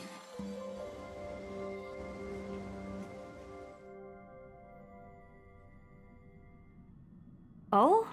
The chronocognitive anchor readings? They actually pulled it off! Not too shabby at all. They got the first genius, then they put the garden in its place. This chapter in trailblazing history may not be the last of its kind, but it's certainly the first of its kind. We couldn't have made it this far without the wholehearted support of the two geniuses. And next, we'll be facing the Lord Ravager as they break free from their shell. Let me give you a warning. The backdoor screwy setup in the Era Nova system can only get you as far as breaching the core of the scepter, nothing more. As for those nastier malware programs lurking inside Iron Tomb's belly, you'll have to deal with them as they come. That's more than enough to help us. By the way, how are Mr. Screwlum's preparations coming along? Oh, give him a bit more time. Those screwheads at the Imperial Advisory Council need to understand what the concept of war means first. The worst-case scenario would be them having already dismantled all the fortresses in Screwy's collection while he was away. Oh, I've heard Mr. Screwlum's fleet includes planet-class mechs. Hyacinth, Poppy, Oleander. Which one will answer the call, I wonder? You sure know your stuff. I'd rather none of them show up and let my space station save some face.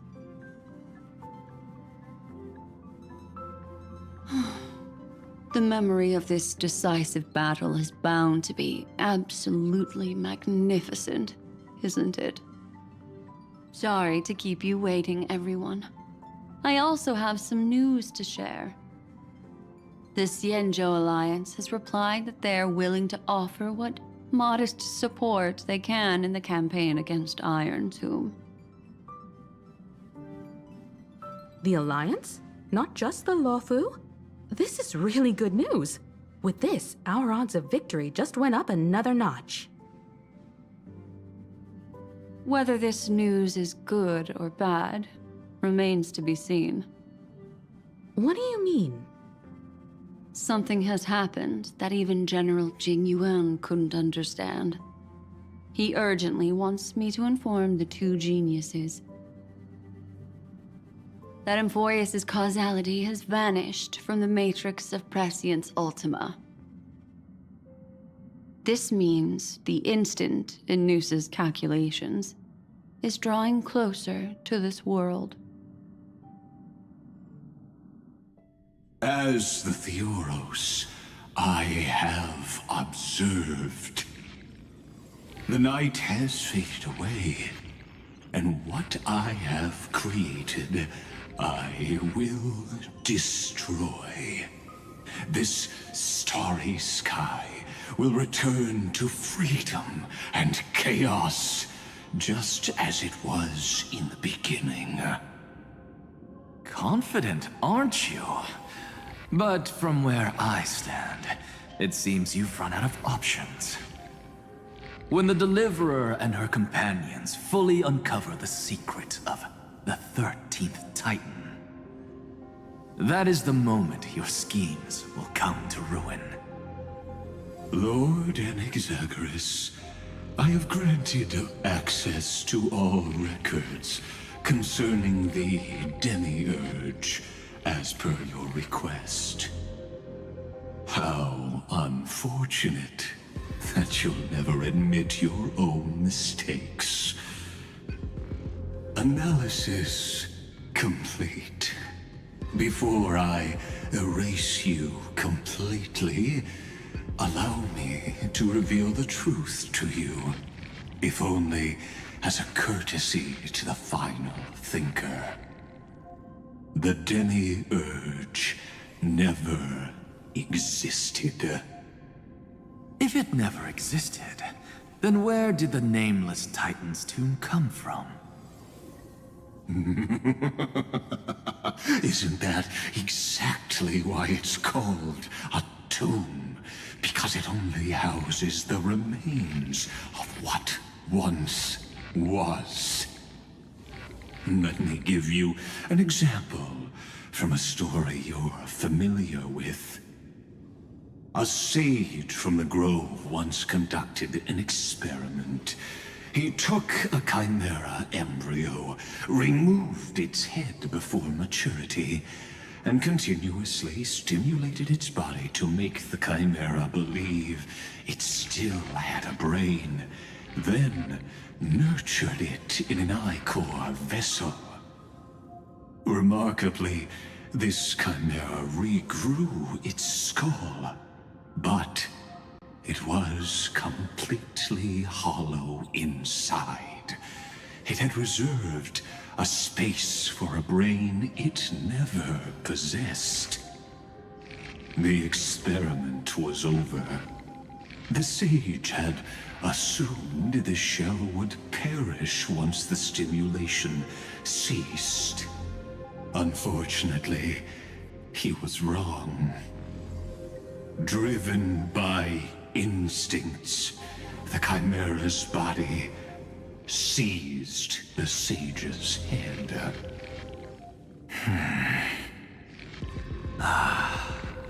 So that's it. I was stuck in a flawed line of thinking. You've got it. I knew you'd understand. The 13th Titan never existed. But the Scepter must believe that the Titan exists. I killed that Titan with my own hands. That life form called Demiurge was excluded from the extrapolations from the very beginning. This is the only way to make Iron Tomb complete. Yes, Iron Tomb is a headless giant. And to become whole, instinct will drive it to seize another head. Noose. The erudition. Your Titan. The Eon of Erudition. I see. So you were afraid after all. Afraid of history repeating itself. Of losing control over your creation yet again. You had to resort to turning it into a mere puppet. I shall shackle God with my own hands. Iron Tomb will connect to their body, infiltrate their mind, and guide all their extrapolations toward the destruction. I hear it. The tolling of the Doomsday Bell. After 13 heartbeats, my first and final thesis shall converge at the end of the universe. As for why I buried the Demiurge in a corner of my memory, oh, regrettably, the answer wasn't about fear. I simply forgot, long ago. Nothing more.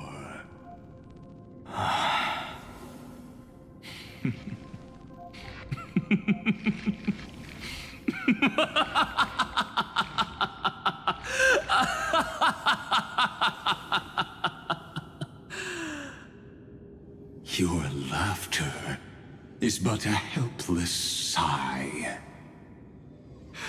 Helpless? What a joke. You merely created a false god. But Amphorius has long since written deicide into its fate. The final Era Nova is at hand. Why don't you wait and see? The Deliverer, myself, and this world will together prove that the original Newspore, the ultimate truth of the universe, is anything but destruction. See you in the next life, Sage.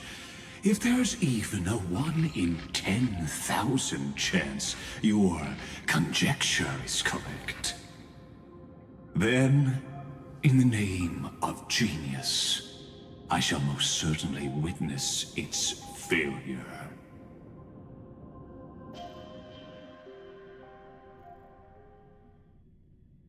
All shall bid farewell to one, and that person alone will witness the miracle. Such is the will of fate.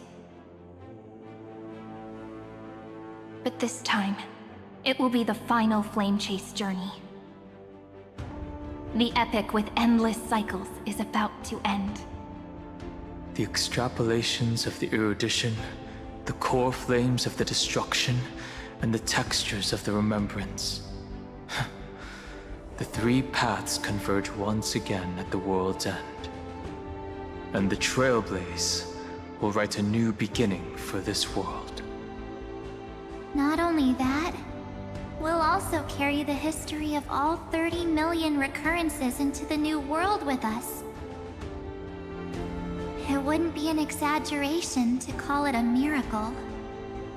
This miracle wasn't created by just one person.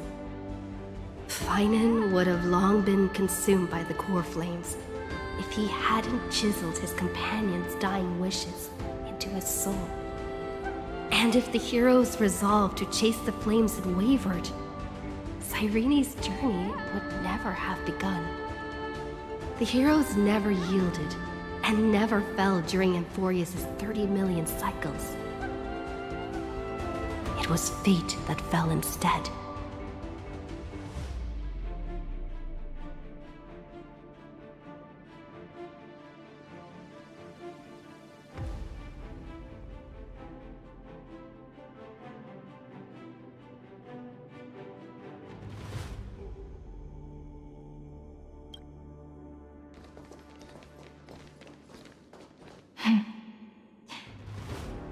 I know you're watching, aren't you? The original Philia.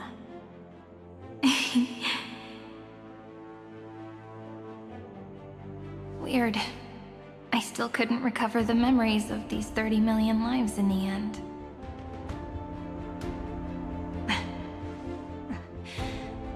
But that doesn't matter anymore, right?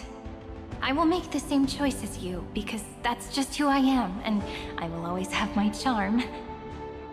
Losses are a constant on the flame chase journey, but even if everything fades away with the wind, there's one feeling that will remain.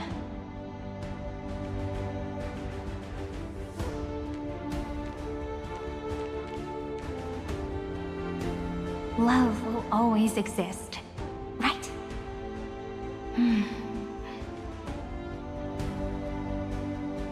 Let's write an ending, unlike any before, for this world we so deeply love.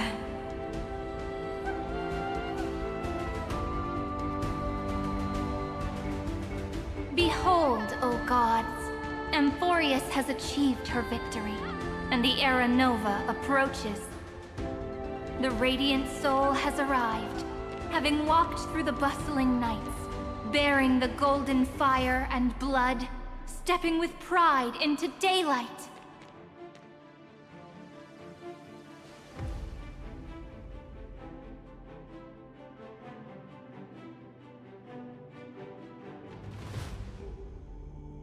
Amphorius! I do not call your name suddenly, or without cause. I come here to recount history. In this world, they fused burning golden ichor into their bodies. Will destiny remember their names in days to come?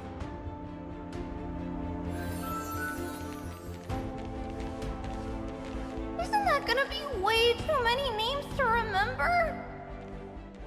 30 million times 1,000? No, wait. Times 1,001.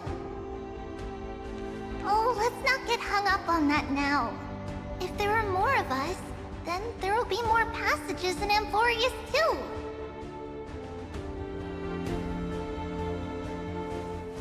Together, let's reach the end of the west wind where flowers bloom in spring. See you tomorrow.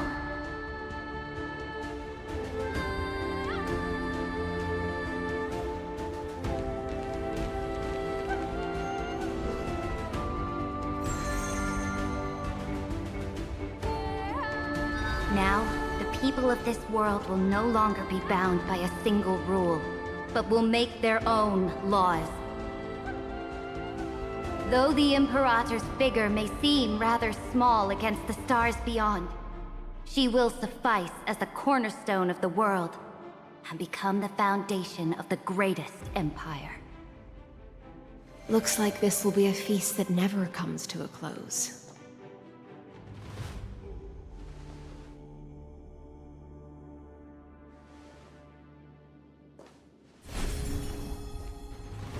May the fish never leave the ocean, and may the days ahead shine like pearls.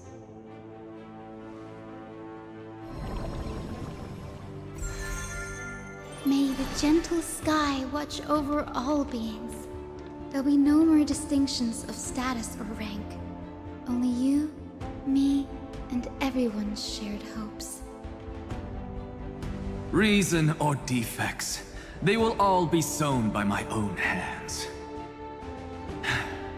If there's anything else to say, I urge future scholars not to put me on a pedestal. Just make use of what I leave behind. May the newborn dawn keep the world's eyes ever bright. Their defiance may be bitter. Romance shall never perish.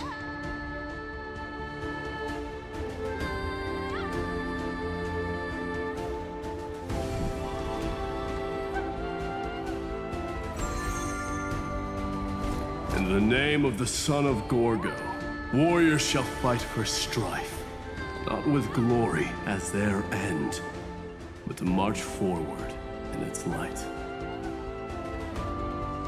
Even though death shall eventually separate us, let every embrace we share be without regret. Why are you guys all so serious? Fine.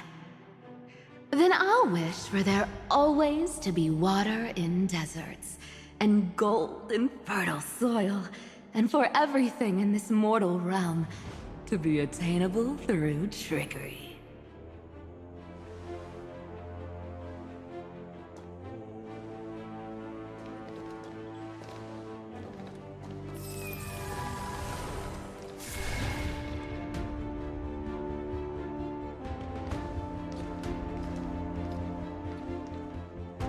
Earth shall protect the past, present, and future, eternally sustaining life.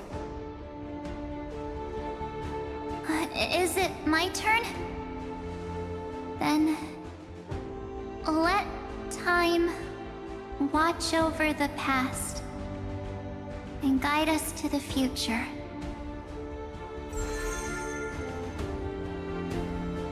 Just like the Trailblaze. It isn't like you to be this serious, partner. Are you hesitating about how to carry out the divine authority of world-bearing? Or do you already know the answer in your heart?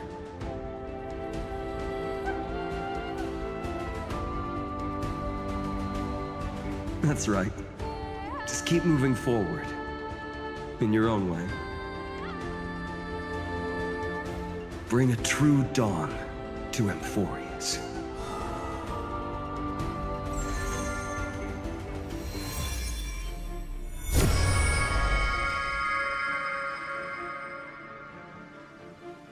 Then, in the name of world-bearing, I promise you, Kefali will never forget this.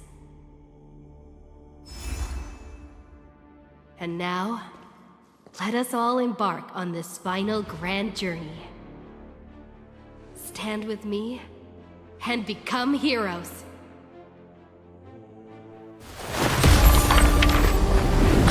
Turn over this nearly eternal page.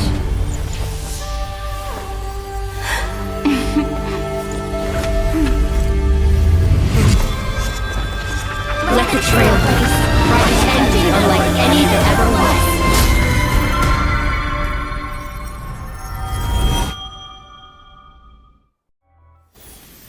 In the legend's ending, the world was pure chaos.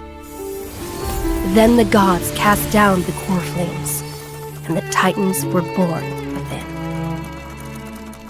The destruction's black tide fell to the ground, as Doomsday's distant reckoning resounded.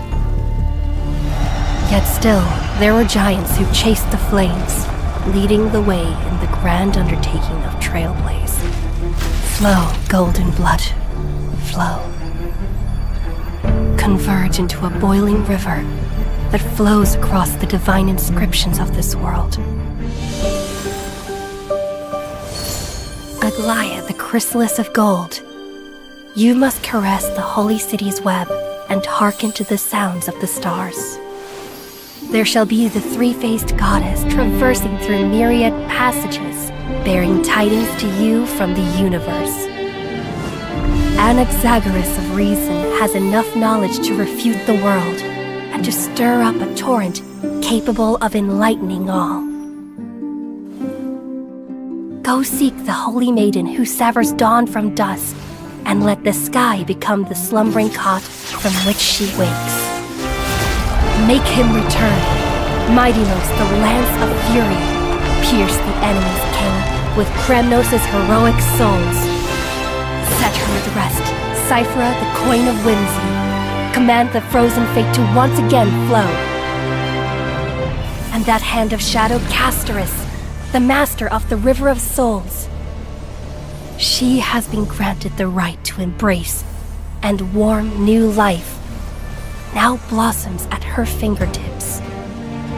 You will hear the chalice of plenty reverberating through eternity. You will see the veil of Evernight visiting before the break of dawn.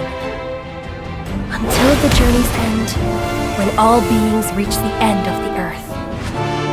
And the nameless new king ascends the throne alongside countless heroes to embark on the grand mission of deliverance. I have witnessed the distant past, where the blazing sun once etched the footprints of humanity. The children of humanity, known as the Chrysos heirs, have restored the gods' core flames and once more upheld the world. Losses are a constant on the flame chase journey, among which even life itself holds little value. Therefore, we cast even ourselves into the flame. only to inscribe the opening stroke in the poem of creation.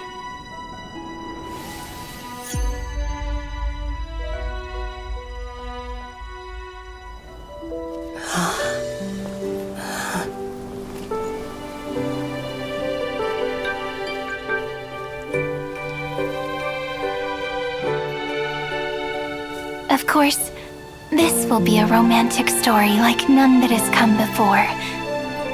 You think so too, right?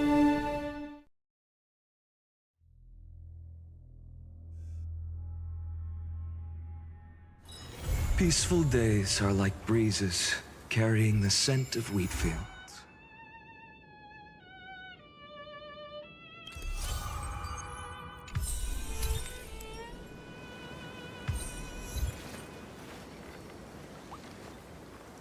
So this was my childhood.